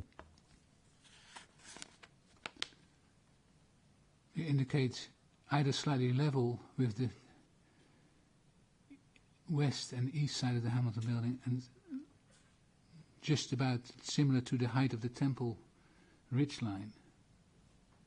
And if we then go down to the Radical Road sketch, again do we see one line to the east and 2 or 3 black lines to the west? Yes. And what do you understand by the 2 or possibly 3 lines to the west, given where they are on the sketch? They suggest that from that particular location it is suggested that height would be relatively contained to those black lines as a suggestion, as a recommendation. And we can continue with the rest, St Anthony's Chapel, Canongate Kirk and the like.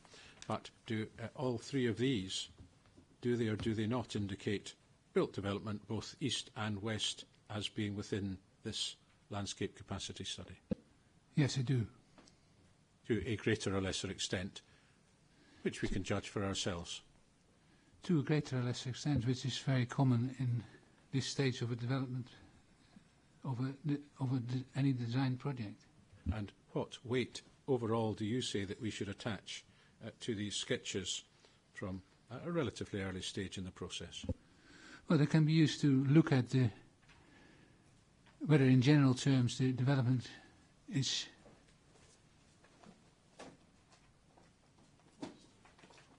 informed by this, I would say.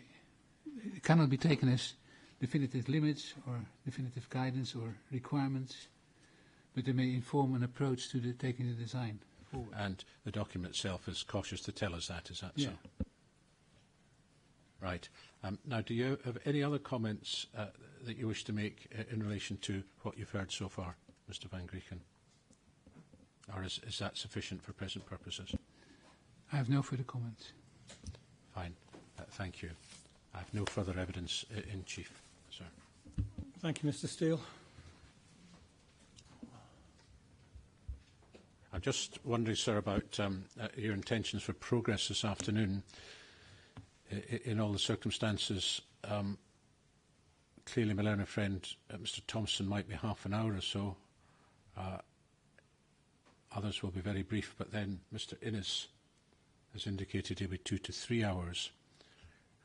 One consideration is if we start cross-examination, which probably we will, Mr Van Grieken, of course, will not be able to be in communication with anybody in this team or his assistant or whatever over the weekend. So that's one consideration. On the other hand, we need to make progress. I recognise that. Equally, there is no prospect realistically of completing the cross-examination today, from what I understand to be the position. I suppose the question is whether we start it at all or whether we start with one or two of my friends and not others. But I'm entirely in your and other hands.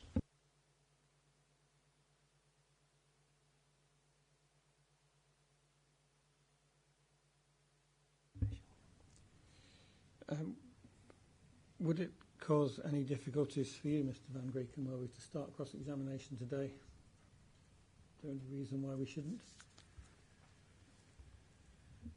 Not really.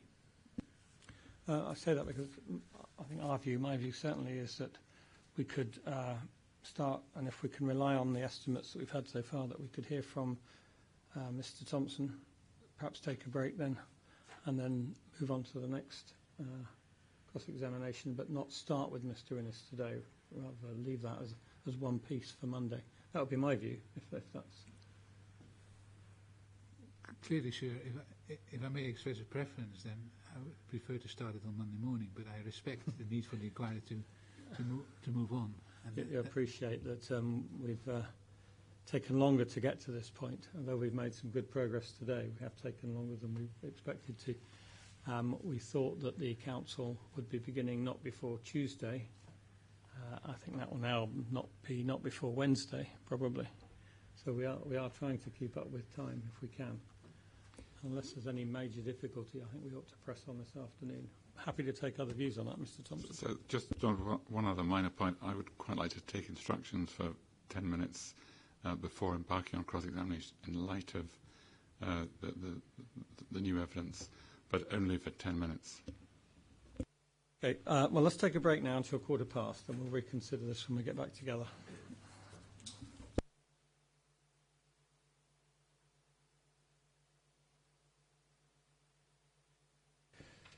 Our view is that we should certainly commence the cross-examination this afternoon.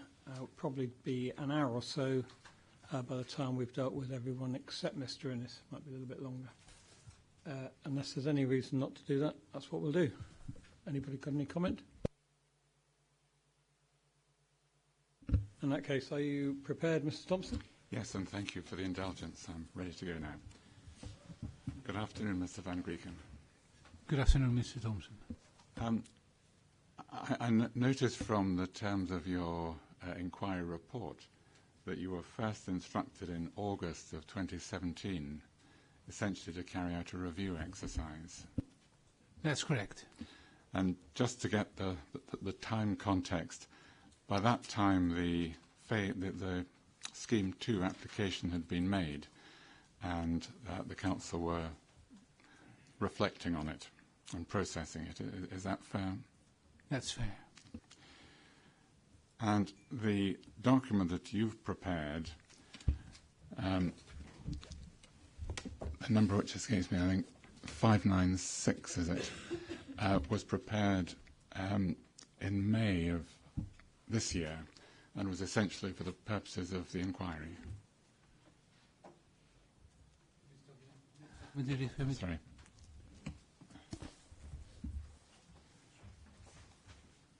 .596, your set of photomontages. Yes, that's correct. Now, if we could look, please, at your precognition, there are just one or two points I'd like to pick up there. And the first is at paragraph 2.8.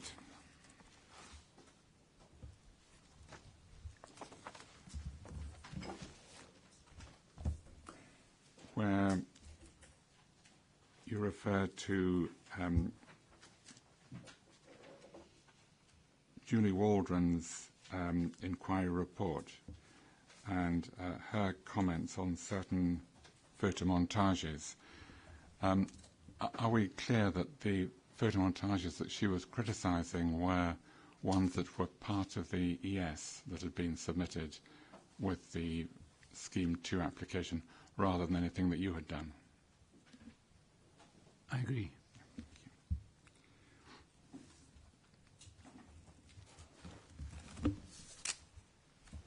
And could you look next, please, at CD 612, which is the Atkins report? I should say there are two other documents I'll be coming to later, but just so that we can get them ready, 542 and 546. At the moment, it's the Atkins report 612.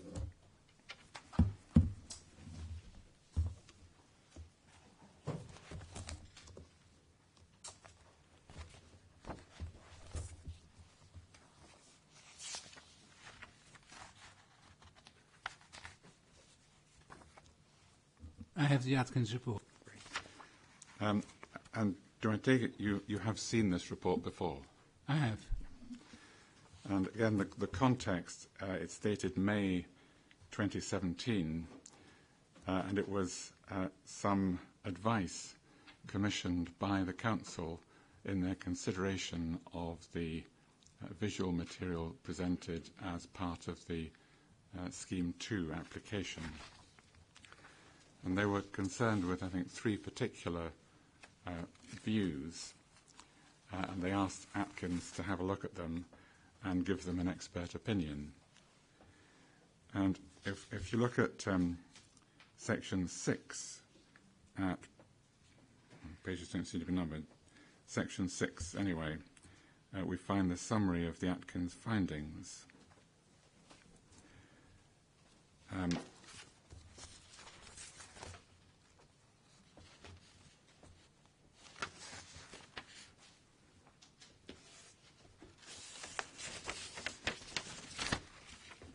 I take it you're familiar with the three viewpoints that Atkins were looking at.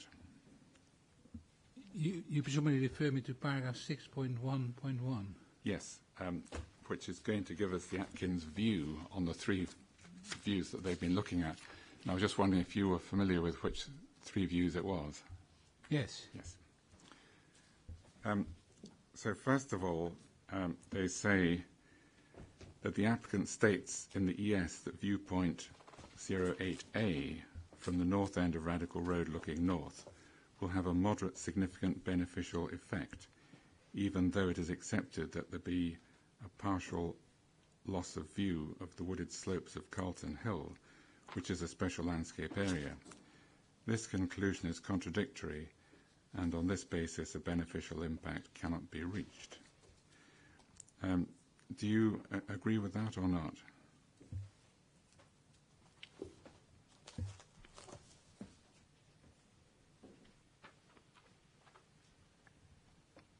As I've said already, I've judged this effect to be adverse.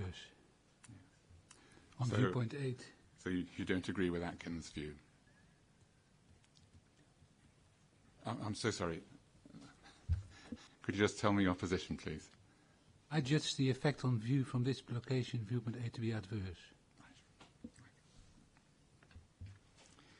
So you're agreeing with Atkins on this one? Yes. Yes.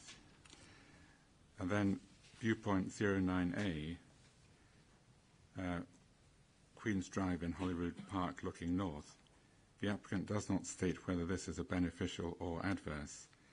If the same logic had been used as viewpoint 08A, then it would have been assumed that a beneficial impact would have been reached. But again, this would have been incorrect given the loss of views towards Carlton Hill. And what's your view on this one, please?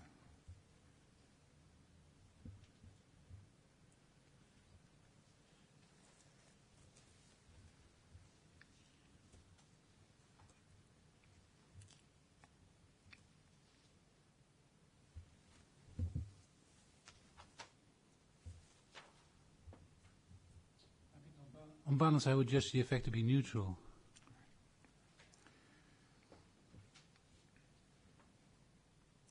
And the third one, I third viewpoint is viewpoint 19C, Canongate Parish Church Burial Ground, where the applicant has stated that a moderate adverse significance will result. This appears to be reasonable given the partial interruption of the distinctive Carlton Hill ridgeline and the picturesque composition of the Hamilton building with hill behind. However, this conclusion does seem to be at odds with the judgment made for viewpoint 08A by the applicant. And what's your view about that one, please? In terms of the nature of effect? Yes. From viewpoint 19C? Yes. Do you agree with Atkins or not? I judge the effect to be adverse.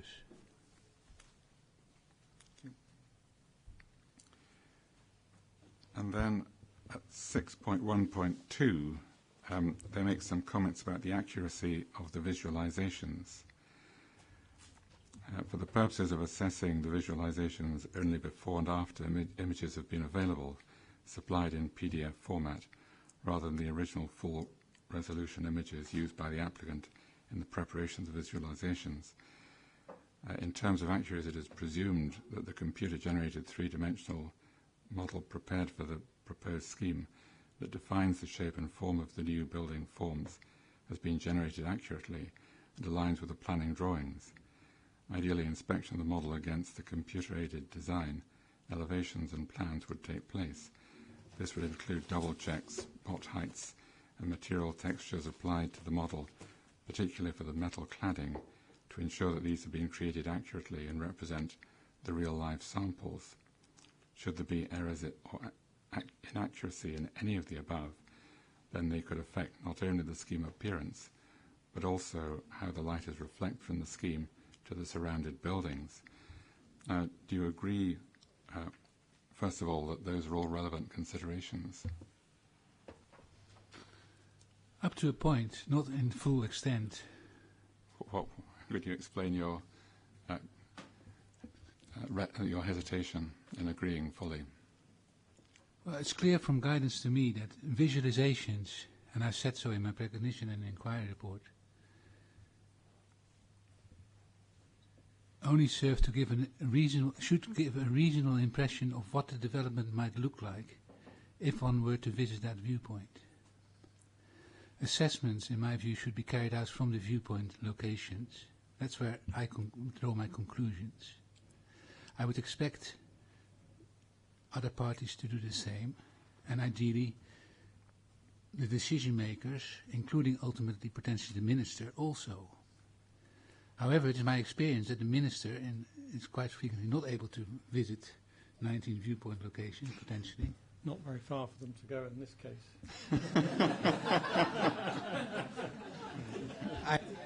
I wholeheartedly agree with you, sir. But I'm talking in general terms in response to Mr. Thompson's question. And the minister should therefore have reasonable confidence that what is presented on the visualization will represent what he would see or she would see in the field. So getting towards 100% accuracy and preciseness, whether the visualization is correct to 4 mini pixels in the outside corner, is not going to inform the decision maker, or for that matter, a member of the public. They should, in general terms, be a reasonable representation of what we would see if we were to visit the viewpoint. At some time. At some time, and then one has to take account that the view may change depending on the time of year. Well, I'm sorry, that's what I was thinking, Mr. Van Grieken. Either you factor all these considerations into the visualization itself, or you take the best visualization you can, you treat it as a tool, you then go to the site and you try to imagine the effect of all the other factors. We do take the best visualization we can obtain at the time that we take the photograph, for example, and there are variable time of day and variable lighting conditions. If we had to provide for all conceivable lighting conditions, times of day and seasons of the year, we would end up with hundreds of visualizations and have even more paperwork than is before this inquiry. Which we wouldn't want. Which is what we wouldn't want. Yeah. So when I go to a viewpoint, I consider the weather conditions, the clarity of view at the time, and take that into account in my consideration. But at the end of the day, is that why the visualization is a tool to which expert judgment then has to be applied? It's a tool that aids to illustrate what a development may look like. I didn't mean to belittle its importance, just to emphasize the fact that it was a tool rather than a result in itself. It's not a result in itself. It's not an objective to produce something for its own right. It's a tool that we use to illustrate. Thank you.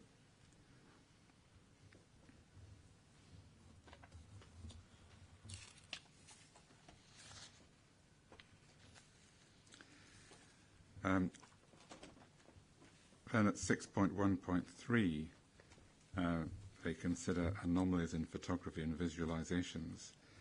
I take it you've read these two, or this paragraph. Do you have any comments you'd like to make on that?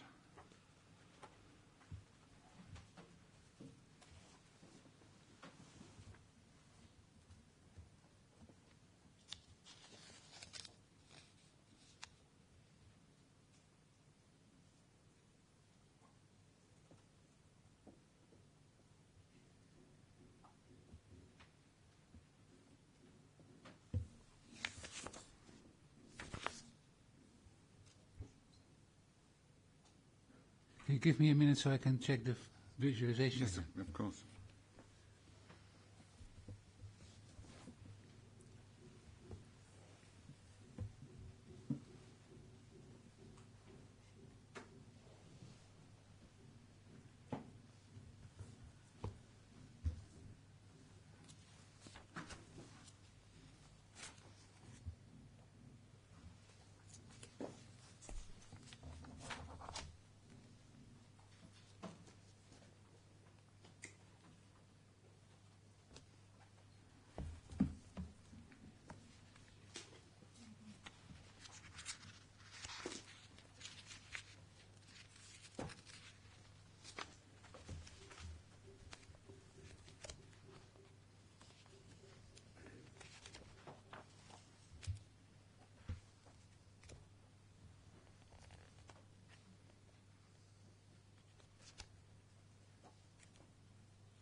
Sir, looking at the visualization, I cannot comment on whether the suggestion that these photographs have been made at the time of year when the trees are in leaf or not. It's not clear from the images that are in front of me. Thank you. And the two other topics that they raise at 6.1.4, the rendering of the visualizations and over the page lighting.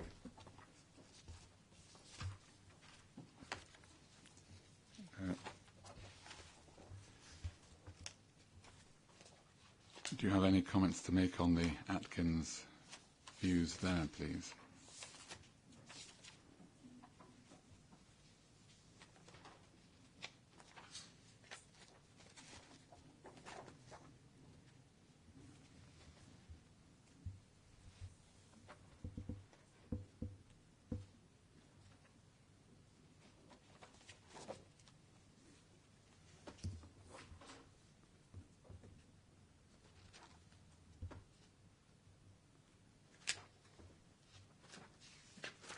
I don't think the Atkins report provides any evidence for the suggestion that the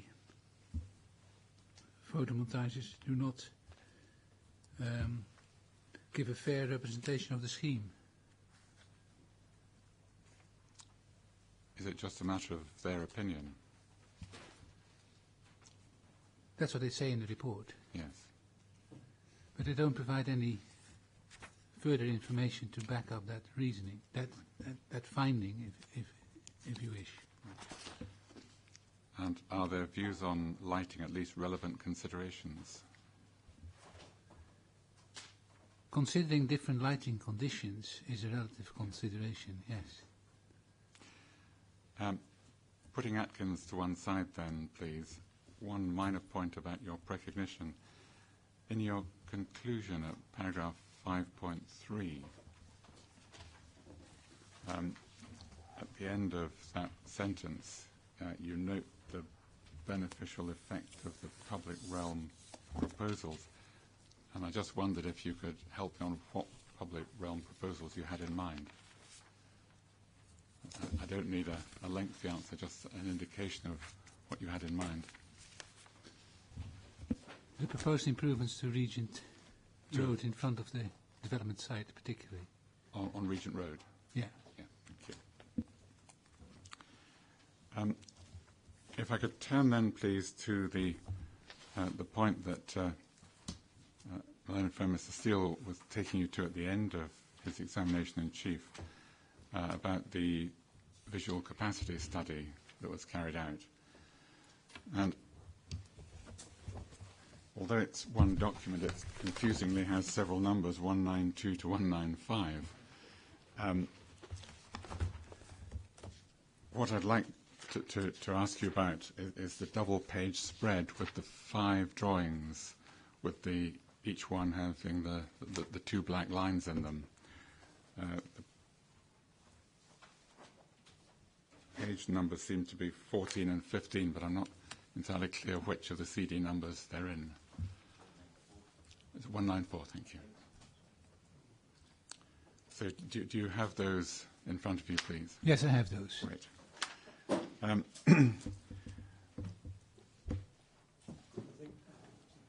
think it's 192. Oh, right. Right, 192. That's what I've got. Anyway, you've got them. What I'm interested in here is the notion that a landscape capacity takes into account not just what one might call the visual capacity, but other items such as character. And we see that set out at 3.36, where they refer to the SNH definition. Landscape capacity study embraces a number of different types of studies, all of which explore how sensitive the landscape is to changes brought about by a specified development. One use of landscape capacity study is defined is to find the best place to accommodate specified development with the least disruption to the landscape character. And then at 3.37, confusingly, there seem to be 336s, but 337, the landscape capacity study did consider the full range of views, including sequential views, landscape and townscape character, pattern and form, historic views, and original architectural intent. The following key factors were taken into account in determining the capacity, and then there's a list of particular factors. So, am I right in understanding that a landscape capacity study of this nature doesn't just look at what one might consider visual capacity, but a number of other factors? Yes. And at 3.38, the introduction to the first of the little drawings, it narrates that the following drawings illustrate the conclusions derived from, and then looking at the views. So the reference to conclusions would suggest that not only the visual capacity, but all the other more ethereal considerations have been taken into account. What I wanted to ask you, though, was, are you able, looking at these, to see whether there's evidence that anything other than purely visual considerations have been taken into account.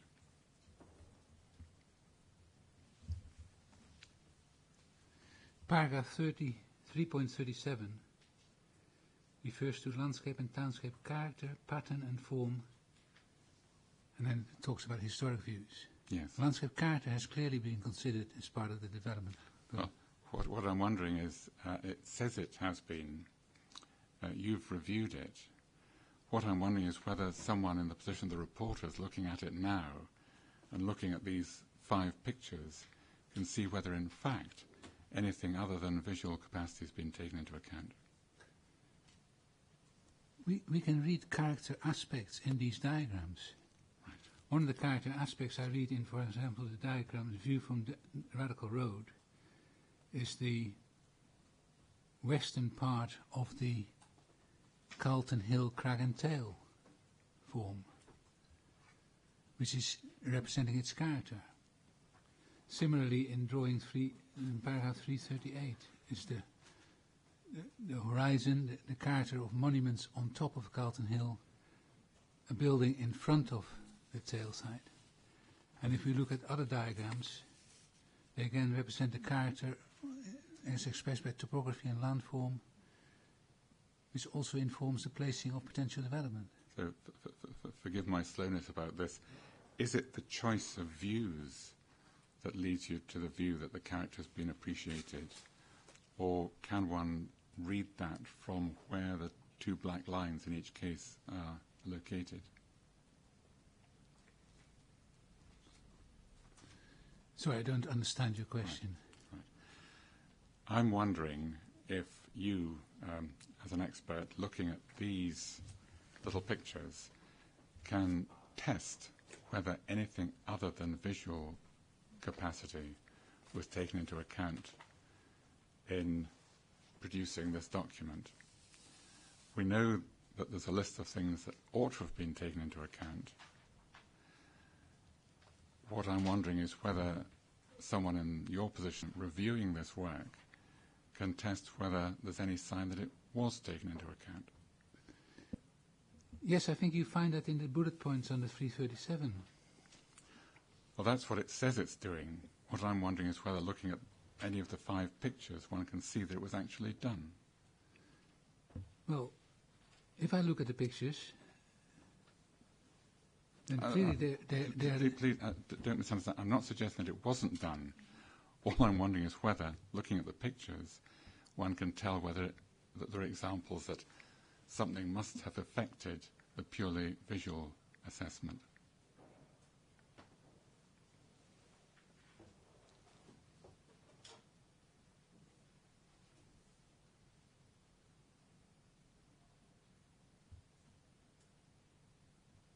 I think the sketches reflect the historical evolution of the landscape and townscape on Carlton Hill and in front of Carlton Hill. And that is about character.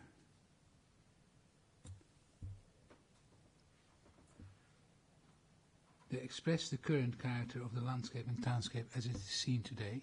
Character is perceived. Character is not something that exists as a bowl or an object. It's made up of characteristics, characteristic features, qualities, the evolution, etc. And these sketches reflect characteristics of the site and its surroundings. I'll have one more try, Mr. Van Grieken.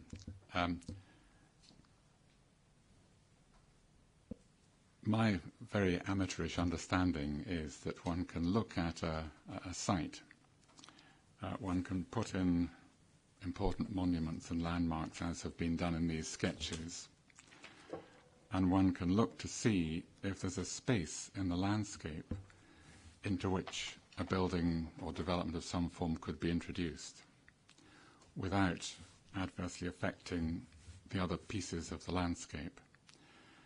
And one might then draw lines or a box or some sort of shape to identify the space into which development could be inserted.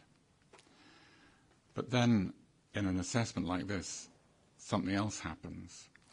there are a number of considerations that are then taken into account, character being one of them. So, for example, one might take the view that Nelson's monument column needed a lot of space around it. So that might eat into what was seen as a visual area that was otherwise ripe for development. So after the stage of identifying a visual space, that may be reduced, or I suppose it might even be enlarged, after one's taken account of the factors listed in 3.37. And what I was wondering was whether you as an expert could look at these 5 and see whether you saw any evidence that anything other than purely visual capacity had been considered. In arriving at the positioning of the black lines on the diagrams? Exactly so.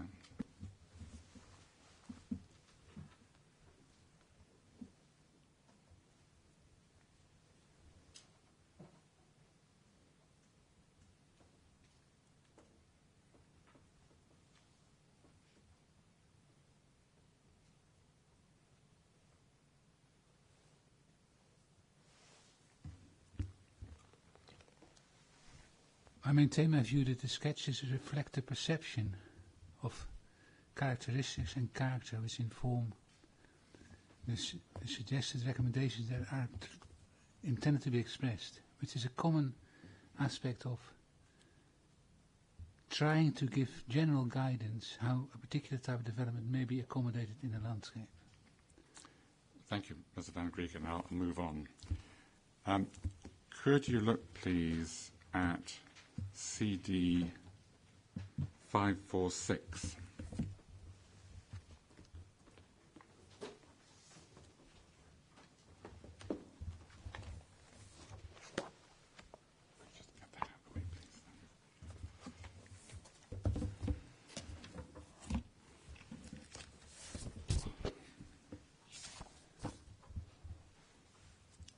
I think this is guidance about wind farms.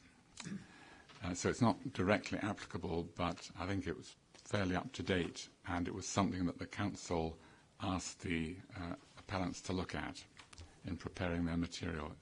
Is that your understanding of the position?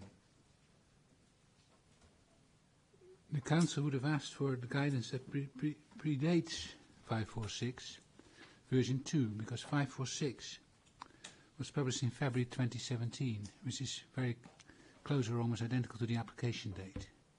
So even if the Council had asked for conformity with this guidance, it might have been very difficult for the applicant to meet that because they were just about to submit their application. In other words, the request came too late. Yes. Yeah. But there's no reason why we shouldn't look at it. And I think you quote from, was it paragraph 96 in your recognition? I wondered if I could just ask you to look at paragraph 98 in the same section 4 about visualizations. 98 of my recognition or of this document? Of this document, please. Thank you.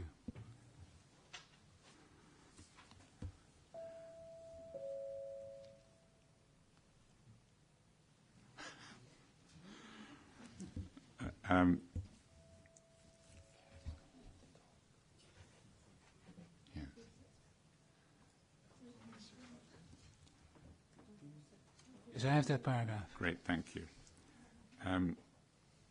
It tells us that the interpretation of visualizations must take account of additional information specific to the proposal, viewpoint and landscape, which cannot be shown on a single two-dimensional image. Factors include variable lighting, movement of turbine blades, well, that's not of much relevance to us, seasonal differences, and movement of the viewer through the landscape. And then, I think in bold type, visualizations in themselves can never provide the full picture in terms of potential impacts. They only inform the assessment process by which judgments are made. Would you agree with that? Wholeheartedly. Thank you. And something which I hope you'll find even easier to agree with, if we could move to 542, please.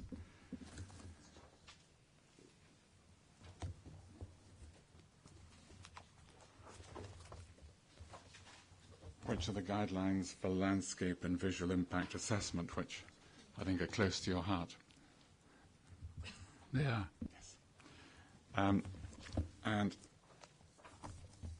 what I'd like you to look at, please, is at page 21.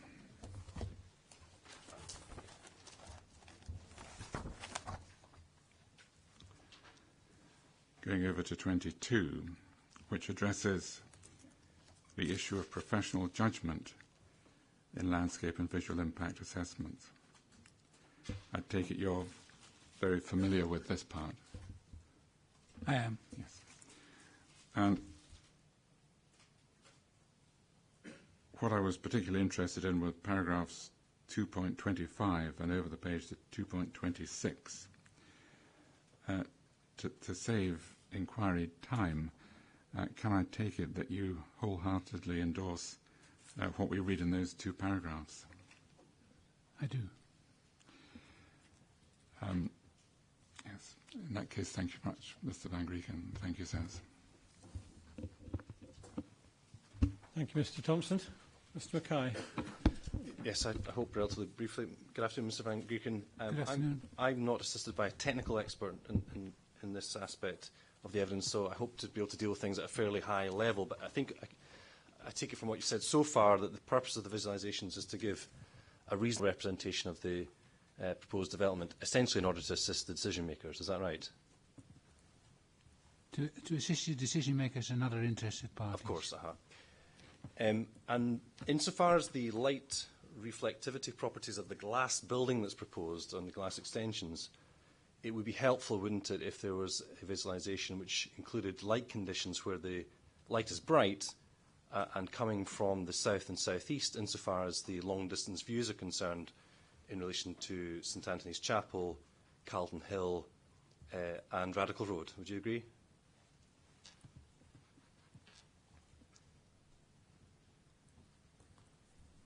Could you give me that specifically again? We've heard evidence already about the importance of views from the southeast, and in particular from Radical Road, Carlton Hill, and St Anthony's Chapel.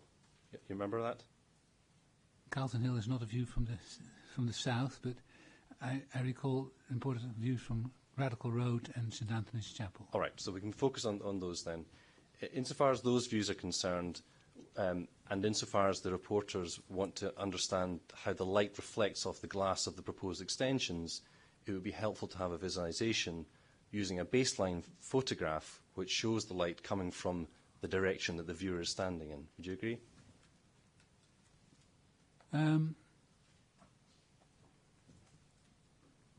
I don't, because it might not be... If we were going to, for example, to St Anthony's Chapel,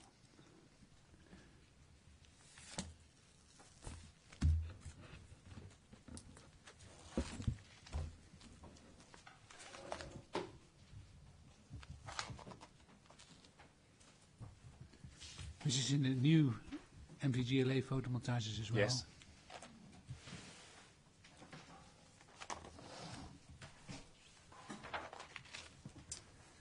And we were to look at the location plan,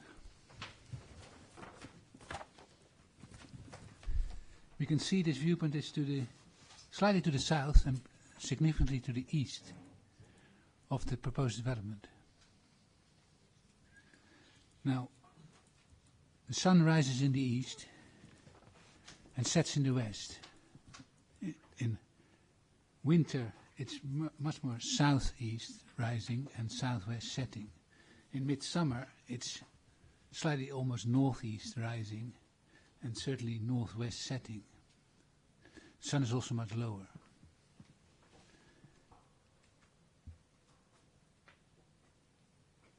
There may be occasional conditions whereby, if we were looking at the east wing, which is potentially more visible from this location given that there may be some reflection. Although the sun high oneself at a different elevation from the high school, I think it's very unlikely to see reflection. if the sun was bright enough to light up the east wing, which is, I think, what you refer to, potentially lighting up and reflecting, it would equally light up St Andrew's House, the Balmoral, Cupola, lots of other features that are experienced from this view. So, but I think we're possibly coming away from the question which I'm putting to you, which is simply that it would have been helpful to the reporters to have a visualisation relating to those important views from the southeast, where the light was coming from the southeast, so that the reporters could understand the light reflecting off the glass, not from an oblique angle from the west or southwest, but from behind, where the full scale of the reflectivity would be better understood. And that's really the only point I'm trying to take for you at this stage.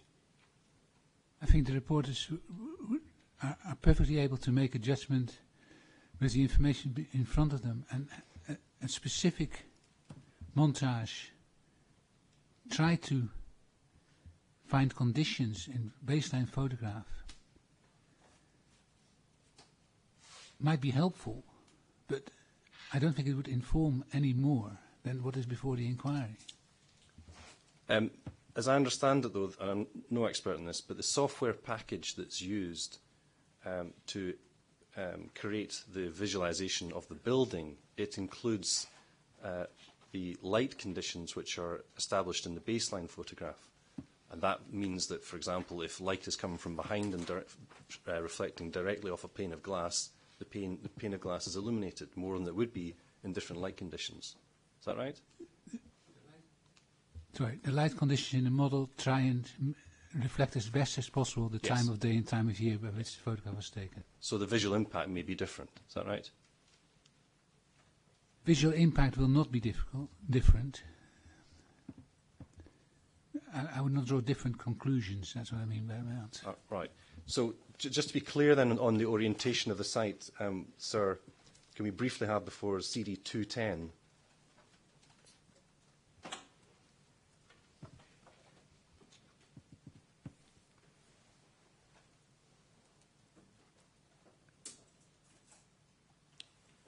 At electronic page,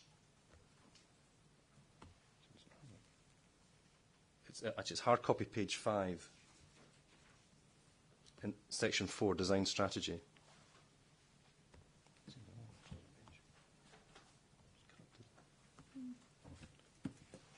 Yes, I have. Now, hopefully I can take this briefly. On the left-hand side, we have an image with, I think, what amounts to an orientation panel. Is that right? It says view direction from Edinburgh Old Town and Salisbury Crags. Yes. Is I that? presume that's what you refer to. Yes, it is. And am I understanding that correctly in that the Hamilton building orientates, generally speaking, to the southwest? Is that right?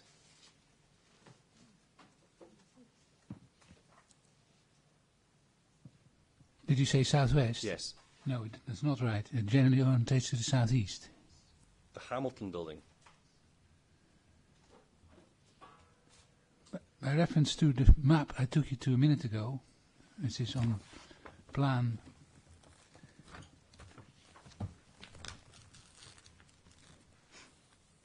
photomontage 2018 viewpoint 11A01, the plan, the Hamilton building is shown, and the site is shown in red outline, and the Hamilton building faces slightly southeast.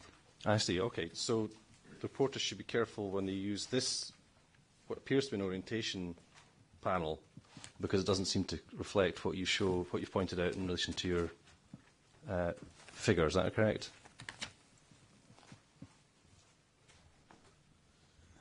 Well,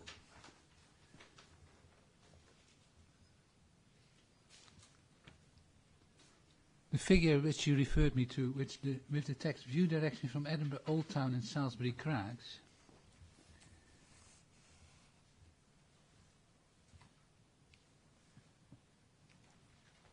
is almost perpendicular to the orientation of the high school, which is slightly southeast. The views from Salisbury Crags is slightly from the southeast.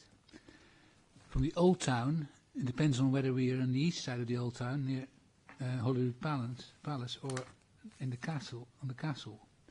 It's either from the southwest or from the southeast. So I don't think it's appropriate to... Right. All right. So if we just use then the figure which you took me to, please, then, that shows the Hamilton building orientated south-southeast, is that right? Yes.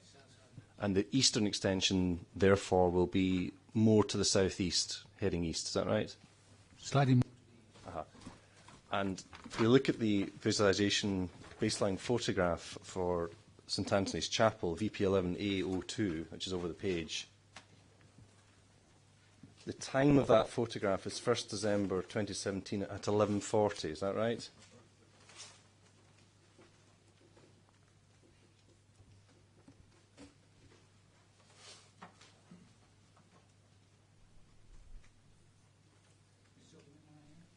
It's just the first baseline photograph, VP11A02.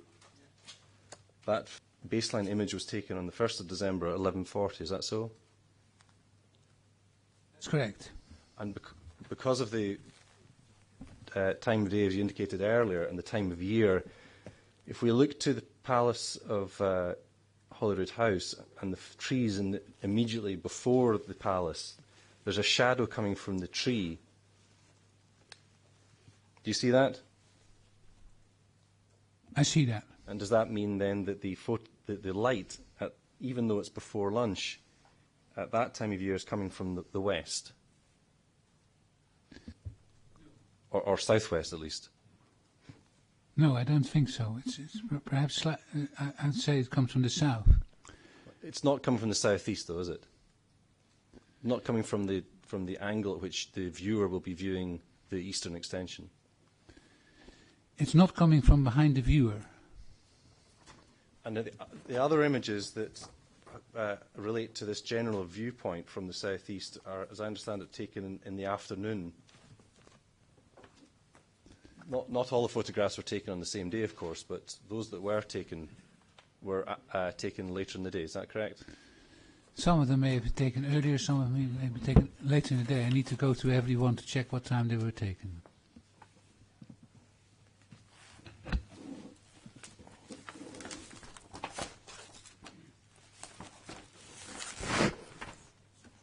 So if, for example, we look at the view from Radical Road,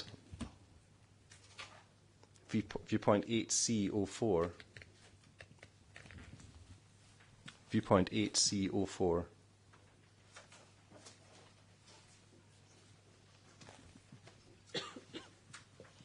yes, I have that. this was the baseline photograph is shown as having been taken on the 1st of December at 3:35. Yeah. So, again, when using this image, the reporters need to understand that the light at that time of year and at that time of day would have been coming from the west. Indeed, the sun would have been just about setting, wouldn't it?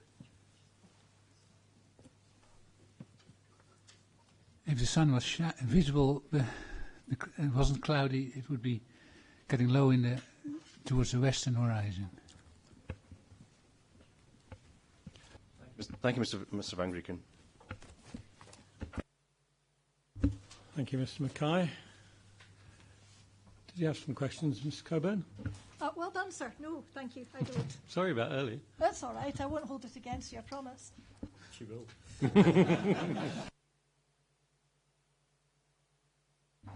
Sirs, I had a question, but to my disappointment, Mr. Thompson asked it, so I have no questions.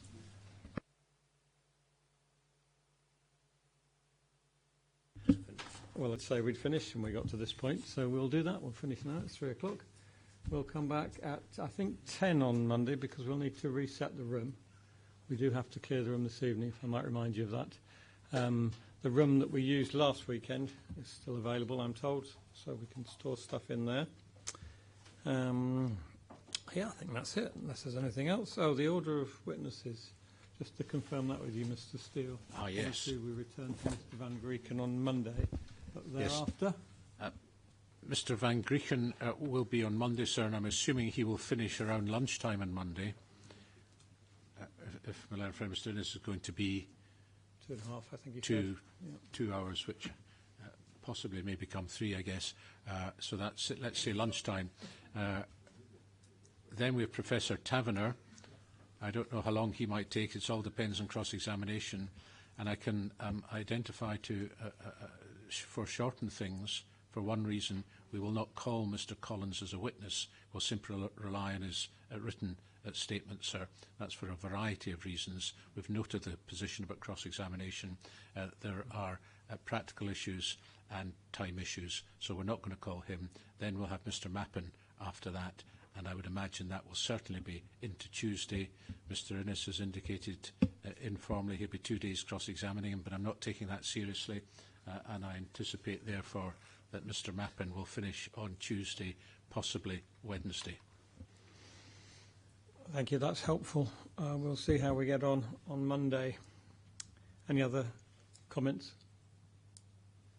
Okay. Sirs, could I just ask that when we get to the end of Tuesday, even if we haven't quite finished Mr Mappin, if we could have a discussion about the timetabling of session 2, as I've been a little bit of anxiety from Dr Batas about his teaching commitments. Yes, I think you gave me some dates, or gave us some dates and availabilities in that week. Yes, let's look again at that on Monday. Thank you. Sir, on a similar vein, obviously Mr Lowry has got quite extensive teaching commitments. I wonder if Mr Steele could give us any indication of how long he thinks he'll take to get to Mr Lowry. I'm afraid I really can't. That's 8 witnesses in. It's very difficult to guesstimate that at this early stage. I will be as brief as I reasonably can. That's all I can say. But I'm guessing if the Council's evidence starts on Wednesday lunchtime, which I think is realistic no earlier than that, I would hope the Council would complete, I'm just really working this out now, Council may complete next week, beginning of the following week, Historic Environment Scotland even, a couple of days, middle of the following week would be my best guess at the moment, which will be wrong. I think all we can do is just monitor it as we go along and keep revisiting to see if it will help us. Without wanting to be incredibly awkward, sir, I think I'd mentioned before that Mr Drummond is not available after the end of week 4. Yes, 11th to 22nd he's Yes, away, is that right? That's right, yes. sir.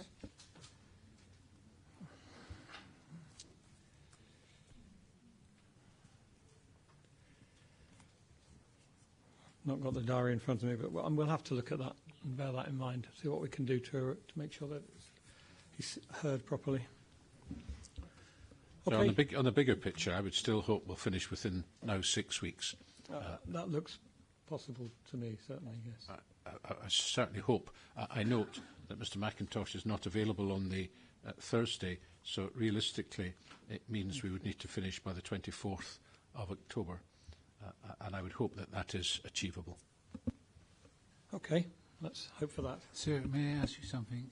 I'm well aware of the requirements for me not to have contact with my team, but I have to get some information out of the room, and I have to get lots of boxes down. Am I able to get any assistance with this? Because, of course you can.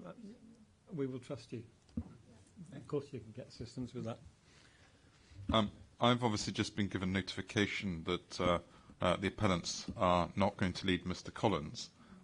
Mr Collins' evidence is directed, shall we say, directly at my client's position.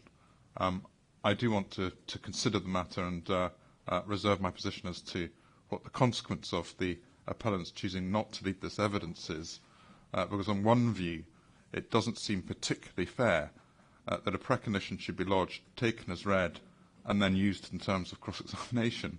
But I'll have a consideration and appreciate that we do need to make progress, but I just raise the thing that is not particularly fair in terms of me not being able to cross-examine Mr Collins on the allegations or concerns that he has, and then for those to be put in cross-examination. But I'll consider my position over the weekend and come back to you on once I've taken instructions. So perhaps if Mr Innes could come back on that, sir, I don't want any suggestions of lack of fairness. We were actually trying to expedite matters which we thought everybody was trying to achieve. But if Mr Innes is going to create a difficulty about it, we may have to reconsider. Perhaps you'd like to talk to Mr Innes outside of the inquiry on that matter, but and come back to us on Monday. Obviously, we've got the option of inviting further written comments if we need to. But discuss that and let us know. Okay, have a good weekend. We're closed for the day.